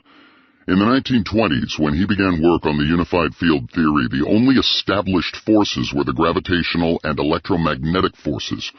The nucleus of the atom had only been discovered in 1911 by Ernest Rutherford, and the force that held it together was still shrouded in mystery. But without an understanding of the nuclear forces, Einstein lacked a crucial part of the puzzle. Furthermore, no experiment or observation exposed a contradiction between gravity and electromagnetism that would be the hook Einstein could grab onto. Hermann Weyl, a mathematician who was inspired by Einstein's search for a unified field theory, made the first serious attempt in 1918. At first, Einstein was very impressed. "It is a masterful symphony," he wrote. Weyl expanded Einstein's old theory of gravity by adding the Maxwell field directly into the equations. Then he demanded that the equations be covariant under even more symmetries than Einstein's original theory, including scale transformations, i.e., transformations that expand or contract all distances. However, Einstein soon found some strange anomalies in the theory. For example, if you traveled in a circle and came back to your original point, you would find that you were shorter but had the same shape. In other words, lengths were not preserved. In Einstein's theory, lengths could also change, but they remained the same if you came back to where you started. Time would also be shifted in a closed path, but this would violate our understanding of the physical world. For example, it meant that if vibrating atoms were moved around a complete circle, they would be vibrating at a different frequency when they came back. Although Wile's theory seemed ingenious, it had to be abandoned because it did not fit the data. In hindsight, we can see that the Wile theory had too much symmetry. Scale invariance is apparently a symmetry that nature does not use to describe our visible universe. In 1923, Arthur Eddington also caught the bug. Inspired by Wile's work, Eddington, and many others after him, tried his hand at a unified field theory. Like Einstein, he created a theory based on the Ricci curvature, but the concept of distance did not appear in the equations. In other words, it was impossible to define meters or seconds in his theory. The theory was pre-geometrical. Only in the last step would distance finally appear as a consequence of his equations. Electromagnetism was supposed to emerge as a piece of the Ricci curvature. The physicist Wolfgang Pauli did not like this theory at all, stating that it had no significance for physics. Einstein also panned it, thinking it had no physical content. But what really rocked Einstein to the core was a paper that he saw in 1921, written by an obscure mathematician, Theodor Kaluza, from the University of Königsberg. Kaluza suggested that Einstein, who had pioneered the concept of the fourth dimension, add yet another dimension to his equations. Kaluza began by reformulating Einstein's own general relativity in 5 dimensions, 4 dimensions of space and 1 dimension of time. This takes no work at all, since Einstein's equations could easily be formulated in any dimension. Then, in a few lines, Kaluza showed that if the 5th dimension is separated from the other 4, Einstein's equations emerged, along with Maxwell's equations. In other words, Maxwell's equations, the horrible set of 8 partial differential equations memorized by every engineer and physicist, can be reduced to waves traveling on the 5th dimension. To put it another way, Maxwell's theory was already hidden inside Einstein's theory if relativity were extended to 5 dimensions. Einstein was surprised by the sheer audacity and beauty of Kaluza's work. He wrote Kaluza, "The idea of achieving unification by means of a 5-dimensional cylinder world never dawned on me. At first glance, I liked your idea enormously." A few weeks later, after studying the theory, he wrote, "The formal unity of your theory is startling." In 1926, the mathematician Oscar Klein generalized Kaluza's work and speculated that the 5th dimension was unobservable because it was small and possibly linked to the quantum theory. Kaluza and Klein were thus proposing an entirely different approach to unification. To them, electromagnetism was nothing but vibrations rippling along the surface of a small 5th dimension. For example, if we think of fish living in a shallow pond swimming just below the lily pads, the fish might conclude that their universe was 2-dimensional. They can move forward and backward, left and right, but the concept of up into the 3rd dimension would be alien to them. If their universe was 2-dimensional, then how might they become aware of a mysterious 3rd dimension? Imagine that it rains one day. Tiny ripples in the 3rd dimension move along the surface of the pond, and they are clearly visible to the fish. As these ripples move along the surface, the fish might conclude that there was a mysterious force that could illuminate their universe. Similarly, in this picture, we are the fish. We conduct our affairs in 3 spatial dimensions, unaware that there could be higher dimensions existing just beyond our senses. The only direct contact that we might have with the unseen 5th dimension is light, now viewed as ripples traveling along the 5th dimension. There was a reason why the Kaluza-Klein theory worked so well. Recall that unification through symmetry was one of Einstein's great strategies that led to relativity. In the Kaluza-Klein theory, electromagnetism and gravity were united because of a new symmetry, 5-dimensional general covariance. Although this picture was immediately appealing, unifying gravity and electromagnetism by introducing another dimension, there was still the nagging question, where was this 5th dimension? No experiment has ever, even to this day, picked up evidence of any higher dimension of space beyond length, width, and height. If these higher dimensions exist, then they must be extremely small, much smaller than an atom. For example, we know that if we release chlorine gas into a room, its atoms can slowly permeate all the nooks and crannies of any room without disappearing into some mysterious extra dimension. We know, therefore, that any hidden dimension must be smaller than any atom. In this new theory, if one makes the fifth dimension smaller than an atom, then it is consistent with all laboratory measurements, which have never detected the presence of the fifth dimension. Kaluza and Klein assumed that the fifth dimension was curled up into a small ball, too small to be experimentally observed. Although the Kaluza-Klein theory was a fresh, intriguing approach to unifying electromagnetism with gravity, Einstein eventually had doubts. The thought that the fifth dimension might not exist, that it might be a mathematical fiction or mirage, bothered him. Also, he had problems finding subatomic particles in the Kaluza-Klein theory. His goal was to derive the electron from his gravitational field equations, and try as he could find no such solution. In hindsight, this was a tremendous missed opportunity for physics. If physicists had taken the Kaluza-Klein theory more seriously, they might have added more dimensions beyond 5. As we increase the number of dimensions, Maxwell's field increases in number into what are called Yang-Mills fields. Klein actually discovered the Yang-Mills fields in the late 1930s, but his work was forgotten because of the chaos of World War II. It would take almost 2 decades before they were rediscovered in the mid-1950s. These Yang-Mills fields now form the foundation of the current theory of the nuclear force. Almost all of subatomic physics is formulated in terms of them. After another 20 years, the Kaluza-Klein theory would be resurrected in the form of a new theory, string theory, now considered the leading candidate for a unified field theory. Einstein hedged his bets. If the Kaluza-Klein theory failed, then he would have to explore a different avenue toward the unified field theory. His choice was to investigate geometries beyond Riemannian geometry. He consulted many mathematicians, and it became quickly obvious that this was a totally open field. In fact, at Einstein's urging, many mathematicians began to look into post-Riemannian geometries, or the theory of connections, to help him explore new possible universes. New geometries, involving torsion and twisting spaces, were soon developed as a consequence. These abstract spaces would have no application to physics for another 70 years until the arrival of superstring theory.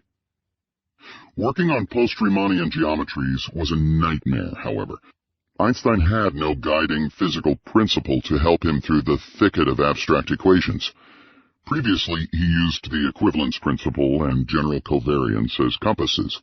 Both were firmly rooted in experimental data. He had also relied on physical pictures to show him the way. With the unified field theory, however, he had no guiding physical principle or picture. So curious was the world about Einstein's work that a progress report he gave on the unified field theory to the Prussian Academy was reported to the New York Times, which even published parts of Einstein's paper. Soon there were hundreds of reporters swarming outside his home, hoping for a glimpse of him. Eddington wrote, "You may be amused to hear that one of our great department stores in London, Selfridges, has posted on its window your paper, the 6 pages pasted up side by side, so that passers-by can read it all through.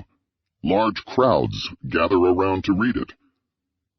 Einstein, however, would have traded all the adulation and praise in the world for a simple physical picture to guide his path. Gradually, other physicists began to hint that Einstein was on the wrong track and that his physical intuition was failing him. One critic was his friend and colleague, Wolfgang Pauli, one of the early pioneers of the quantum theory, who was famous in scientific circles for his unsparing wit. He once said of a misguided physics paper, "It is not even wrong." To a colleague whose paper he had reviewed, he said, "I do not mind if you think slowly, but I do object when you publish more quickly than you think." After he heard a confused, incoherent seminar, he would say, "What you said was so confusing that one cannot tell whether it was nonsense or not." When fellow physicists complained that Pauli was too critical, he would reply, Some people have very sensitive corns, and the only way to live with them is to step on these corns until they are used to it. His impression of the unified field theory was reflected by his famous comment that what God has torn asunder, let no man put together. Ironically, later Pauli would also catch the bug and propose his own version of the unified field theory.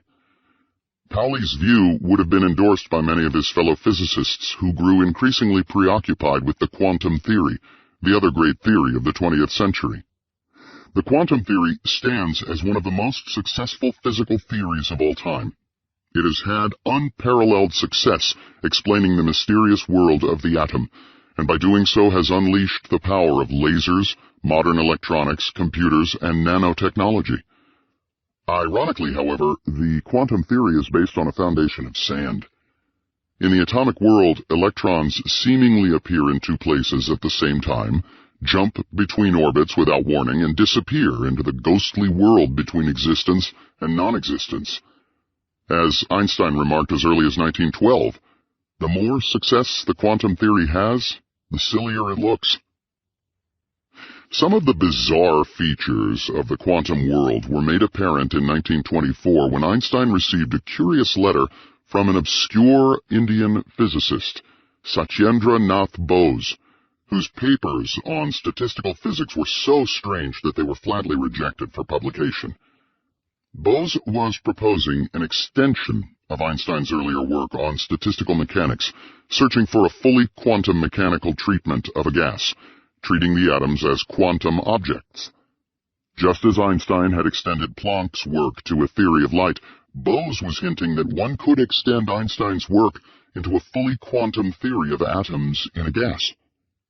Einstein, a master of the subject, found that though Bose had made a number of mistakes, making assumptions that could not be justified, his final answer appeared to be correct. Einstein was not only intrigued by the paper, he translated it into German and submitted it for publication. He then extended Bose's work and wrote a paper of his own, applying the result to extremely cold matter that hovers just above the temperature of absolute zero. Bose and Einstein found a curious fact about the quantum world. All atoms are indistinguishable. That is, you cannot put a label on each atom, as Boltzmann and Maxwell had thought. While rocks and trees and other ordinary matter can be labeled and given names, in the quantum world, all atoms of hydrogen are identical in any experiment. There are no green or blue or yellow hydrogen atoms. Einstein then found that if a collection of atoms were supercooled to near absolute zero, where all atomic movement almost ceases, all the atoms would fall down to the lowest energy state, creating a single superatom. These atoms would condense into the same quantum state, behaving essentially like a single gigantic atom.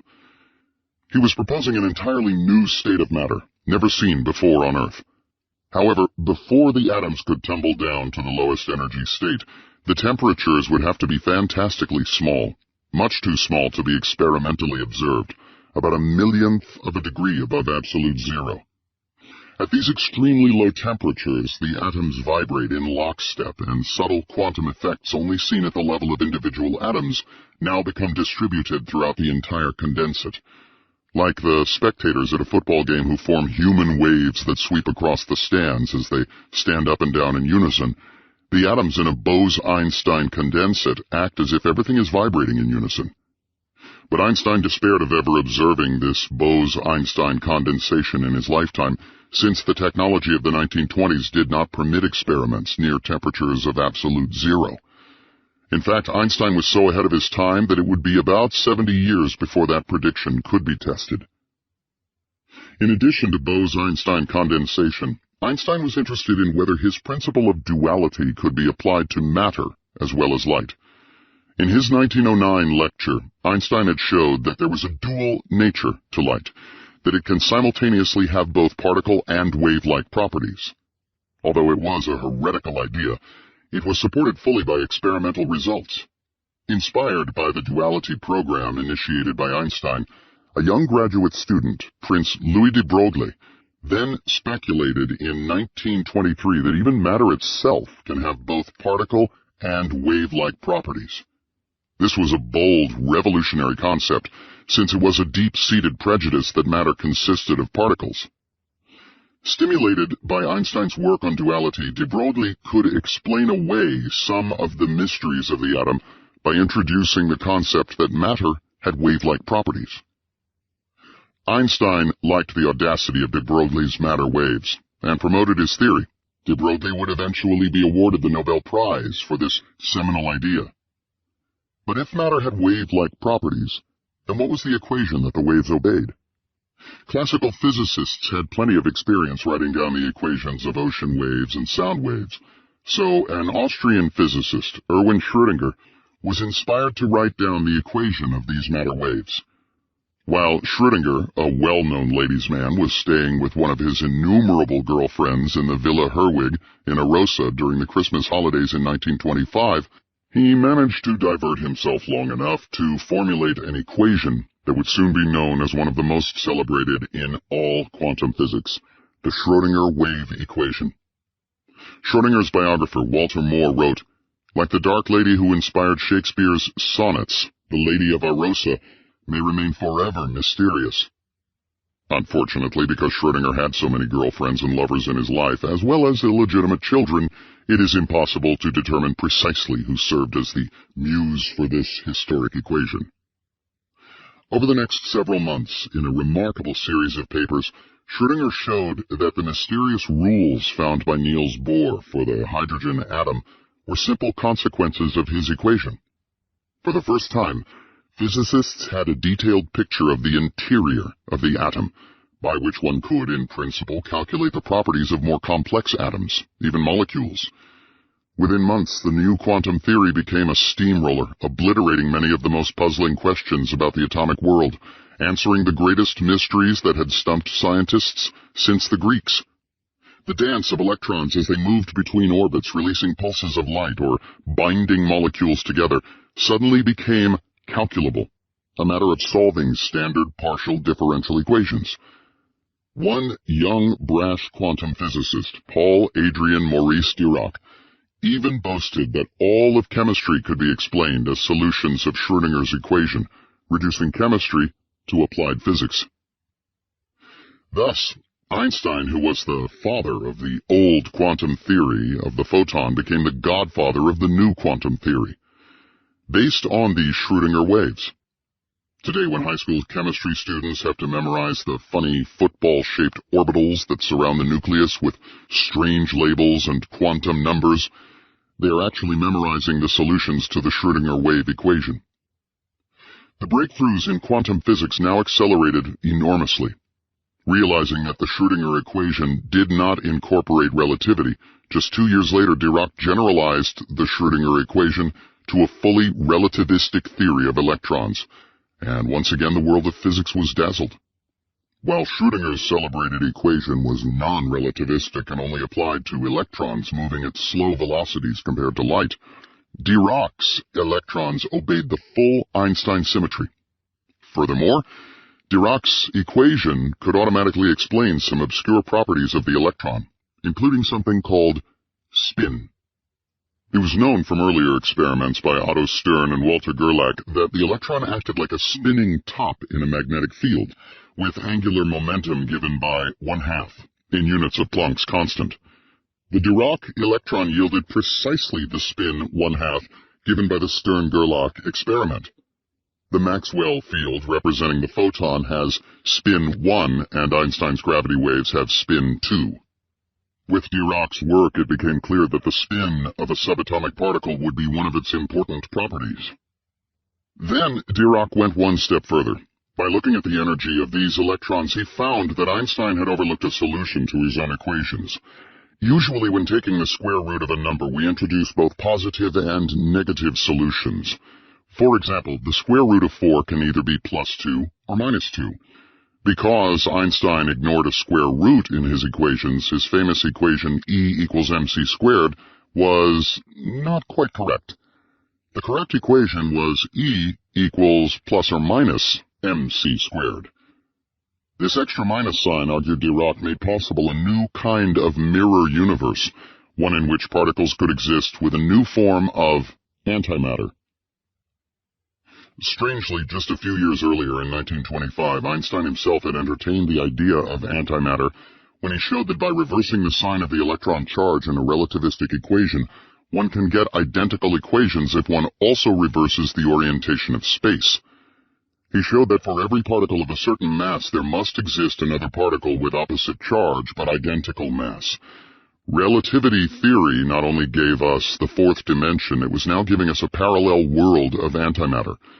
However, Einstein, never one to quibble over priority, graciously never challenged Dirac. At first, the radical ideas of Dirac met with fierce skepticism.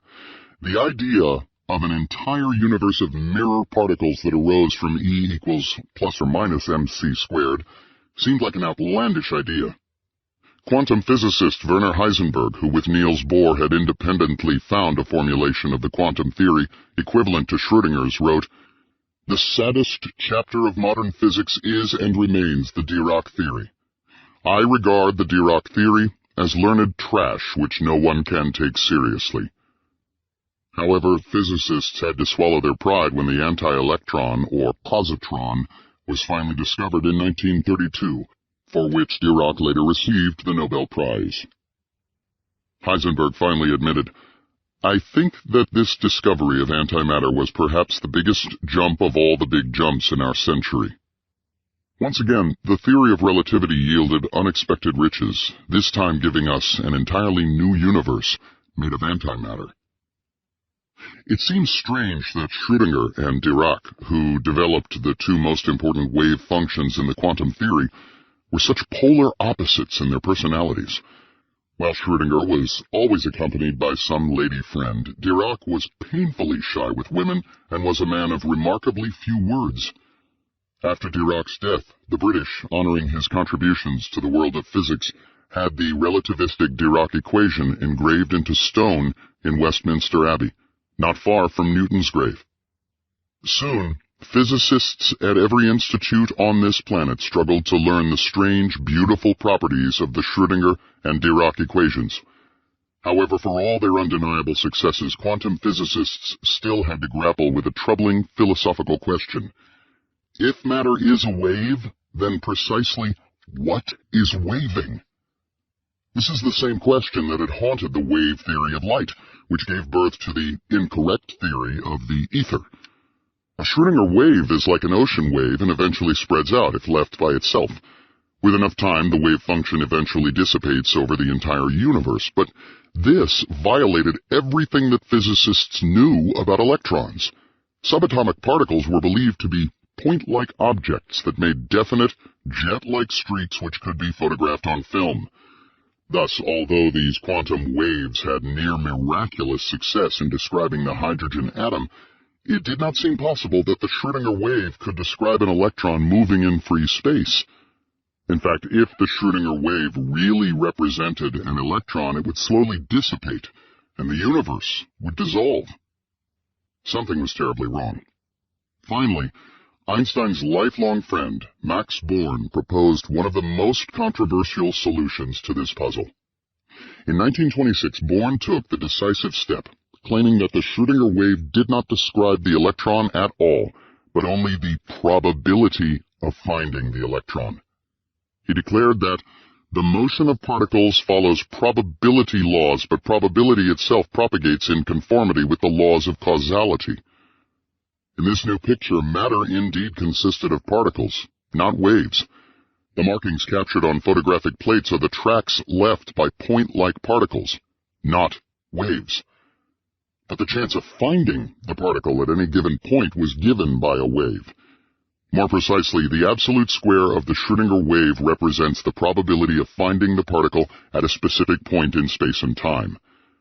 Thus, it did not matter if the Schrödinger wave spread out over time. It simply meant that if you left an electron by itself, over time it would wander around, and you would not know precisely where it was.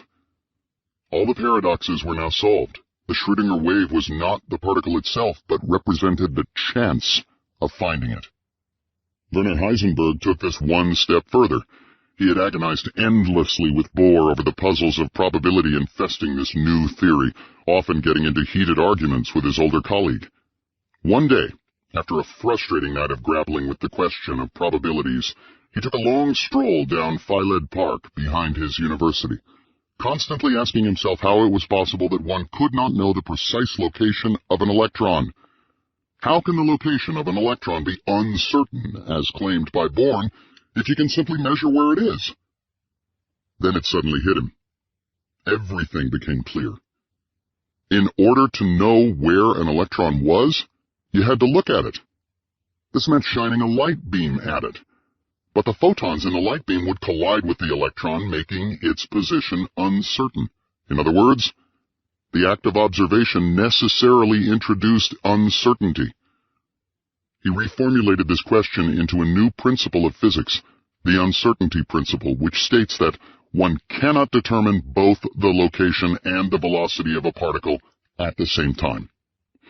More precisely, the product of the uncertainty in position and momentum must be greater than or equal to Planck's constant divided by 4p.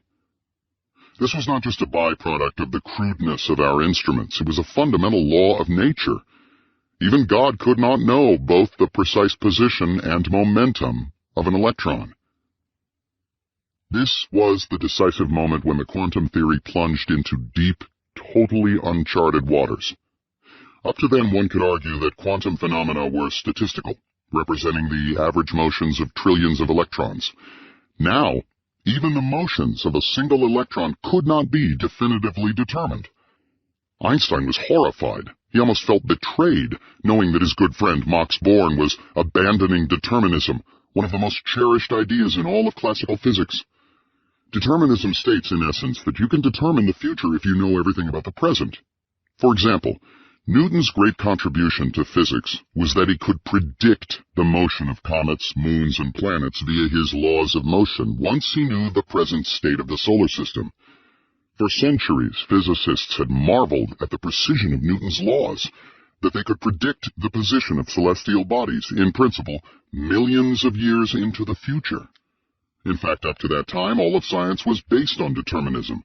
That is, a scientist can predict the outcome of an experiment if the scientist knows the position and velocities of all particles. Followers of Newton summarized this belief by comparing the universe to a gigantic clock. God wound up this clock at the beginning of time, and it has been steadily ticking ever since, according to Newton's laws of motion. If you knew the position and velocity of every atom in the universe, then you can, via Newton's laws of motion, calculate the subsequent evolution of the universe with infinite precision. However, the uncertainty principle negated all of this, stating that it is impossible to predict the future state of the universe. Given a uranium atom, for example, one could never calculate when it will decay, only the likelihood of its doing so. In fact, even God or a deity did not know when the uranium atom would decay. In December 1926, responding to Born's paper, Einstein wrote, "Quantum mechanics calls for a great deal of respect, but some inner voice tells me that this is not the true Jacob. The theory offers a lot, but it hardly brings us any closer to the old man's secret. For my part, at least I am convinced that he doesn't throw dice." When commenting on Heisenberg's theory, Einstein remarked, "Heisenberg has laid a big quantum egg. In Göttingen, they believe in it. I don't." Schrödinger himself disliked this idea intensely. He once said that if his equation represented only probabilities, then he regretted having anything to do with it. Einstein chimed in that he would have become a cobbler or employee in a gaming house if he had known that the quantum revolution he helped to initiate would introduce chance into physics. Physicists were beginning to divide into two camps. Einstein led one camp, which still clung to a belief in determinism, an idea that dated back to Newton himself and had guided physicists for centuries. Schrödinger and de Broglie were allies. The other, much larger camp was led by Niels Bohr, who believed in uncertainty and championed a new version of causality based on averages and probabilities. Bohr and Einstein, in some sense, were polar opposites in other ways.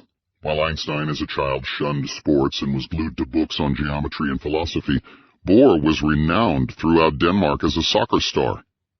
Whereas Einstein spoke forcefully and dynamically, wrote almost lyrically, and could exchange banter with journalists as well as royalty, Bohr was stiff, had a horrible mumble, was often inarticulate and inaudible, and would often repeat a single word endlessly when engrossed in thought. While Einstein could effortlessly write elegant and beautiful prose, Bohr was paralyzed when he had to write a paper. As a high school student, he would dictate all his papers to his mother. After he married, he would dictate them to his wife, even interrupting his honeymoon to dictate one long and important paper. He would sometimes involve his entire laboratory in rewriting his papers, once over 100 times, completely disrupting the work. Wolfgang Pauli, once asked to visit Bohr in Copenhagen, replied, "If the last proof is sent away, then I will come." Both were, however, obsessed with their first love, physics. Bohr, in fact, would scribble equations on the goalpost of a soccer game if he had an inspiration. Both would also sharpen their thoughts by using others as sounding boards for their ideas. Strangely, Bohr could only function if he had assistants around him to bounce off ideas. Without an assistant whose ear he could borrow, he was helpless.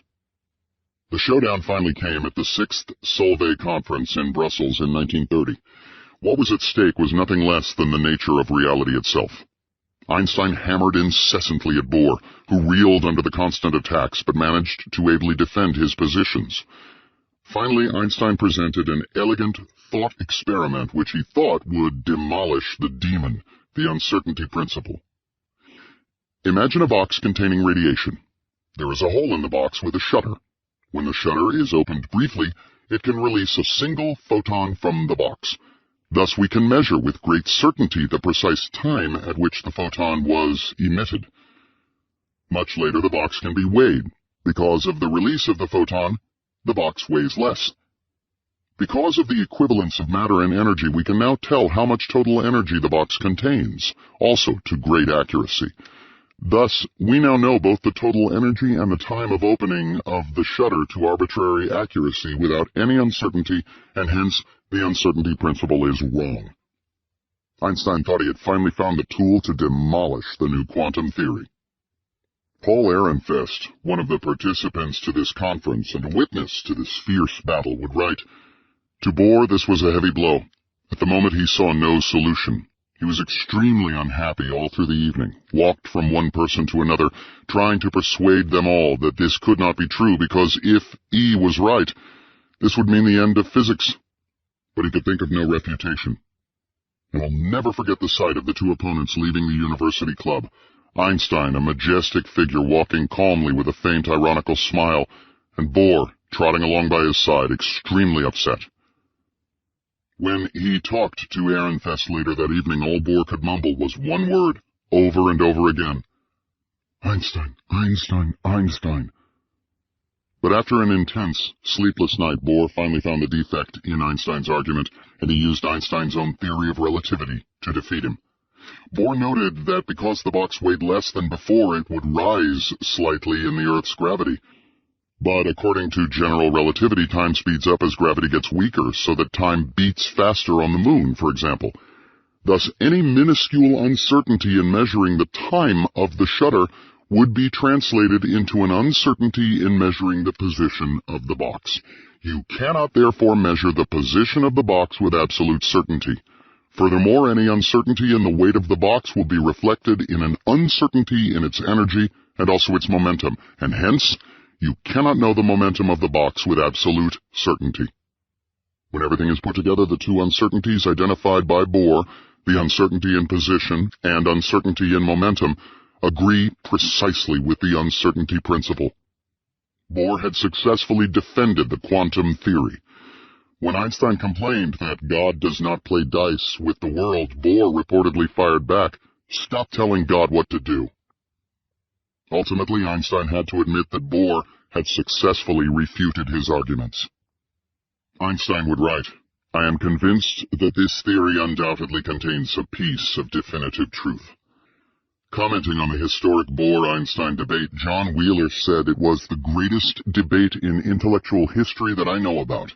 In 30 years, I never heard of a debate between two greater men over a longer period of time on a deeper issue with deeper consequences for understanding this strange world of ours.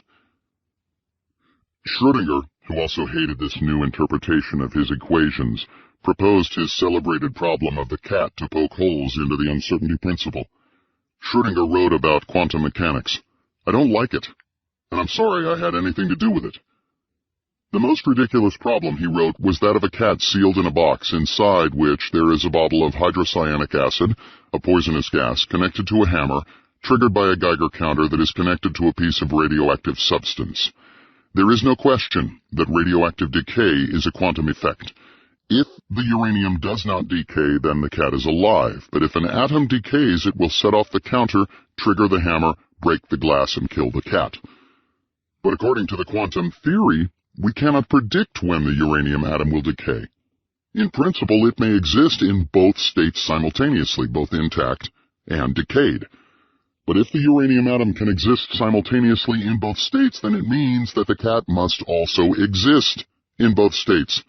So the question is the cat dead or alive? Normally, this is a silly question. Even if we cannot open the box, common sense tells us that the cat is either dead or alive. One cannot be both dead and alive simultaneously. This would violate everything we know about the universe and physical reality. However, the quantum theory gives us a strange answer. The final answer is, we don't really know. Before you open the box, the cat is represented by a wave, and waves can add, like numbers. We have to add the wave function of a dead cat to that of a live cat.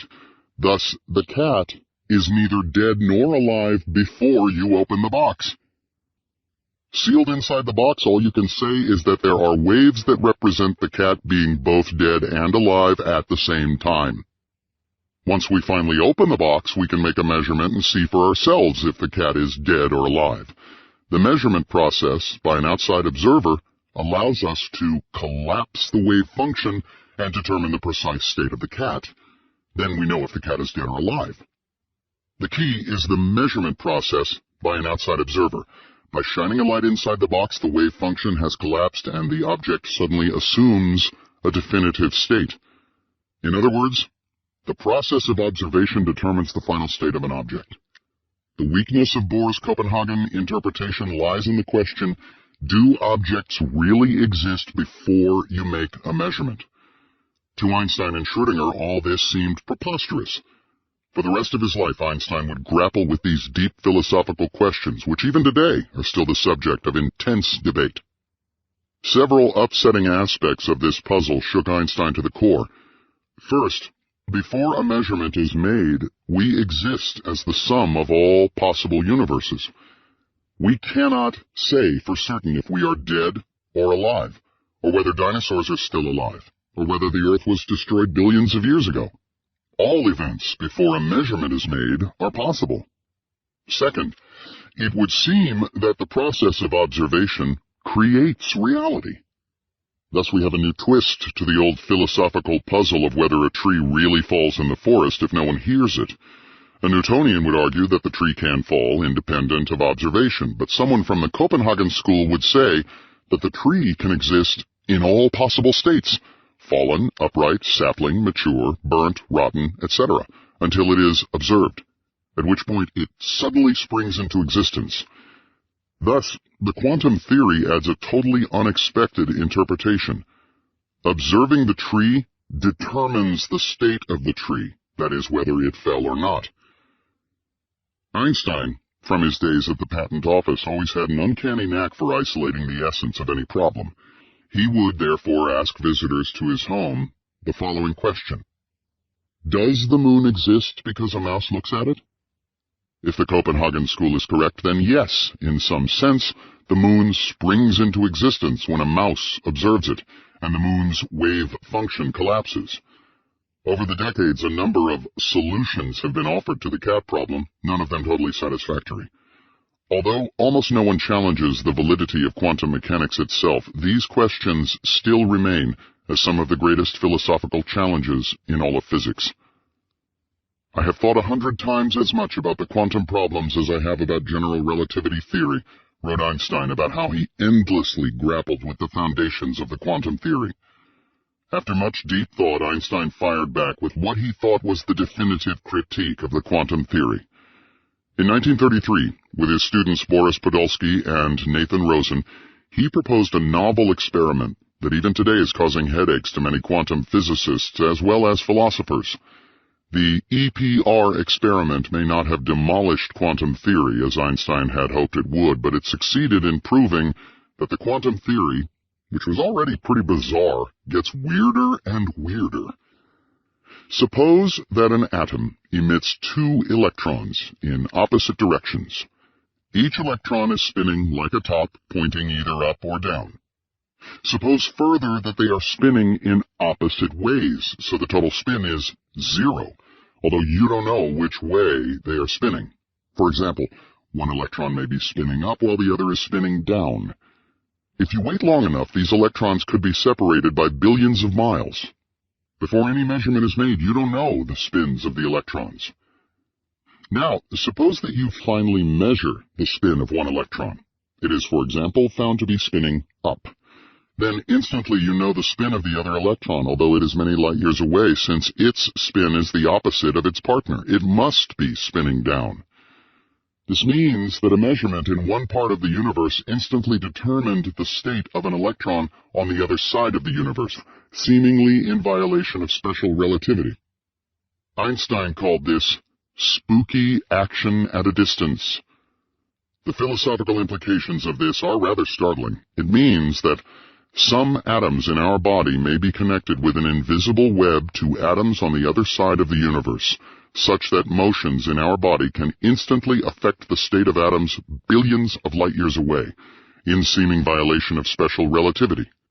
Einstein disliked this idea because it meant that the universe was non-local. That is, events here on Earth instantly affect events on the other side of the universe, traveling faster than light. On hearing of this new objection to quantum mechanics, Schrödinger wrote to Einstein, "I was very happy that in that paper you have evidently caught dogmatic quantum mechanics by the coattails." Hearing of the latest Einstein paper, Bohr's colleague Leon Rosenfeld wrote, "We dropped everything. We had to clear up such a misunderstanding at once." Bohr, in great excitement, instantly began dictating the draft of a rejoinder. The Copenhagen school withstood the challenge, but at a price. Bohr had to concede to Einstein that the quantum universe was indeed non-local, i.e. events in one part of the universe can instantly affect another part of the universe.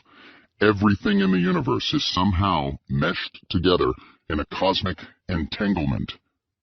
So the EPR experiment did not disprove quantum mechanics. It only revealed how crazy it really is. Over the years, this experiment has been misunderstood, with scores of speculations that one could build EPR faster than light radio, or that we can send signals back in time, or that we can use this effect for telepathy. The EPR experiment did not negate relativity, however. In this sense, Einstein had the last laugh. No useful information can be transmitted faster than light via the EPR experiment.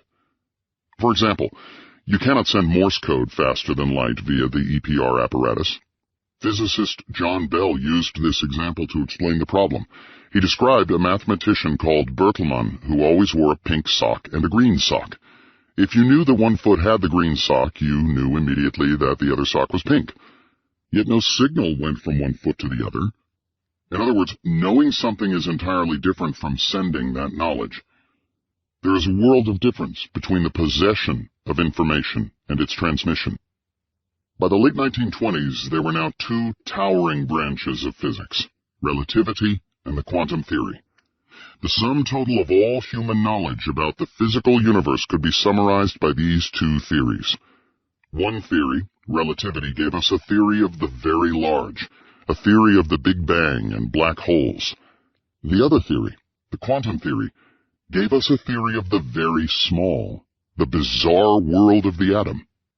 Although the quantum theory was based on counterintuitive ideas, no one could dispute its stunning experimental successes.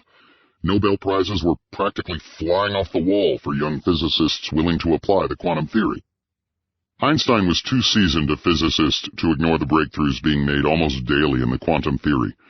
He did not dispute the experimental successes of it. Quantum mechanics was the most successful physical theory of our period, he would admit. Neither did Einstein impede the development of quantum mechanics, as a lesser physicist might have. In 1929, Einstein recommended that Schrödinger and Heisenberg share in the Nobel Prize. Instead, Einstein shifted strategies. He would no longer attack the theory as being incorrect. His new strategy was to absorb the quantum theory into his unified field theory.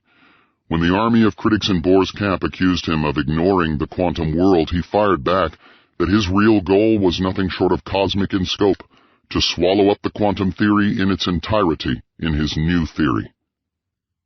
Einstein used an analogy drawn from his own work. Relativity did not prove that Newtonian theory was completely wrong, it only showed that it was incomplete, that it could be subsumed into a larger theory. Thus, Newtonian mechanics is quite valid in its own particular domain, the realm of small velocities and large objects.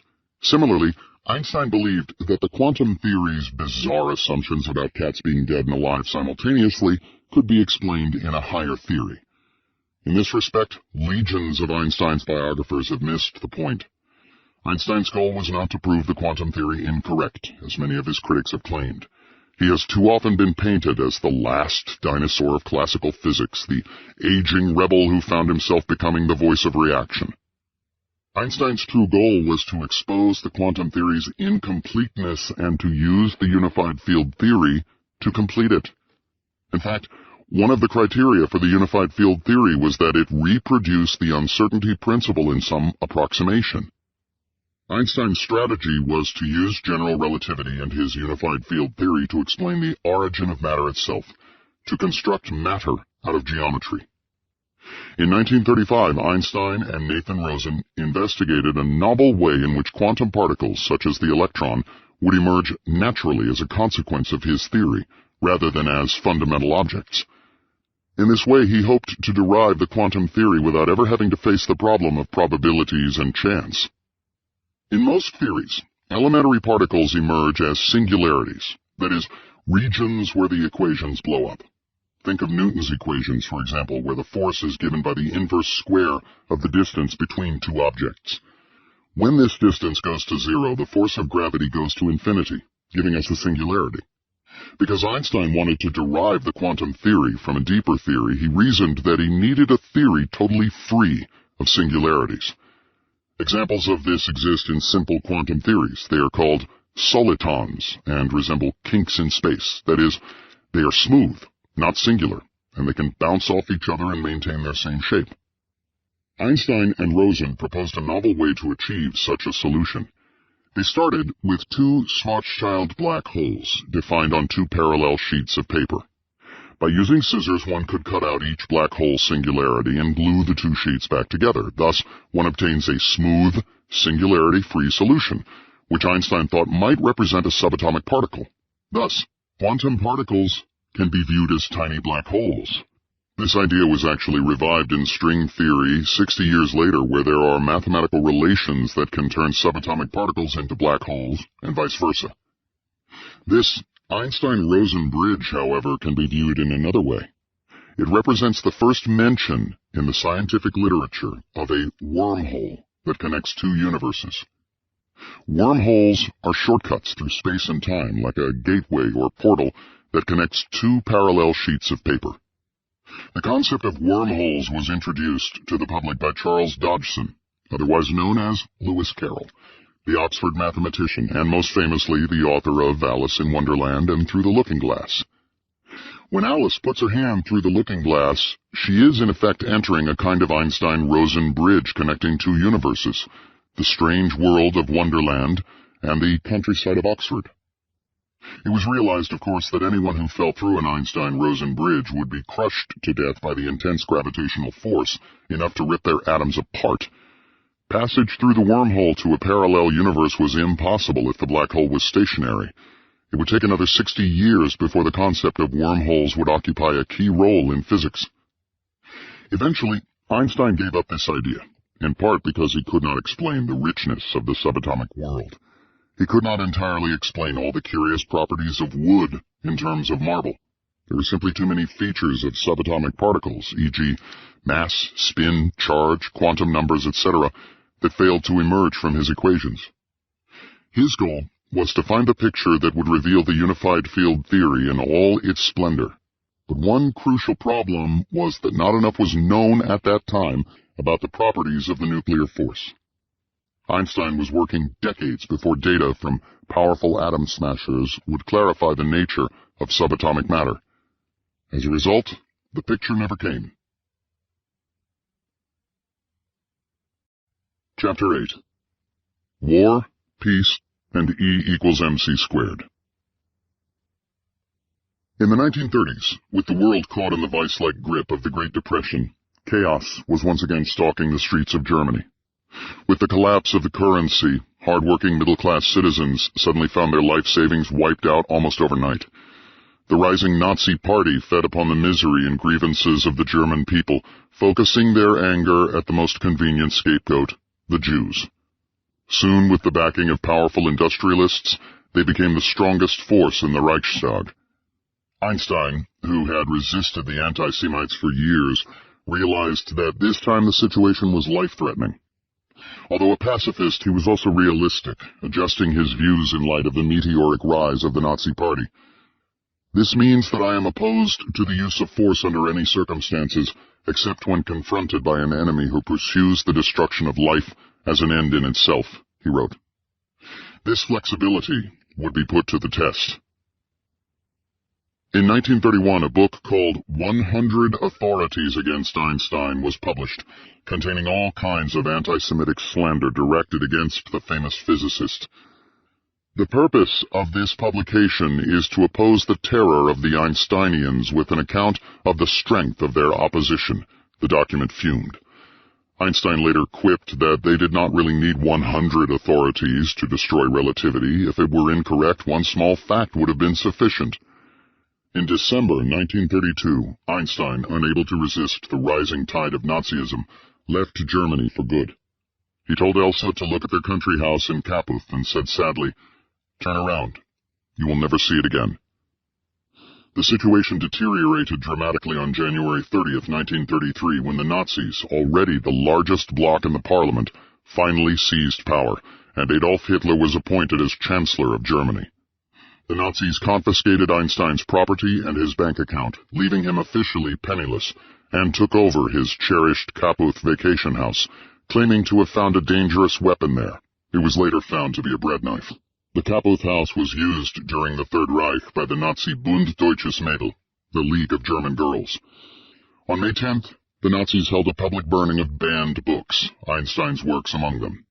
That year, Einstein wrote to the Belgian people who were under the shadow of Germany, "Under today's conditions, if I were a Belgian, I would not refuse military service."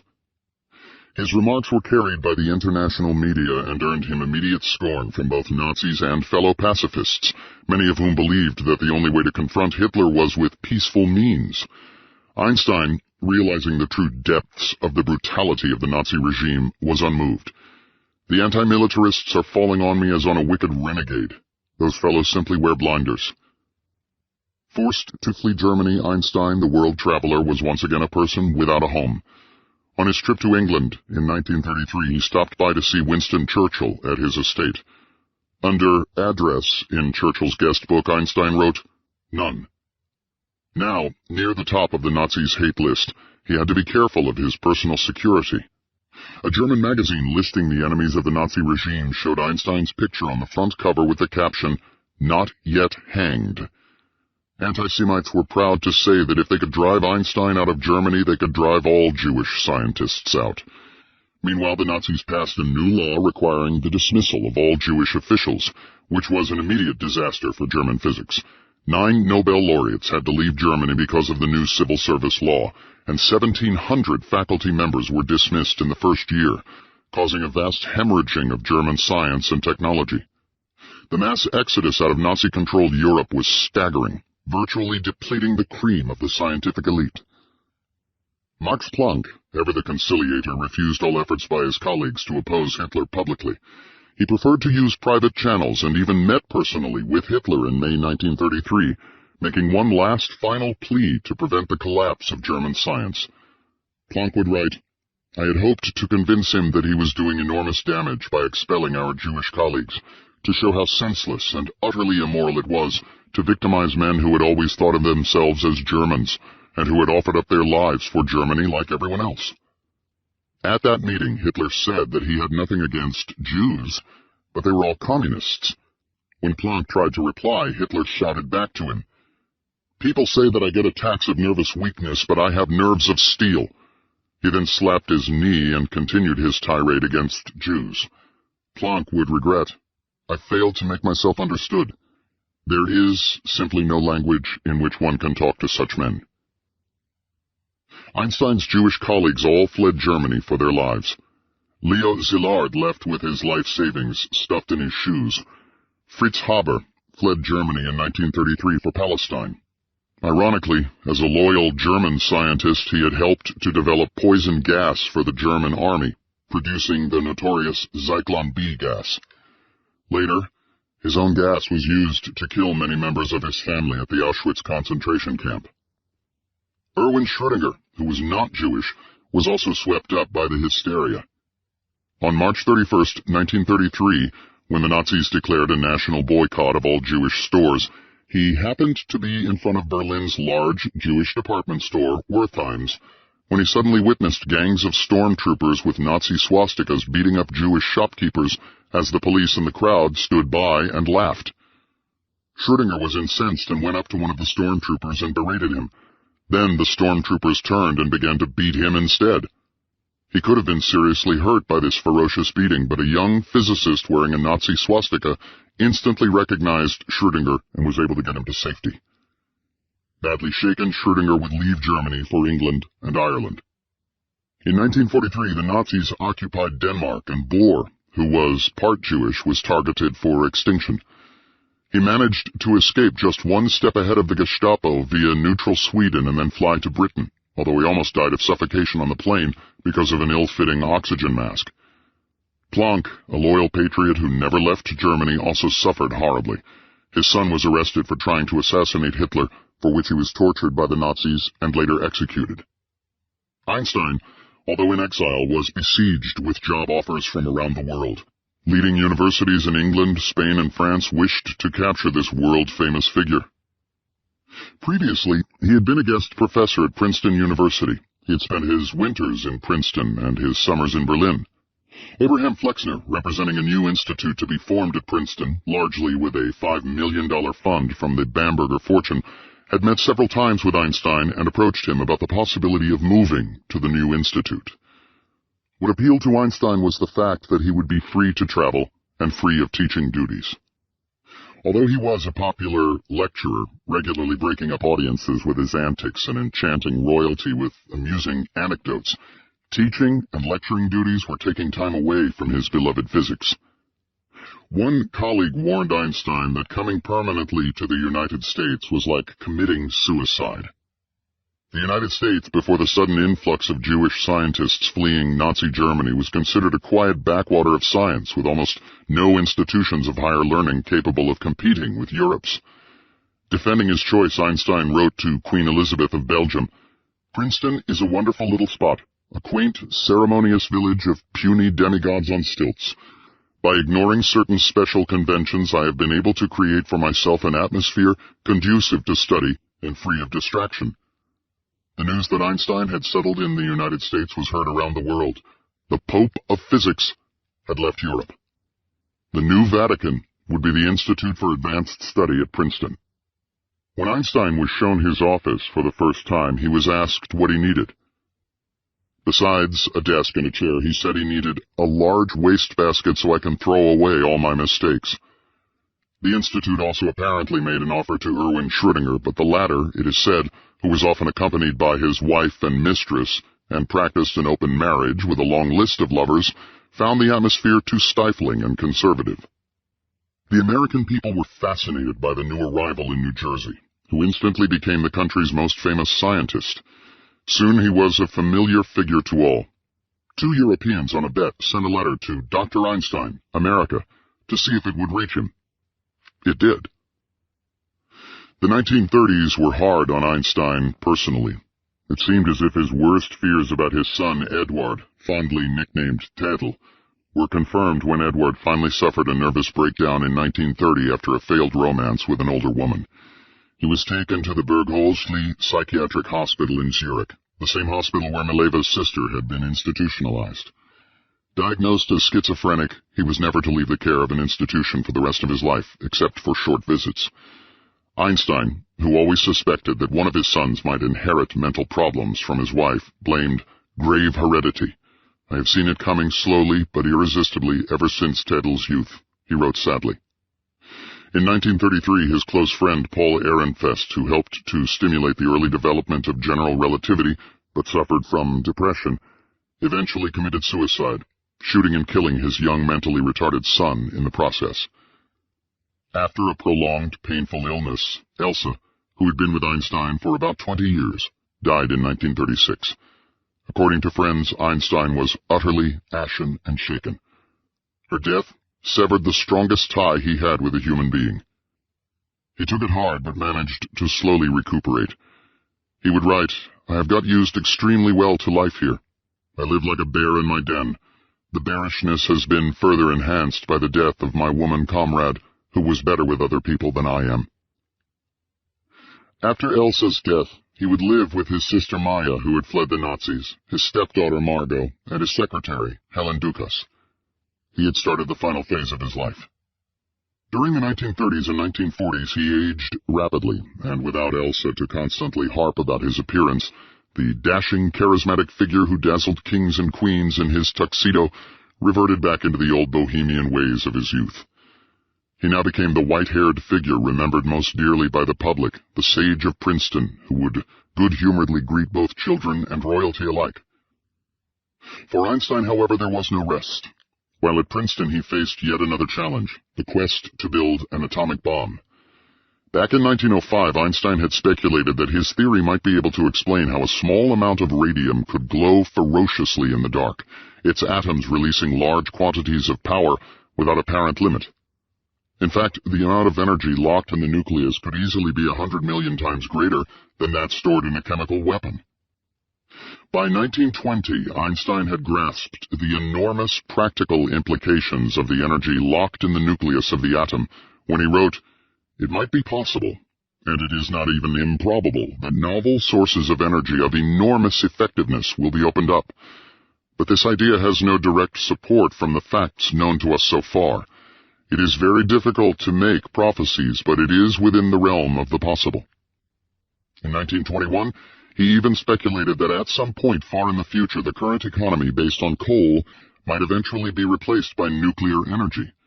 But he also clearly understood two enormous problems. First, this cosmic fire could be used to forge an atomic bomb, with horrible consequences for humanity. He wrote prophetically, "All bombardments since the invention of firearms put together would be harmless child's play compared to its destructive effects." He also wrote that an atomic bomb could be used to unleash nuclear terrorism and even a nuclear war. Assuming that it were possible to effect that immense energy release, we should merely find ourselves in an age compared to which our coal-black present would seem golden. Last, and most important, he realized the enormous challenge in producing such a weapon. In fact, he doubted that it was doable in his lifetime.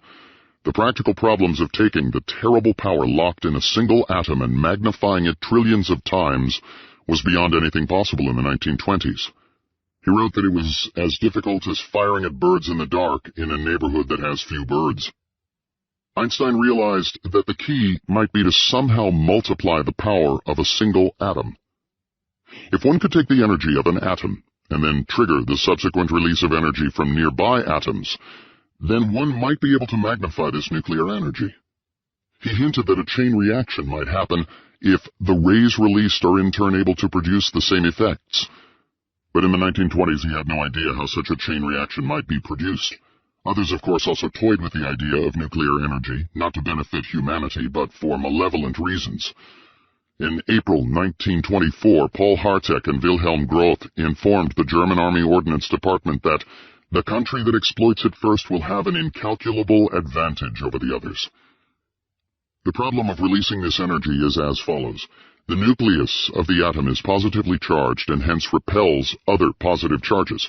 Thus, the nucleus is protected against any random collisions that might unlock its nearly limitless energy. Ernest Rutherford, whose pioneering work led to the discovery of the nucleus of the atom, dismissed the atomic bomb, stating that anyone who expects a source of power from the transformation of these atoms is talking moonshine. This stalemate was broken dramatically in 1932 when James Chadwick discovered a new particle, the neutron, a partner of the proton in the nucleus that is neutral in charge. If one could fire a beam of neutrons at the nucleus, then the neutron, undeterred by the electric field around the nucleus, might be able to shatter it, releasing nuclear energy. The thought occurred to physicists. A beam of these neutrons might effortlessly split the atom and trigger an atomic bomb. While Einstein had doubts about the possibility of an atomic bomb, key events leading to nuclear fission were accelerating. In 1938, Otto Hahn and Fritz Strassmann of the Kaiser Wilhelm Institute for Physics in Berlin electrified the world of physics by splitting the uranium nucleus. They found traces of barium after bombarding uranium with neutrons, which indicated that the uranium nucleus split in half, creating barium in the process. Lise Meitner, a Jewish scientist and colleague of Hahn who had fled the Nazis, and her nephew Otto Frisch provided the missing theoretical basis to Hahn's result. Their results showed that the debris left over from the process weighed a bit less than the original uranium nucleus. It seemed as if mass was disappearing in this reaction. The splitting of the uranium atom also released 200 million electron volts of energy, which apparently appeared out of nowhere. Where did the missing mass go, and where did this energy mysteriously come from? Meitner realized that Einstein's equation E equals mc squared held the key to this puzzle. If one took the missing mass and multiplied it by C2, then one found 200 million electron volts, precisely according to Einstein's theory. Bohr, when told of this startling verification of Einstein's equation, immediately grasped the significance of this result. He slapped his forehead and exclaimed, "Oh, what fools we have all been." In March of 1939, Einstein told the New York Times that the results so far do not justify the assumption of a practical utilization of the atomic energies released in the process.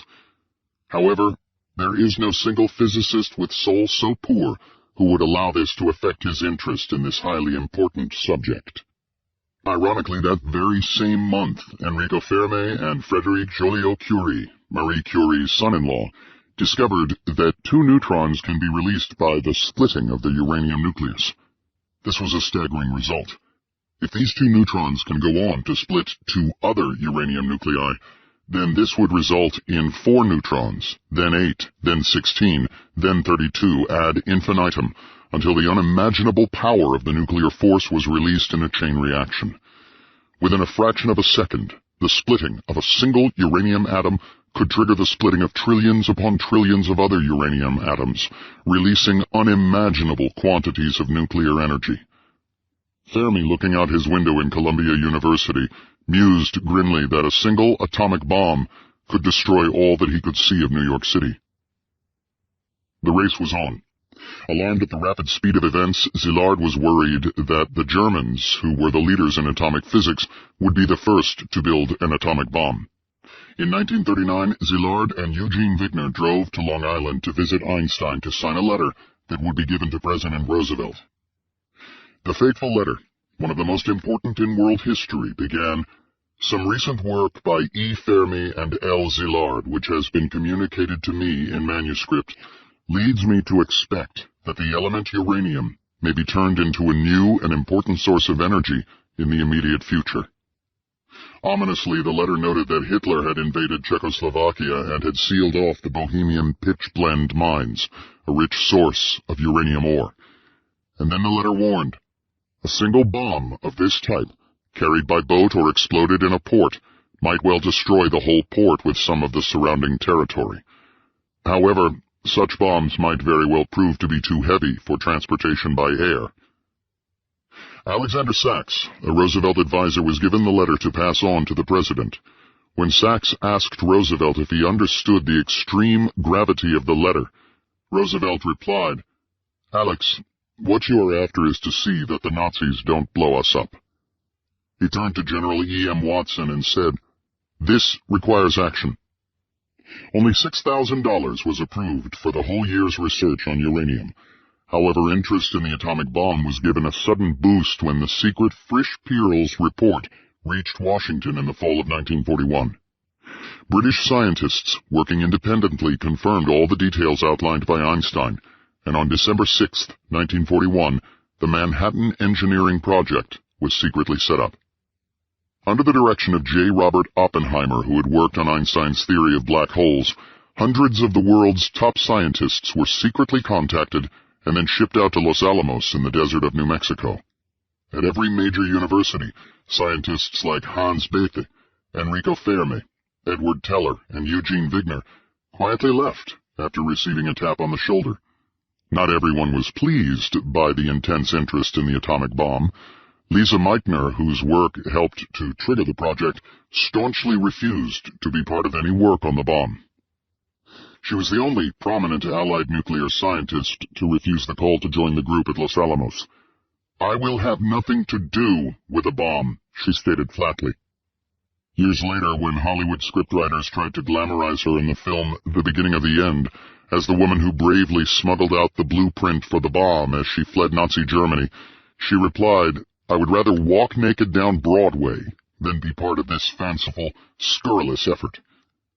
Einstein was aware that all his close colleagues at Princeton were suddenly disappearing, leaving a mysterious mailing address in Santa Fe, New Mexico. Einstein himself, though, was never given the tap on the shoulder and sat out the entire war at Princeton. The reason for this has been revealed in declassified war documents. Vannevar Bush, the chief of the Office of Scientific Research and Development, and Roosevelt's trusted advisor, wrote, "I wish very much that I could place the whole thing before him, Einstein, but this is utterly impossible in view of the attitude of people here in Washington who have studied his whole history." FBI and Army intelligence concluded that Einstein could not be trusted. In view of his radical background, this office would not recommend the employment of Dr. Einstein on matters of a secret nature without a very careful investigation, as it seems unlikely that a man of his background could, in such a short time, become a loyal American citizen. Apparently, the FBI did not realize that Einstein was already well aware of the project and, in fact, had helped to set it into motion in the first place. Einstein's FBI file, recently declassified, runs 1,427 pages. J. Edgar Hoover had targeted Einstein as being either a communist spy or a dupe at best. The agency carefully screened every piece of gossip about him and filed it away. Ironically, the FBI was curiously negligent in confronting Einstein himself, as if they feared him. Instead, agents preferred to interview and harass those surrounding him. As a result, the FBI became a repository of hundreds of letters from every crank and paranoid. In particular, they filed away reports that Einstein was working on some kind of death ray. In May 1943, a Navy lieutenant called on Einstein asking him if he would be willing to work on weapons and high explosives for the U.S. Navy. He felt very bad about being neglected. He had not been approached by anyone to do any war work, wrote the lieutenant. Einstein, always quick with a quip, remarked that he was now in the Navy without having to get a haircut. The intense Allied effort to build an atomic bomb was stimulated by fears of the German bomb. In reality, the German war effort was badly understaffed and underfunded. Werner Heisenberg, Germany's greatest quantum physicist, was put in charge of a team of scientists to work on the German project. In the fall of 1942, when German scientists realized that it would take another 3 years of strenuous effort to produce an atomic bomb, Albert Speer, the Nazi armaments minister, decided to temporarily shelve the project. Speer made a strategic error, assuming that Germany would win the war in 3 years, making the bomb unnecessary. Nevertheless, he continued funding research on nuclear-powered submarines. Heisenberg was hampered by other problems. Hitler declared that ordnance development would proceed only on weapons that promised results in 6 months, an impossible deadline. In addition to a lack of funding, German laboratories were under attack by Allied forces. In 1942, a commando squad successfully blew up Heisenberg's heavy water factory in Vemork, Norway. In contrast to Fermi's decision to build a carbon-based reactor, the Germans chose to build a heavy water reactor that could use natural uranium, which was plentiful, rather than the extremely rare uranium-235. In 1943, the Allies hit Berlin hard with saturation bombing, forcing Heisenberg to move his laboratory. The Kaiser Wilhelm Institute for Physics was evacuated to Heckingen in the hills south of Stuttgart. Heisenberg had to build Germany's reactor in a rock cellar in nearby Hageloch. Under intense pressure and bombing, they never succeeded in sustaining a chain reaction. Meanwhile, physicists in the Manhattan Project were rushing to process enough plutonium and uranium for 4 atomic bombs. They were doing calculations right up to the time of the fateful detonation in Alamogordo, New Mexico. The first bomb, based on plutonium-239, was detonated in July 1945. After the decisive Allied victory over the Nazis, many physicists thought that the bomb would be unnecessary against the remaining enemy, Japan. Some believed that a demonstration atomic bomb should be detonated on a deserted island, witnessed by a delegation of Japanese officials, to warn the Japanese that surrender was inevitable. Others even drafted a letter to President Harry Truman asking him not to drop the bomb on Japan. Unfortunately, this letter was never delivered. One scientist, Joseph Rotblat, even resigned from the atomic bomb project, stating that his work was finished and that the bomb should never be used against Japan. He would later win the Nobel Prize for Peace. Nevertheless, the decision was made to drop not 1, but 2 atomic bombs on Japan in August 1945. Einstein was vacationing at Saranac Lake in New York. That week, Helen Dukas heard the news on the radio. She recalled that the report said, "A new kind of bomb has been dropped on Japan." And then I knew what it was because I knew about the Szilard thing in a vague way. As Professor Einstein came down to tea, I told him, and he said, "Oh, ouais. Oh my God." In 1946, Einstein made the cover of Time. Ominously, this time, there was a nuclear fireball erupting behind him. The world suddenly realized that the next war, World War III, might be fought with atomic bombs. But Einstein noted, because nuclear weapons might send civilization back thousands of years, World War IV would be fought with rocks. That year, Einstein became chairman of the Emergency Committee of Atomic Scientists, perhaps the first major anti-nuclear organization, and used it as a platform to argue against the continued building of nuclear weapons, and to advocate one of his cherished causes, world government. Meanwhile, amidst the storm unleashed by the atomic and hydrogen bombs, Einstein maintained his peace and sanity by returning stubbornly to his physics. In the 1940s, pioneering work was still being done in the areas he helped to found, including cosmology and the unified field theory. This was to be his last and final attempt to read the mind of God. After the war, Schrödinger and Einstein maintained a lively transatlantic correspondence. Almost alone, these two fathers of the quantum theory resisted the tide of quantum mechanics and focused on the quest for unification. In 1946, Schrödinger confessed to Einstein, "You are after big game. You are on a lion hunt while I am speaking of rabbits." Encouraged by Einstein, Schrödinger continued his hot pursuit of a particular type of unified field theory called affine field theory. Soon, Schrödinger completed his own theory, which convinced him that he finally accomplished what Einstein had failed to achieve, the unification of light and gravity. He marveled that his new theory was a miracle, a totally unhoped-for gift from God. Working in Ireland, Schrödinger had felt isolated from the mainstream of physics, being reduced to a college administrator and a has-been. Now he was convinced that his new theory might win him a second Nobel Prize. Hurriedly, he called a major press conference. Ireland's Prime Minister, Eamon de Valera, and others showed up to listen to his presentation. When a reporter asked him how confident he was about his theory, he said, "I believe I am right. I shall look an awful fool if I am wrong." However, Einstein quickly saw that Schrödinger had pursued a theory that he himself had discarded years earlier. As physicist Freeman Dyson wrote, the trail leading to the unified field theory is littered with the corpses of failed attempts. Undaunted, Einstein kept working on the unified field theory, largely in isolation from the rest of the physics community. Lacking a guiding physical principle, he would try to find beauty and elegance in his equations. As mathematician G.H. Hardy once said, "Mathematical patterns like those of the painters or the poets must be beautiful. The ideas, like the colors or the words, must fit together in a harmonious way. Beauty is the first test. There is no permanent place for ugly mathematics." But lacking something like an equivalence principle for the unified field theory, Einstein was left without a guiding star. He lamented the fact that other physicists did not see the world as he did, but he never lost any sleep over this. He would write, "I have become a lonely old fellow, a kind of patriarchal figure who is known chiefly because he does not wear socks and is displayed on various occasions as an oddity. But in my work I am more fanatical than ever, and I really entertain the hope that I have solved my old problems of the unity of the physical field.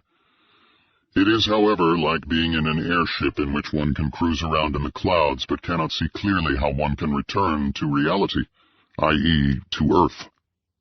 Einstein realized that by working on his unified field theory rather than the quantum theory, he was isolated from the main avenues of research at the Institute.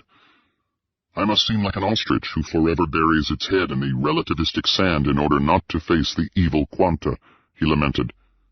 Over the years, other physicists would whisper that he was over the hill and behind the times, but this did not bother him. "I am generally regarded as a sort of petrified object, rendered blind and deaf by the years. I find this role not too distasteful, as it corresponds very well with my temperament," he wrote. In 1949, on his 70th birthday, a special celebration was held in Einstein's honor at the Institute. Scores of physicists came to praise the greatest scientist of their time and contribute articles for a book in his honor. However, from the tone of some speakers and interviews with the press, it became apparent that some of them took Einstein to task for his position on the quantum theory. Einstein partisans were not happy with this, but Einstein took it good-naturedly. A family friend, Thomas Bucky, noted that Oppenheimer made fun of Einstein in a magazine article with such statements as, "He's old. Nobody pays any attention to him anymore." We were madder than all hell about it, but Einstein was not mad at all. He just didn't believe it, and later Oppenheimer denied he had said it. That was Einstein's manner, to take his critics with a grain of salt. When the book in his honor came out, he wrote in good humor, "This is not a jubilee book for me, but an impeachment." He was a seasoned enough scientist to know that new ideas were hard to come by, and that he was not producing ideas like he did in his youth. As he would write, "Anything really new is invented only in one's youth. Later one becomes more experienced, more famous, and more stupid." What kept him going, however, were the clues he saw everywhere that unification was one of the grand schemes of the universe. He would write, "Nature shows us only the tail of the lion, but I do not doubt that the lion belongs to it, even though he cannot at once reveal himself because of his enormous size." Every day when he woke up, he would ask himself a simple question. If he were God, how would he create the universe? In fact, given all the constraints necessary to create a universe, he asked himself another question. Did God have any choice? As he gazed at the universe, everything he saw told him that unification was the greatest theme in nature, that God could not have created a universe that made gravity, electricity, and magnetism as separate entities. What he lacked, as he knew, was a guiding principle, a physical picture that would light the way to the unified field theory. None came. With special relativity, the picture was a 16-year-old youth racing after a light beam. With general relativity, it was a man leaning back in his chair about to fall, or marbles rolling on curved space. However, with the unified field theory, he had no such guidance. Einstein was famous for his statement, "Subtle is the Lord, but malicious he is not." After he struggled for so many decades on the problem of unification, he admitted to his assistant, Valentine Bargmann, "I have second thoughts. Maybe God is malicious." Although the quest for a unified field theory was known to be the hardest problem in all of physics, it was also the most glamorous and seduced legions of physicists. It is ironic, for example, that Wolfgang Pauli, one of Einstein's severest critics of the unified field theory, would eventually catch the bug himself.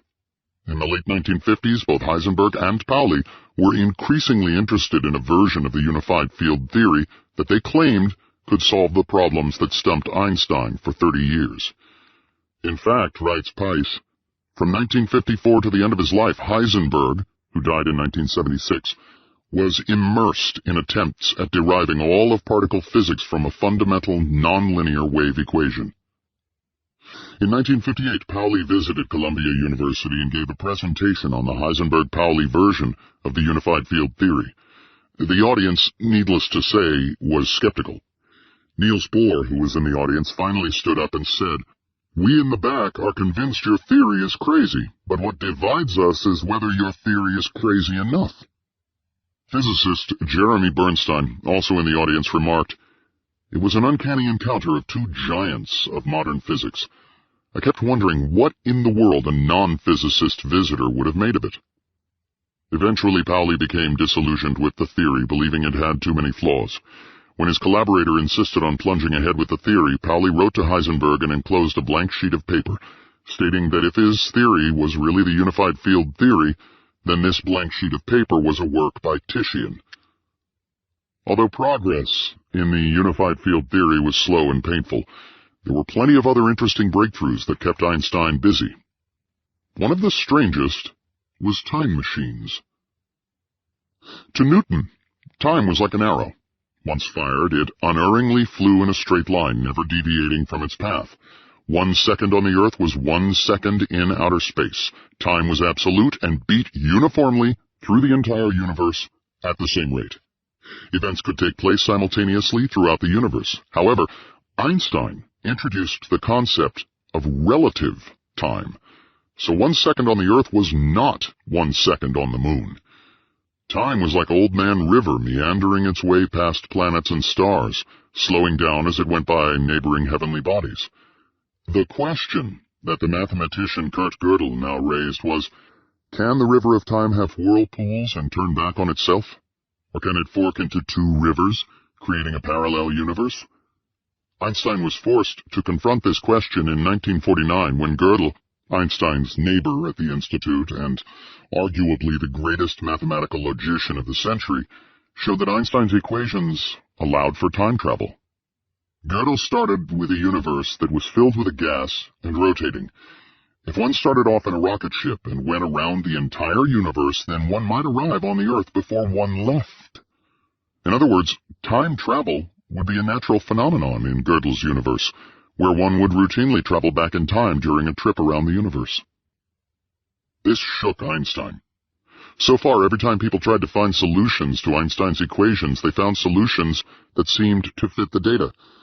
The perihelion of Mercury, the red shift, the bending of starlight, the gravity of a star, and so on, all fit experimental data very nicely.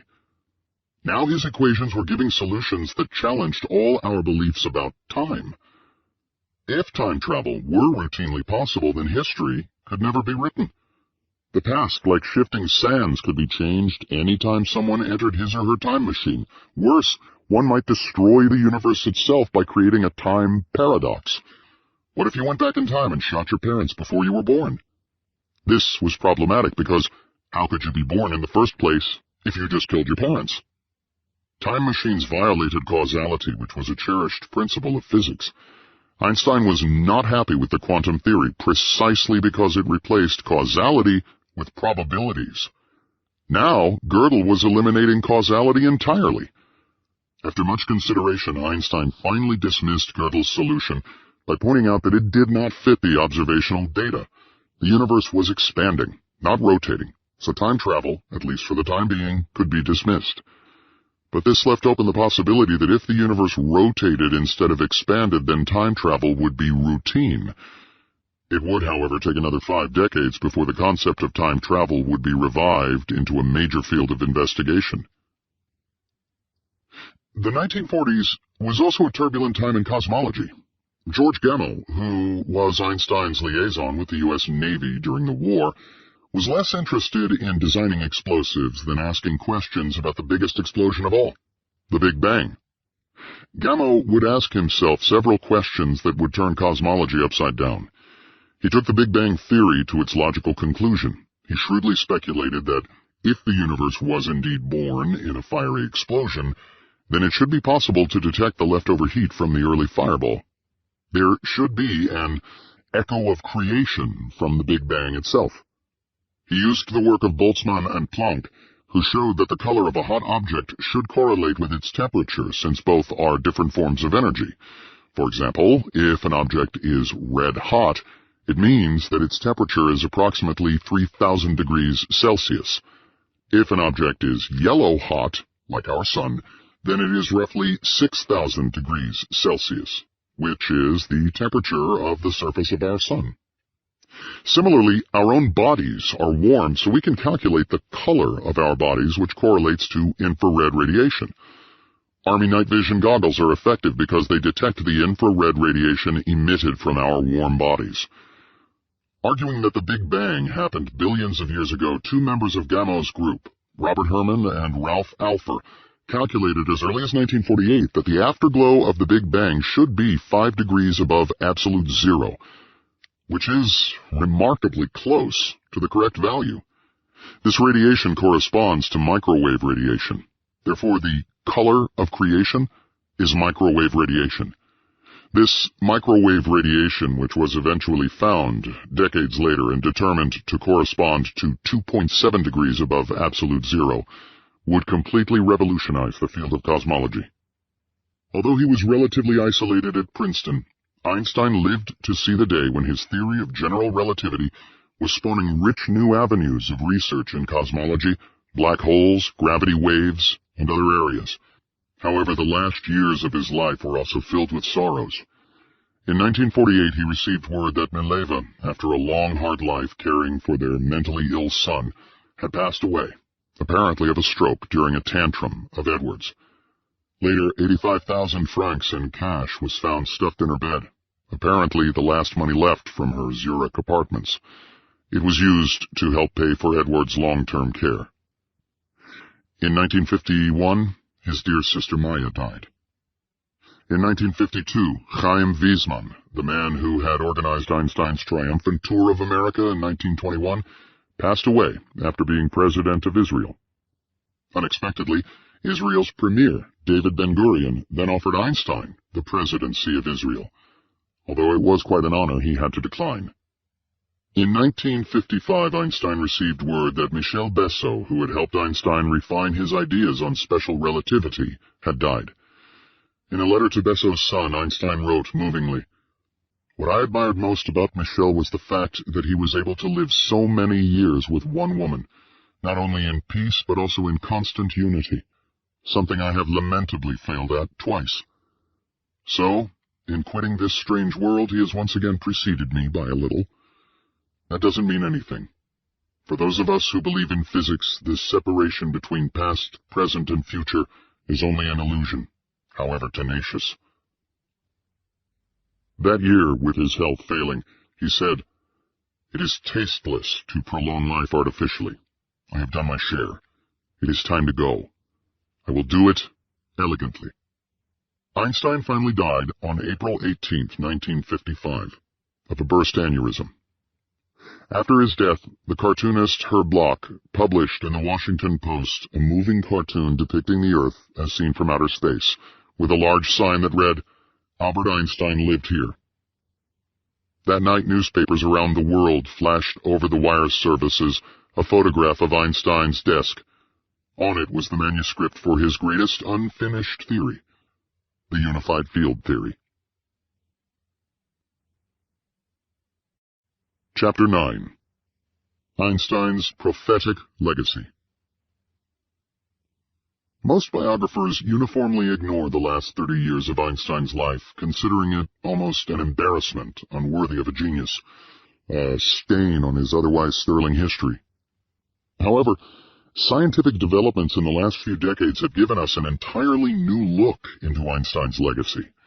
Because his work was so fundamental, reshaping the very foundations of human knowledge, his impact continues to reverberate throughout physics. Many of the seeds planted by Einstein are now germinating in the 21st century, mainly because our instruments, such as space telescopes, X-ray space observatories, and lasers, are now powerful and sensitive enough to verify a variety of his predictions made decades ago. In fact, crumbs that have tumbled off Einstein's plate are now winning Nobel Prizes for other scientists. Furthermore, with the rise of superstring theory, Einstein's concept of unification of all forces, once the subject of derision and derogatory comments, is now assuming center stage in the world of theoretical physics. This chapter discusses new developments in three areas where Einstein's enduring legacy continues to dominate the world of physics: the quantum theory, general relativity and cosmology, and the unified field theory. When Einstein first wrote his paper on Bose-Einstein condensation in 1924, he did not believe that this curious phenomenon would be discovered anytime soon. One would have to cool materials down to near absolute zero before all the quantum states could collapse into a giant superatom.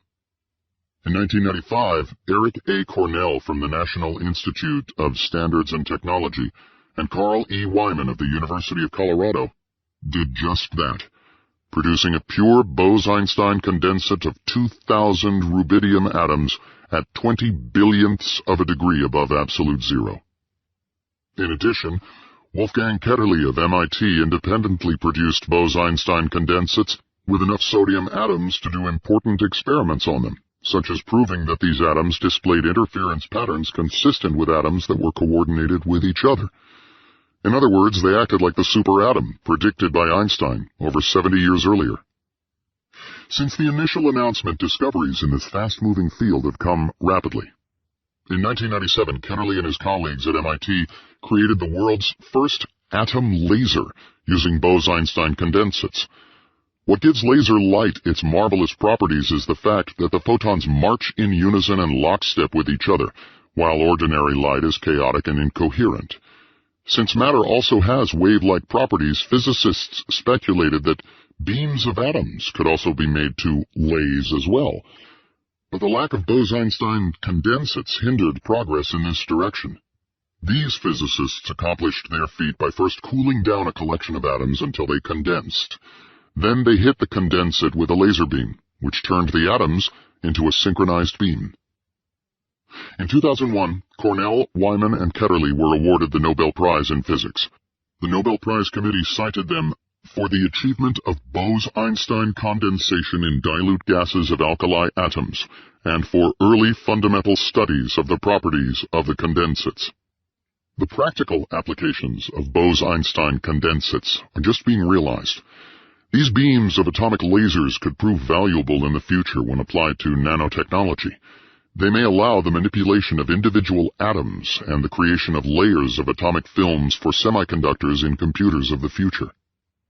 In addition to atomic lasers, some physicists have speculated that quantum computers that compute on individual atoms, could be based on Bose-Einstein condensates, which could eventually replace silicon-based computers. Others have speculated that dark matter, in part, could be composed of Bose-Einstein condensates. If so, then this obscure state of matter could make up most of the universe. Einstein's contributions have also forced quantum physicists to rethink their devotion to the original Copenhagen interpretation of the theory. Back in the 1930s and 1940s, when quantum physicists were snickering behind Einstein's back, it was easy to ignore this giant of physics because so many discoveries in quantum physics were being made almost daily. Who had time to contemplate the foundations of the quantum theory when physicists were scrambling to collect Nobel Prizes like apples picked off a tree? Hundreds of calculations on the properties of metals, semiconductors, liquids, crystals, and other materials could now be performed, each of which might create entire industries. There was simply no time to spare. As a consequence, physicists for decades simply got used to the Copenhagen school, brushing the unanswered deeper philosophical questions under the rug. The Bohr-Einstein debates were forgotten. However, now that many of the easy questions about matter have been picked clean, the much more difficult questions raised by Einstein are still unanswered. In particular, scores of international conferences are taking place around the world as physicists re-examine the cat problem mentioned in Chapter 7.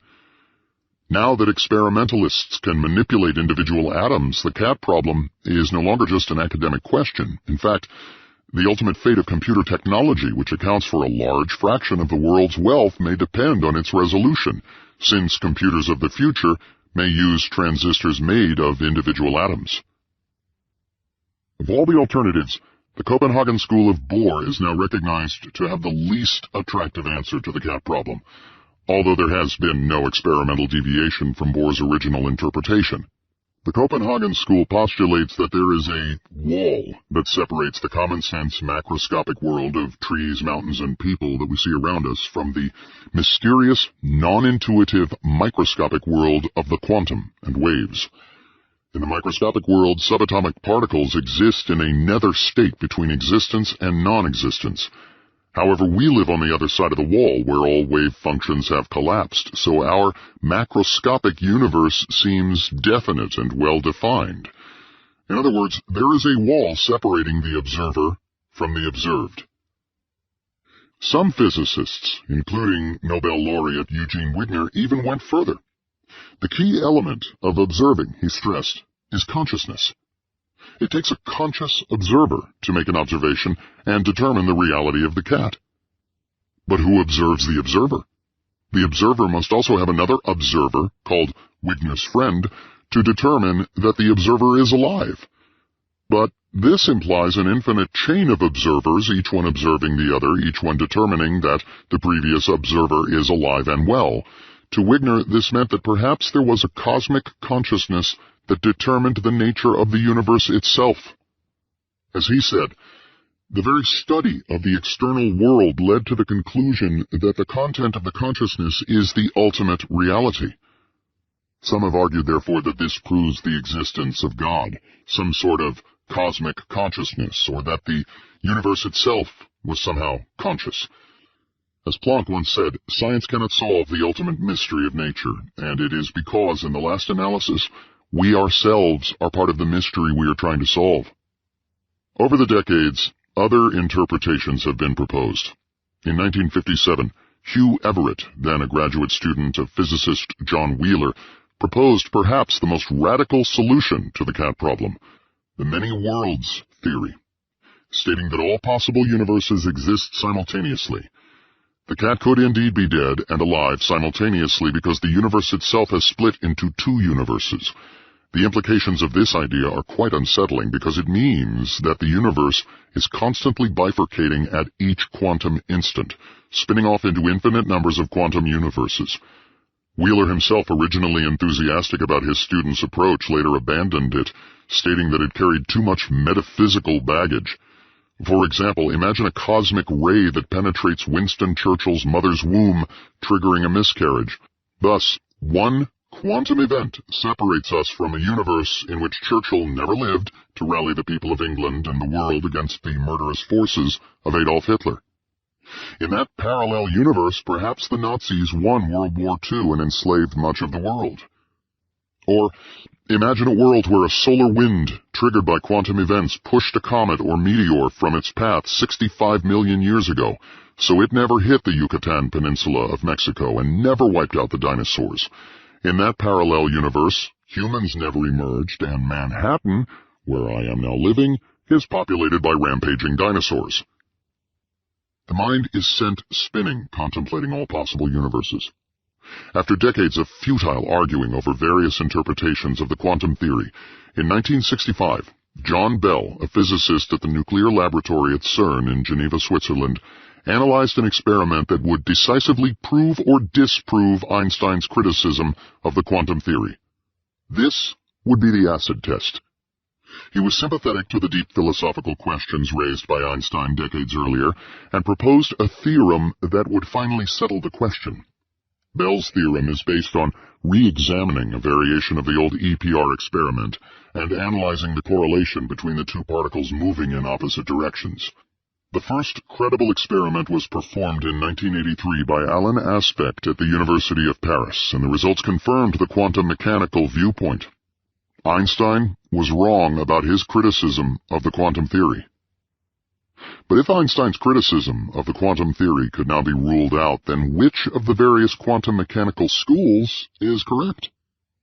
Most physicists today believe that the Copenhagen school is woefully incomplete. Bohr's wall separating the microscopic world from the macroscopic world does not seem valid in today's world, when we can now manipulate individual atoms. Scanning tunneling microscopes can in fact displace individual atoms and have been used to spell out IBM and create a working abacus made of atoms. In addition, a whole new field of technology called nanotechnology has been created based on the manipulation of atoms. Experiments like Schrödinger's cat experiment can now be performed on individual atoms. Despite this, there is still no solution to the cat problem that is satisfactory to all physicists. Almost 80 years since Bohr and Einstein clashed at the Solvay conference, however, some leading physicists, including several Nobel laureates, have converged on the idea of decoherence to resolve the cat problem. Decoherence starts with the fact that the wave function of a cat is quite complicated because it contains something on the order of 1,025 atoms, a truly astronomical number. Hence, the interference between the live cat's wave and the dead cat's wave is quite intense. This means that the two wave functions can coexist simultaneously in the same space, but can never influence each other. The two wave functions have decohered from each other and no longer sense each other's presence. In one version of decoherence, wave functions never collapse as claimed by Bohr. They simply separate, and for all intents and purposes, never interact again. Nobel laureate Steven Weinberg compares this to listening to a radio. By turning a dial, we can tune successively to many radio stations. Each frequency has decohered from the others, so there is no interference between stations. Our room is simultaneously filled with signals from all radio stations, each one yielding an entire world of information. Yet they do not interact with each other, and our radio tunes into only one at a time. Decoherence sounds attractive, since it means that ordinary wave theory can be used to resolve the problem of the cat without resorting to the collapse of the wave function. In this picture, waves never collapse. However, the logical conclusions are disturbing. In the final analysis, decoherence implies a many worlds interpretation, but instead of radio stations that do not interfere, now we have entire universes that do not interact. It may seem strange, but this means that sitting in the very room where you are reading this book, there exist the wave functions of parallel worlds where the Nazis won World War II, where people speak in strange tongues, where dinosaurs battle in your living room, where alien creatures walk the earth, or where the earth never existed in the first place. Our radio is tuned only to the familiar world we live in, but within this room, there exist other radio stations where insane, bizarre worlds coexist with ours. We cannot interact with these dinosaurs, monsters, and aliens walking in our living rooms because we live on a different radio frequency and have decohered from them. As Nobel laureate Richard Feynman has said, I think I can safely say that nobody understands quantum mechanics. While Einstein's critique of the quantum theory helped to sharpen its development, but may not have brought forth a wholly satisfactory solution to its paradoxes, his ideas have been vindicated elsewhere, most spectacularly in general relativity. In an era of atomic clocks, lasers, and supercomputers, scientists are mounting the kind of high-precision tests of general relativity that Einstein could only dream about. In 1959, for example, Robert V. Pound and G.A. Rebka of Harvard finally confirmed Einstein's prediction of gravitational redshift in the laboratory. That is, that clocks beat at different rates in a gravitational field. They took radioactive cobalt and shot radiation from the basement of Lyman Laboratory at Harvard to the roof, 74 feet above. Using an extremely fine measuring device, which used the Mossbauer effect, they showed that photons lost energy, hence were reduced in frequency as they made the journey to the top of the laboratory. In 1977, astronomer Jesse Greenstein and his colleagues analyzed the beating of time in a dozen white dwarf stars. As expected, they confirmed that time slowed down in a large gravitational field. The solar eclipse experiment has also been redone with extreme precision on a number of occasions. In 1970, astronomers pinpointed the location of two extremely distant quasars, 3C279 and 3C273. The light from these quasars bent, as predicted by Einstein's theory. The introduction of atomic clocks also has revolutionized the way in which precision tests can be performed. In 1971, atomic clocks were placed on a jet plane which was flown both east to west and west to east. These atomic clocks, in turn, were then compared with atomic clocks that were stationary at the Naval Observatory in Washington, D.C. By analyzing the atomic clocks on the jets traveling at different velocities but with constant altitude, scientists could verify special relativity. Then, by analyzing jets traveling at the same speed but different altitude, they could test the prediction of general relativity. On both occasions, the results verified Einstein's predictions, within experimental error. The launching of space satellites has also revolutionized the way in which general relativity can be tested. The Hipparcos satellite, launched by the European Space Agency in 1989, spent 4 years calculating the deflection of starlight by the sun, even analyzing stars that are 1,500 times fainter than the stars in the Big Dipper. In deep space, there is no necessity to wait for an eclipse, and experiments can be conducted all the time. Without fail, they found that starlight bent according to Einstein's prediction. In fact, they found that starlight from halfway across the sky was bent by the sun.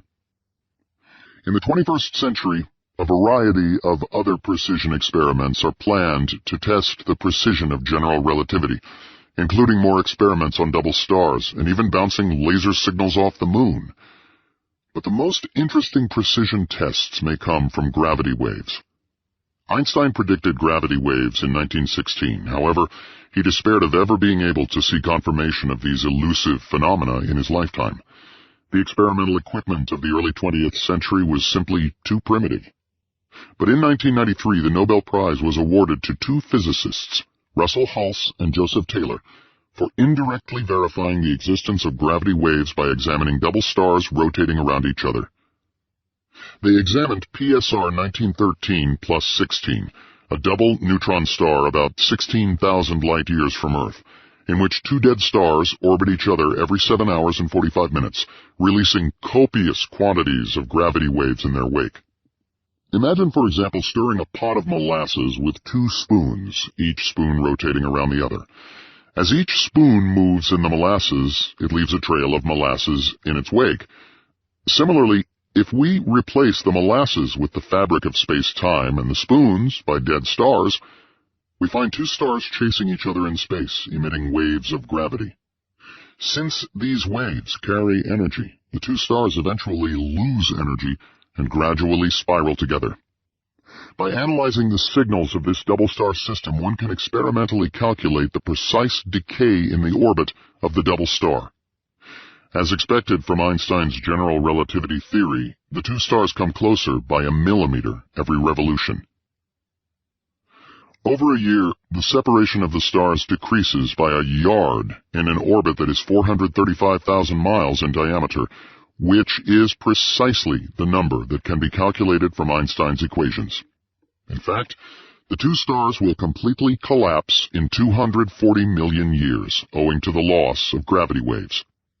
This precision experiment can be reinterpreted as a way in which to test the accuracy of Einstein's general relativity. The numbers are so precise that we can conclude that general relativity is 99.7% accurate, well within experimental error. More recently, there is intense interest in a series of far-reaching experiments to observe gravity waves directly. The LIGO, Laser Interferometer Gravitational Wave Observatory project, may soon be the first to observe gravitational waves, perhaps from black holes colliding in outer space. LIGO is a physicist's dream come true, the first apparatus powerful enough to measure gravity waves. LIGO consists of 3 laser facilities in the United States, 2 in Hanford, Washington, and 1 in Livingston, Louisiana. It is actually one part of an international consortium, including the French-Italian detector called Virgo in Pisa, Italy, a Japanese detector called Tama outside Tokyo, and a British-German detector called Geo 600 in Hanover, Germany. Altogether, LIGO's final construction cost will be $292 million, plus $80 million for commissioning and upgrades, making it the most expensive project ever funded by the National Science Foundation. The laser detectors used in LIGO look very much like the device used by Michelson-Morley at the turn of the century to detect the ether wind, except that laser beams are used instead of ordinary light beams. A laser beam is split into two separate beams that move perpendicular to each other. After hitting a mirror, these two beams are then reunited.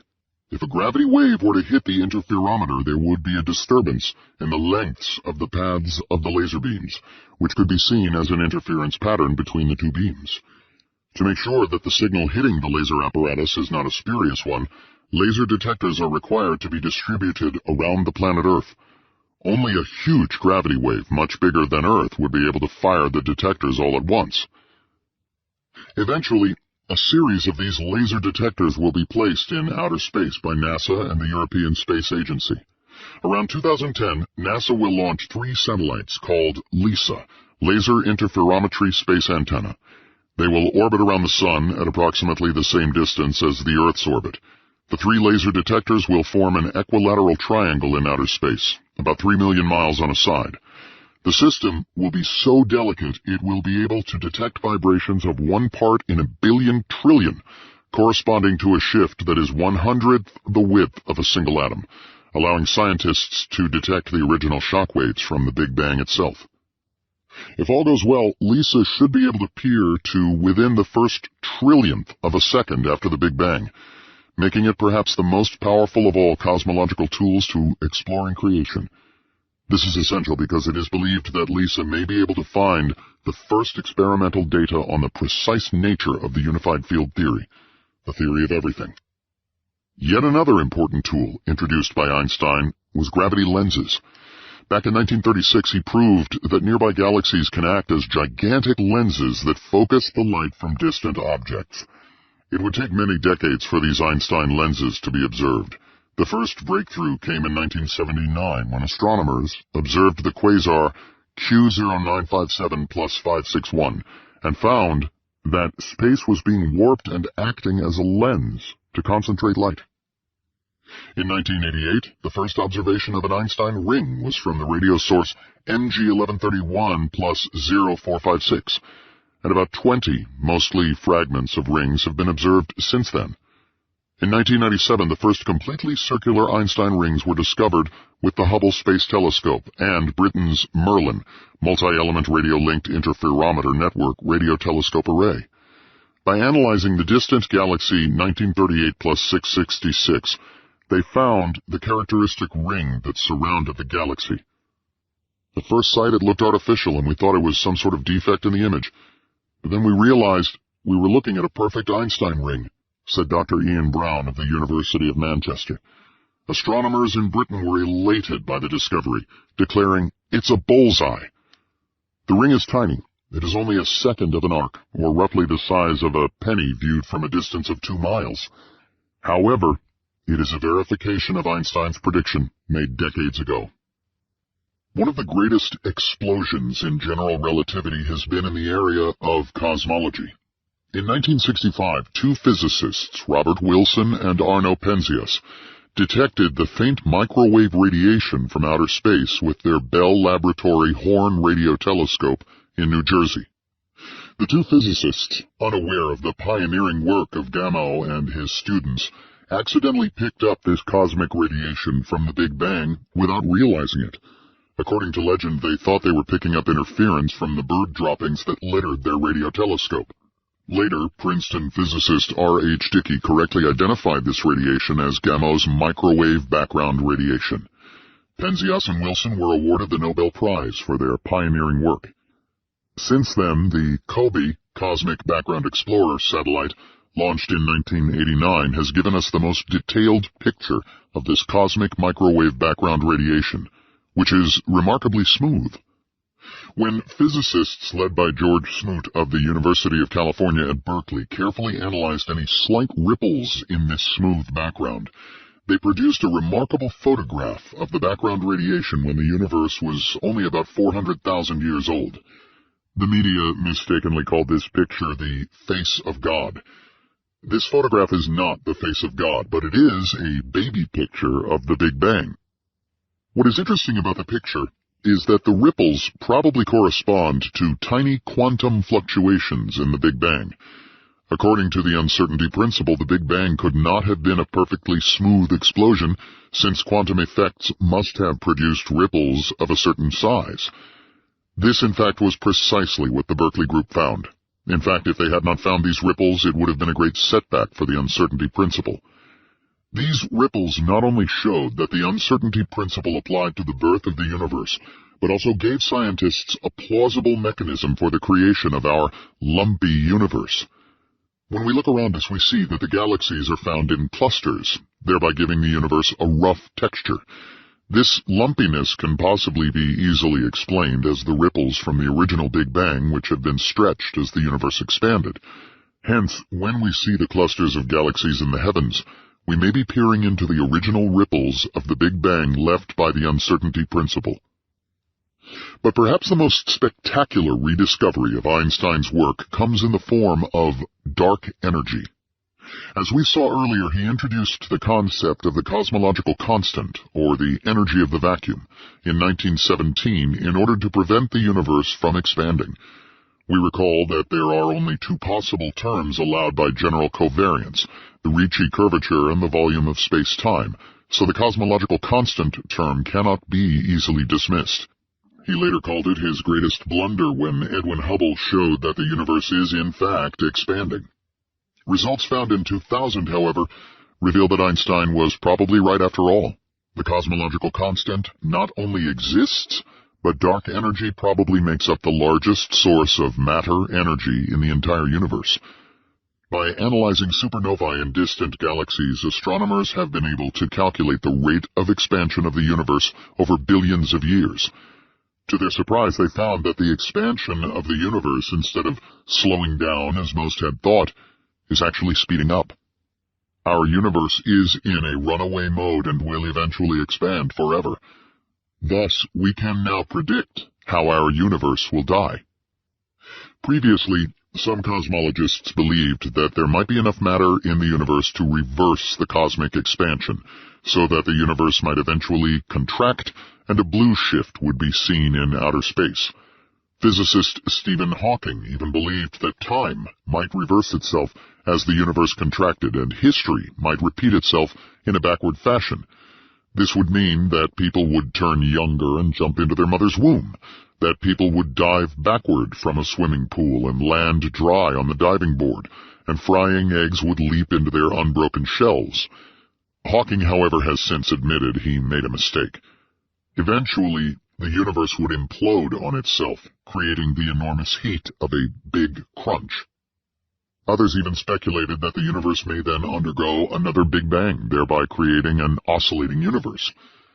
However, all this has now been ruled out with the experimental result that the expansion of the universe is accelerating. The simplest explanation that seems to fit the data is to assume that there is an enormous amount of dark energy pervading the universe, which acts like anti-gravity, pushing the galaxies apart. The greater the universe becomes, the more vacuum energy there is, which in turn pushes the galaxies even farther apart, creating an accelerating universe. This seems to vindicate one version of the inflationary universe idea, first proposed by MIT physicist Alan Guth, which is a modification of the original Big Bang theory of Friedmann and Lemaitre. Roughly, in the inflationary picture there are two phases to the expansion. The first is a rapid, exponential expansion when the universe was dominated by a large cosmological constant. Eventually, this exponential inflation terminates, and the expansion slows down to resemble the conventional expanding universe found by Friedmann and Lemaitre. If correct, this means that the universe visible around us is just a pinpoint on a much larger space-time that represents the true universe. Recent experiments with balloons high in the atmosphere have also given credible evidence of inflation by showing that the universe seems to be approximately flat, which indicates how big it really is. We are like ants sitting on a huge balloon thinking that our universe is flat only because we are so small. Dark energy also forces us to reappraise our true role and position in the universe. It was Copernicus who showed that there was nothing special about the position of humans in the solar system. The existence of dark matter shows that there is nothing special about the atoms that make up our world, since 90% of the matter in the universe is made of mysterious dark matter. Now, the result from the cosmological constant indicates that dark energy dwarfs dark matter, which in turn dwarfs the energy of the stars and galaxies. The cosmological constant, once reluctantly introduced by Einstein to stabilize the universe, is probably by far the largest source of energy in the universe. In 2003, the WMAP satellite verified that 4% of the universe's matter and energy is found in ordinary atoms, 23% in some form of unknown dark matter, and 73% of it in dark energy. Another strange prediction of general relativity is the black hole, which was considered science fiction when Schwarzschild reintroduced the concept of dark stars back in 1916. However, the Hubble Space Telescope and the Very Large Array Radio Telescope have now verified the existence of over 50 black holes, mainly lurking in the heart of large galaxies. In fact, many astronomers now believe that perhaps half of all the trillions of galaxies in the heavens have black holes at their center. Einstein realized the problem with identifying these exotic creatures. By definition, they are invisible since light itself cannot escape, and hence extremely difficult to see in nature. The Hubble Space Telescope, peering into the hearts of distant quasars and galaxies, has now taken spectacular photographs of the spinning disk surrounding the black holes located in the heart of distant galaxies, such as M87 and NGC 4258. In fact, one can clock some of this matter revolving around the black hole at about 1 million miles per hour. The most detailed Hubble photographs show that there is a dot at the very center of the black hole, about a single light year across, which is powerful enough to spin an entire galaxy about 100,000 light years across. After years of speculation, it was finally shown in 2002 that there is a black hole lurking in our own backyard, the Milky Way galaxy, which weighs the same as about 2 million suns. Thus, our moon revolves around the Earth revolves around the sun, and the sun revolves around a black hole. According to the work of Michel and Laplace in the 18th century, the mass of a dark star or black hole is proportional to its radius. Thus, the black hole at the center of our galaxy is roughly 1/10 of the radius of the orbit of Mercury. It is astonishing that an object that small can affect the dynamics of our entire galaxy. In 2001, astronomers using the Einstein lens effect announced that a wandering black hole was discovered moving within the Milky Way galaxy. As the black hole moved, it distorted the surrounding starlight. By tracing the movement of this light distortion, astronomers could calculate its trajectory across the heavens. Any wandering black hole approaching the Earth could have catastrophic consequences.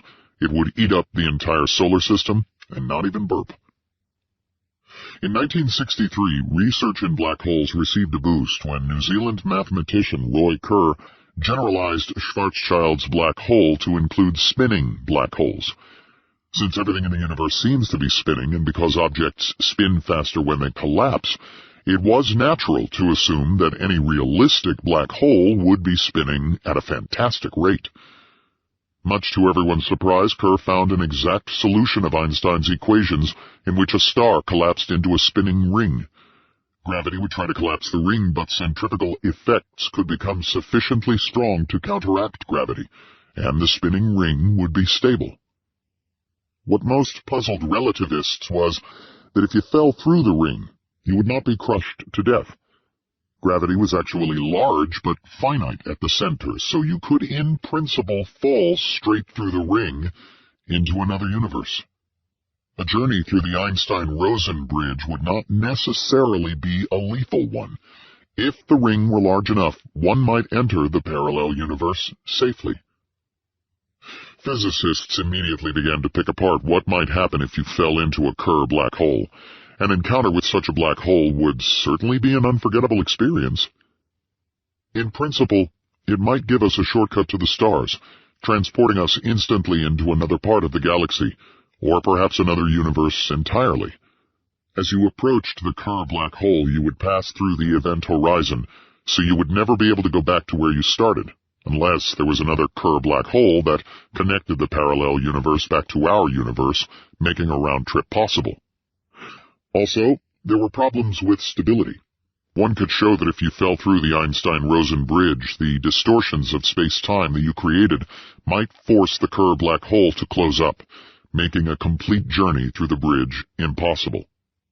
As strange as the idea of a Kerr black hole was, acting as a gateway or portal between two universes, it could not be dismissed on physical grounds because black holes are indeed spinning very rapidly. However, it soon became apparent that these black holes not only connected two distant points in space, but also connected to times as well, acting as time machines. When Gödel found the first time travel solution of Einstein's equations in 1949, it was considered a novelty, an isolated aberration of the equations. Since then, however, scores of time travel solutions have now been discovered in Einstein's equations. For example, it was discovered that an old solution, discovered by W.J. van Stockham in 1936, actually allowed for time travel. The van Stockham solution consisted of an infinite cylinder spinning rapidly around its axis, like the spinning pole found in old barber shops. If you journeyed around the spinning cylinder, then you might be able to return to the original spot before you left, much like the Gödel solution of 1949. Although this solution is intriguing, the problem is that the cylinder has to be infinite in length. A finite spinning cylinder will apparently not work. In principle, therefore, both the Gödel and the van Stockham solution can be ruled out on physical grounds. In 1988, Kip Thorne and his colleagues at Caltech found yet another solution of Einstein's equations that admits time travel via a wormhole. They were able to solve the problem of the one-way trip through the event horizon by showing that a new type of wormhole was completely transversable. In fact, they have calculated that a trip through such a time machine may be as comfortable as a plane ride. The key to all these time machines is the matter or energy that warps space-time onto itself. To bend time into a pretzel, one needs a fantastic amount of energy, far beyond anything known to modern science. For the Thorne time machine, one needs negative matter or negative energy. No one has ever seen negative matter before. In fact, if you had a piece of it in your hand, it would fall up, not down. Searches for negative matter have proved fruitless.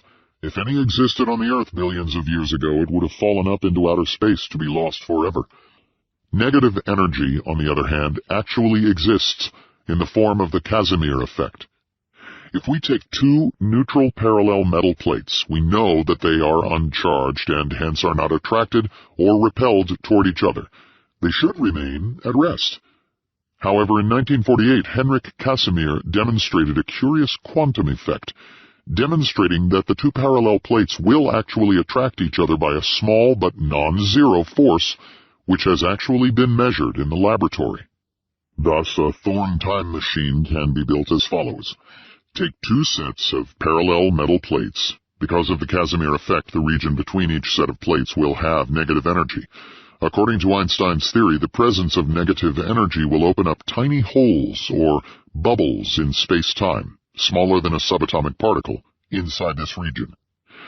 Now assume, for the sake of argument, that an advanced civilization far ahead of ours can somehow manipulate these holes.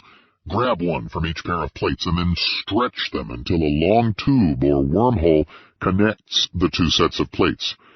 Linking these two sets of parallel plates with a wormhole is far beyond anything possible with today's technology.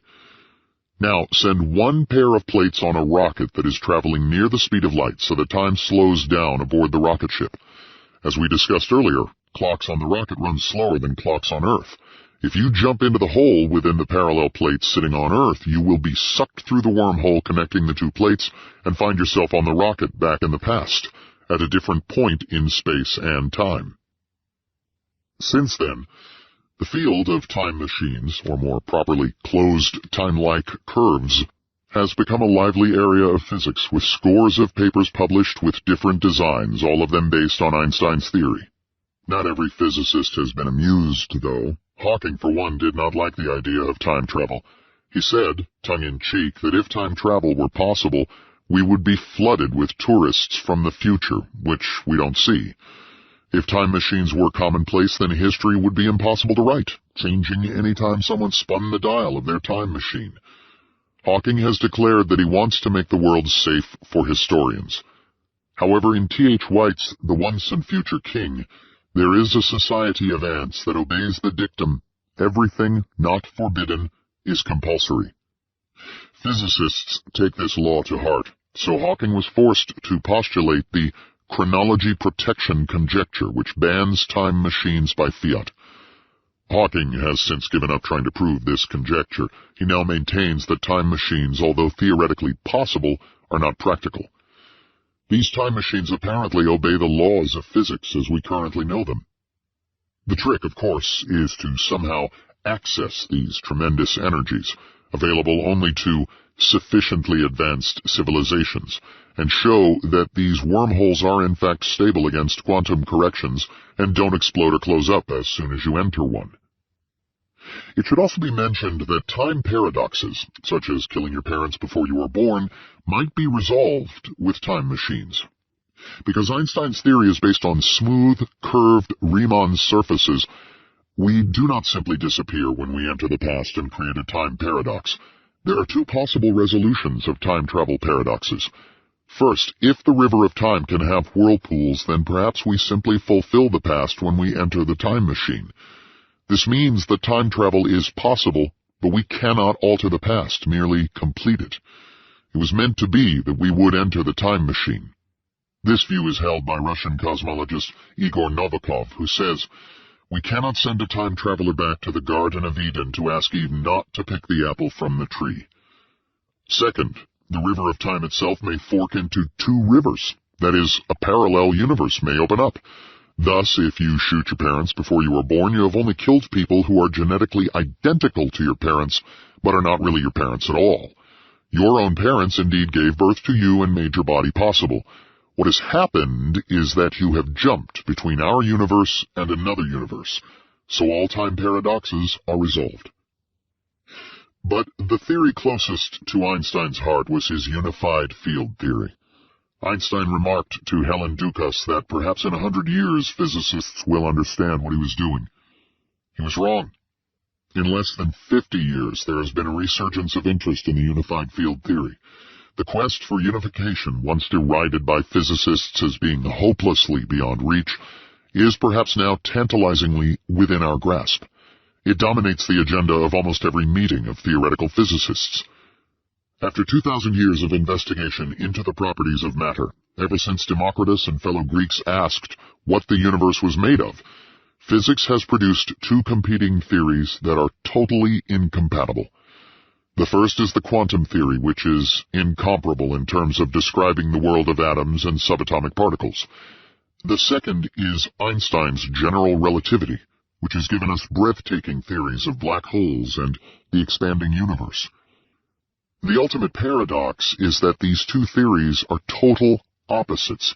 They are based on different assumptions, different mathematics, and different physical pictures. The quantum theory is based on discrete packets of energy called quanta and the dance of subatomic particles. The relativity theory, however, is based on smooth surfaces. Physicists today have formulated the most advanced version of quantum physics, embodied in something called the Standard Model, which can explain subatomic experimental data. It is, in some sense, the most successful theory in nature, able to describe the properties of three, the electromagnetic and the weak and strong nuclear forces, of the four fundamental forces. As successful as the Standard Model is, there are two glaring problems with it. First, it is supremely ugly, perhaps one of the ugliest theories ever proposed in science. The theory simply ties together the weak, strong, and electromagnetic forces by hand. It's like using Scotch tape to connect a whale, aardvark, and a giraffe together and claiming that this is the supreme achievement of nature, the end product of millions of years of evolution. Up close, the Standard Model consists of a bewildering, motley collection of subatomic particles with strange names that do not make much sense, like quarks, Higgs bosons, Yang-Mills particles, W bosons, gluons, and neutrinos. Worse, the Standard Model does not mention gravity at all. In fact, if one tries to graft gravity onto the Standard Model by hand, one finds that the theory blows up. It yields nonsense. All attempts for almost 50 years to graft the quantum theory and relativity together have proved fruitless. Given all its aesthetic defects, we conclude that the only thing going for the theory is that it is undeniably correct within its experimental domain. Clearly what is needed is to go beyond the standard model, to re-examine the unification approach of Einstein. After 50 years, the leading candidate for a theory of everything, one that can unify both the quantum theory and general relativity, is something called superstring theory. In fact, it is the only game in town because all rival theories have been ruled out. As physicist Steven Weinberg said, "String theory has provided our first plausible candidate for a final theory." Weinberg believes that the maps that guided the ancient mariners all pointed to the existence of a fabled North Pole, though it would take centuries before Robert Peary actually set foot on it in 1909. Similarly, all the discoveries made in particle physics point to the existence of the North Pole of the universe, that is, a unified field theory. Superstring theory can absorb all the good features of the quantum theory and relativity in a surprisingly simple way. Superstring theory is based on the idea that subatomic particles can be viewed as notes on a vibrating string. Although Einstein compared matter to wood because of all its tangled properties and seemingly chaotic nature, superstring theory reduces matter to music. Einstein, who was an excellent violinist, probably would have liked this. At one point in the 1950s, physicists despaired of making sense of subatomic particles because new ones were being discovered all the time. J. Robert Oppenheimer, in disgust, once said, "The Nobel Prize in Physics should be given to the physicist who does not discover a new particle that year." These subatomic particles were given so many strange Greek names that Enrico Fermi said, "If I had known that there would be so many particles with Greek names, I would have become a botanist rather than a physicist." But in string theory, if one had a supermicroscope and could peer directly into an electron, one would find not a point particle, but a vibrating string. When the superstring vibrates in a different mode or note, it changes into a different subatomic particle, like a photon or a neutrino. In this picture, the subatomic particles that we see in nature can be viewed as the lowest octave of the superstring. Thus, the blizzard of subatomic particles discovered over the decades are simply notes on this superstring. The laws of chemistry, which seem so confusing and arbitrary, are the melodies played out on superstrings. The universe itself is a symphony of strings, and the laws of physics are nothing but harmonies of the superstring. Superstring theory can also encompass all of Einstein's work on relativity. As the string moves in space-time, it forces the surrounding space around it to curve, precisely as Einstein had predicted back in 1915. In fact, superstring theory is inconsistent unless it can move in a space-time consistent with general relativity.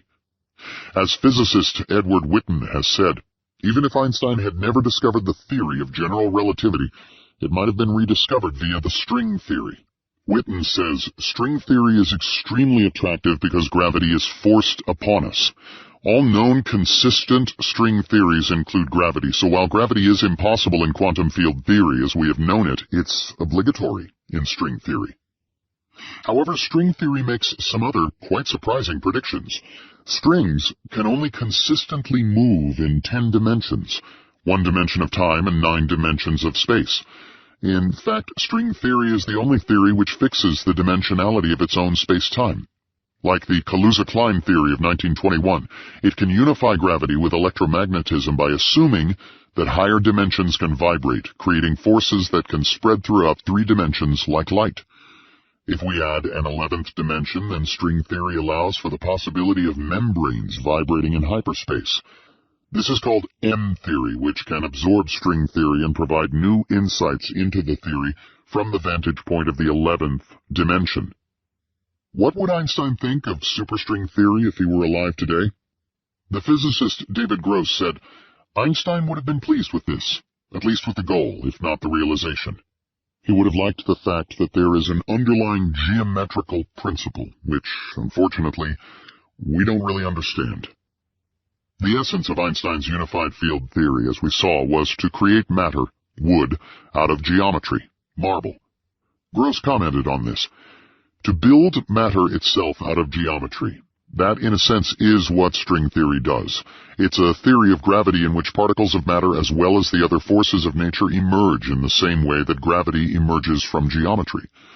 It is instructive to go back to Einstein's early work on the unified field theory from the vantage point of string theory. The key to Einstein's genius was that he was able to isolate the key symmetries of the universe that unify the laws of nature. The symmetry that unifies space and time is the Lorentz transformation, or rotations in 4 dimensions. The symmetry behind gravity is general covariance, or arbitrary coordinate transformations of space-time. However, on Einstein's third try at a great unifying theory, he failed, mainly because he lacked the symmetry that would unite gravity and light, or unite marble, geometry, with wood, matter. He, of course, was acutely aware that he lacked a fundamental principle that would guide him through the thicket of tensor calculus. He once wrote, "I believe that in order to make real progress, one must again ferret out some general principle from nature." But that is precisely what the superstring provides. The symmetry underlying the superstring is called supersymmetry, a strange and beautiful symmetry that unifies matter with forces. As mentioned earlier, subatomic particles have a property called spin, acting as if they were spinning tops. The electron, proton, neutron, and quarks that make up the matter in the universes all have spin 1/2, and they are called fermions, named after Enrico Fermi, who explored the properties of particles with half-integral spin. The quanta of forces, however, are based on electromagnetism, with spin 1, and gravitation, with spin 2. Notice that they have integral spin and are called bosons, after the work of Bose and Einstein. The key point is that in general, matter, wood, is made of fermions with half-integral spin, while forces, marble, are made of bosons with integral spin. Supersymmetry unifies fermions and bosons. That is the essential point, that supersymmetry allows for a unification of wood and marble, as Einstein wished. In fact, supersymmetry allows for a new type of geometry that has even surprised the mathematicians, called superspace, which makes possible supermarble. In this new approach, we must generalize the old dimensions of space and time to include new fermionic dimensions, which then allows us to create a superforce out of which all forces originated at the instant of creation. Thus, some physicists have speculated that one must generalize Einstein's original principle of general covariance to read, "The equations of physics must be supercovariant," i.e. maintain the same form after a supercovariant transformation. Superstring theory allows us to reanalyze Einstein's old work on the unified field theory, but in an entirely new light. When we begin to analyze the solutions to the superstring equations, we encounter many of the bizarre spaces that Einstein pioneered back in the 1920s and 1930s. As we saw earlier, he was working with generalizations of Riemannian space, which today can correspond to some spaces found in string theory. Einstein was looking at these bizarre spaces one after the other in agonizing fashion, including complex spaces, spaces with torsion, twisted spaces, anti-symmetric spaces, etc. But he got lost because he lacked any guiding physical principle or picture to lead him out of the tangle of mathematics. This is where supersymmetry comes in. It acts as an organizing principle that allows us to analyze many of these spaces from a different perspective. But is supersymmetry the symmetry that eluded Einstein for the last 3 decades of his life? The key to Einstein's unified field theory is that it was to be made of pure marble, that is, pure geometry. The ugly wood that infested his original relativity theory was to be absorbed into geometry. Supersymmetry might hold the key to a theory of pure marble. In this theory, one can introduce something called superspace, in which space itself becomes supersymmetrized. In other words, there is the possibility that the final unified field theory will be made of super marble out of a new supergeometry. Physicists now believe that at the instant of the Big Bang, all the symmetries of the world were unified, as Einstein believed.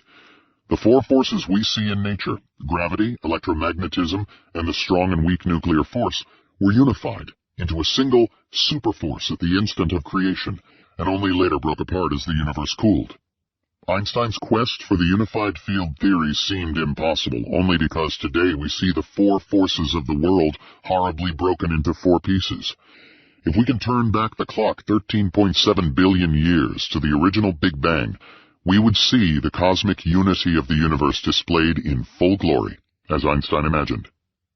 Witten claims that string theory will one day dominate physics the same way that quantum mechanics dominated physics for the past half-century.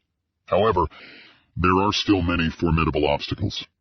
The critics of the theory point out some of its weak spots. First, it is impossible to test directly. Since superstring theory is a theory of the universe, the only way to test it is to recreate the Big Bang. That is, create energies in an atom smasher that approximate the beginning of the universe. To do this would require an atom smasher the size of a galaxy. This is out of the question, even for an advanced civilization. However, most physics is done indirectly, so there are high hopes that the Large Hadron Collider, LHC, to be built outside of Geneva, Switzerland, will have enough energy to probe the theory. The LHC, when it is turned on in the near future, will accelerate protons to trillions of electron volts, sufficient to smash atoms apart. When examining the debris of such fantastic collisions, physicists hope to find a new kind of particle, the superparticle, or sparticle, which would represent a higher resonance or octave of the superstring. There is even some speculation that dark matter may be made of sparticles. For example, the partner of the photon, called the photino, is neutral in charge, stable, and has mass.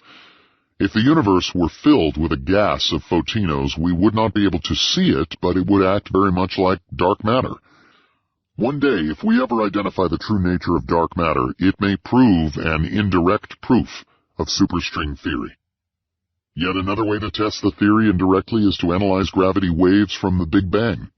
When the LISA gravity wave detectors are launched into space in the next decade, they may eventually pick up gravity waves emitted 1/trillionth of a second after the instant of creation. If these agree with predictions made from the string theory, the data might confirm the theory once and for all. M theory may also explain some of the puzzles that surrounded the old Kaluza-Klein universe. Recall that one serious objection to the Kaluza-Klein universe was that these higher dimensions could not be seen in the laboratory, and in fact must be much smaller than an atom. Otherwise, atoms would float into these higher dimensions. But M theory gives us a possible solution to this by assuming that our universe itself is a membrane floating in an infinite 11-dimensional hyperspace. Thus, subatomic particles and atoms would be confined to our membrane, our universe, but gravity, being a distortion of hyperspace, can flow freely between universes. This hypothesis, as strange as it may seem, can be tested. Ever since Isaac Newton, physicists have known that gravity decreases as the inverse square of the distance. In 4 spatial dimensions, gravity should decrease as the inverse cube of the distance. Thus, by measuring tiny deviations from a perfect inverse square law, one may detect the presence of other universes. Recently, it was conjectured that if there is a parallel universe only a millimeter away from our universe, it might be compatible with Newtonian gravity, and also might be detectable with the LHC. This in turn has created a certain amount of excitement among physicists, realizing that one aspect of superstring theory might be testable soon, either by looking for sparticles or by looking for parallel universes a millimeter from ours. These parallel universes might provide yet another explanation for dark matter. If there is a parallel universe nearby, we will not be able to see it or feel it, since matter is confined to our membrane universe, but we would be able to feel its gravity, which can travel between universes. To us, this would appear as if invisible space had some form of gravity, much like dark matter. In fact, some superstring theorists have speculated that perhaps dark matter can be explained as the gravity produced by a nearby parallel universe. But the real problem of proving the correctness of superstring theory is not experiment. We don't have to build gigantic atom smashers or space satellites to verify the theory. The real problem is purely theoretical. If we are smart enough to completely solve the theory, we should be able to find all its solutions, which should include our universe with its stars, galaxies, planets, and people. So far, no one on Earth is smart enough to completely solve these equations. Perhaps tomorrow, or perhaps decades from now, someone may announce that they have completely solved the theory. At that time, we will be able to tell whether it is a theory of everything or a theory of nothing, because string theory is so precise, without any adjustable parameters, there is nothing in between. Will superstring theory, or M theory, allow us to unify the laws of nature into a simple, coherent whole, as Einstein once said? At this point, it is too early to say. We are reminded of Einstein's words. The creative principle resides in mathematics. In a certain sense, therefore, I hold it true that pure thought can grasp reality, as the ancients dreamed. Perhaps a young reader of this book will be inspired by this quest for a unification of all physical forces to complete this program. So, how should we re-evaluate Einstein's true legacy? Instead of saying that he should have gone fishing after 1925, perhaps a more fitting tribute might be as follows. All physical knowledge at the fundamental level is contained in two pillars of physics, general relativity and the quantum theory. Einstein was the founder of the first, was the godfather of the second, and paved the way for the possible unification of both. This has been an Audible Inc. production of Einstein's Cosmos, How Albert Einstein's Vision Transformed Our Understanding of Space and Time. Great Discoveries. Written by Michio Kaku. Narrated by Ray Porter. Producer, Mike Charzik. Copyright 2004 by Michio Kaku. Production copyright 2013 by Audible Inc.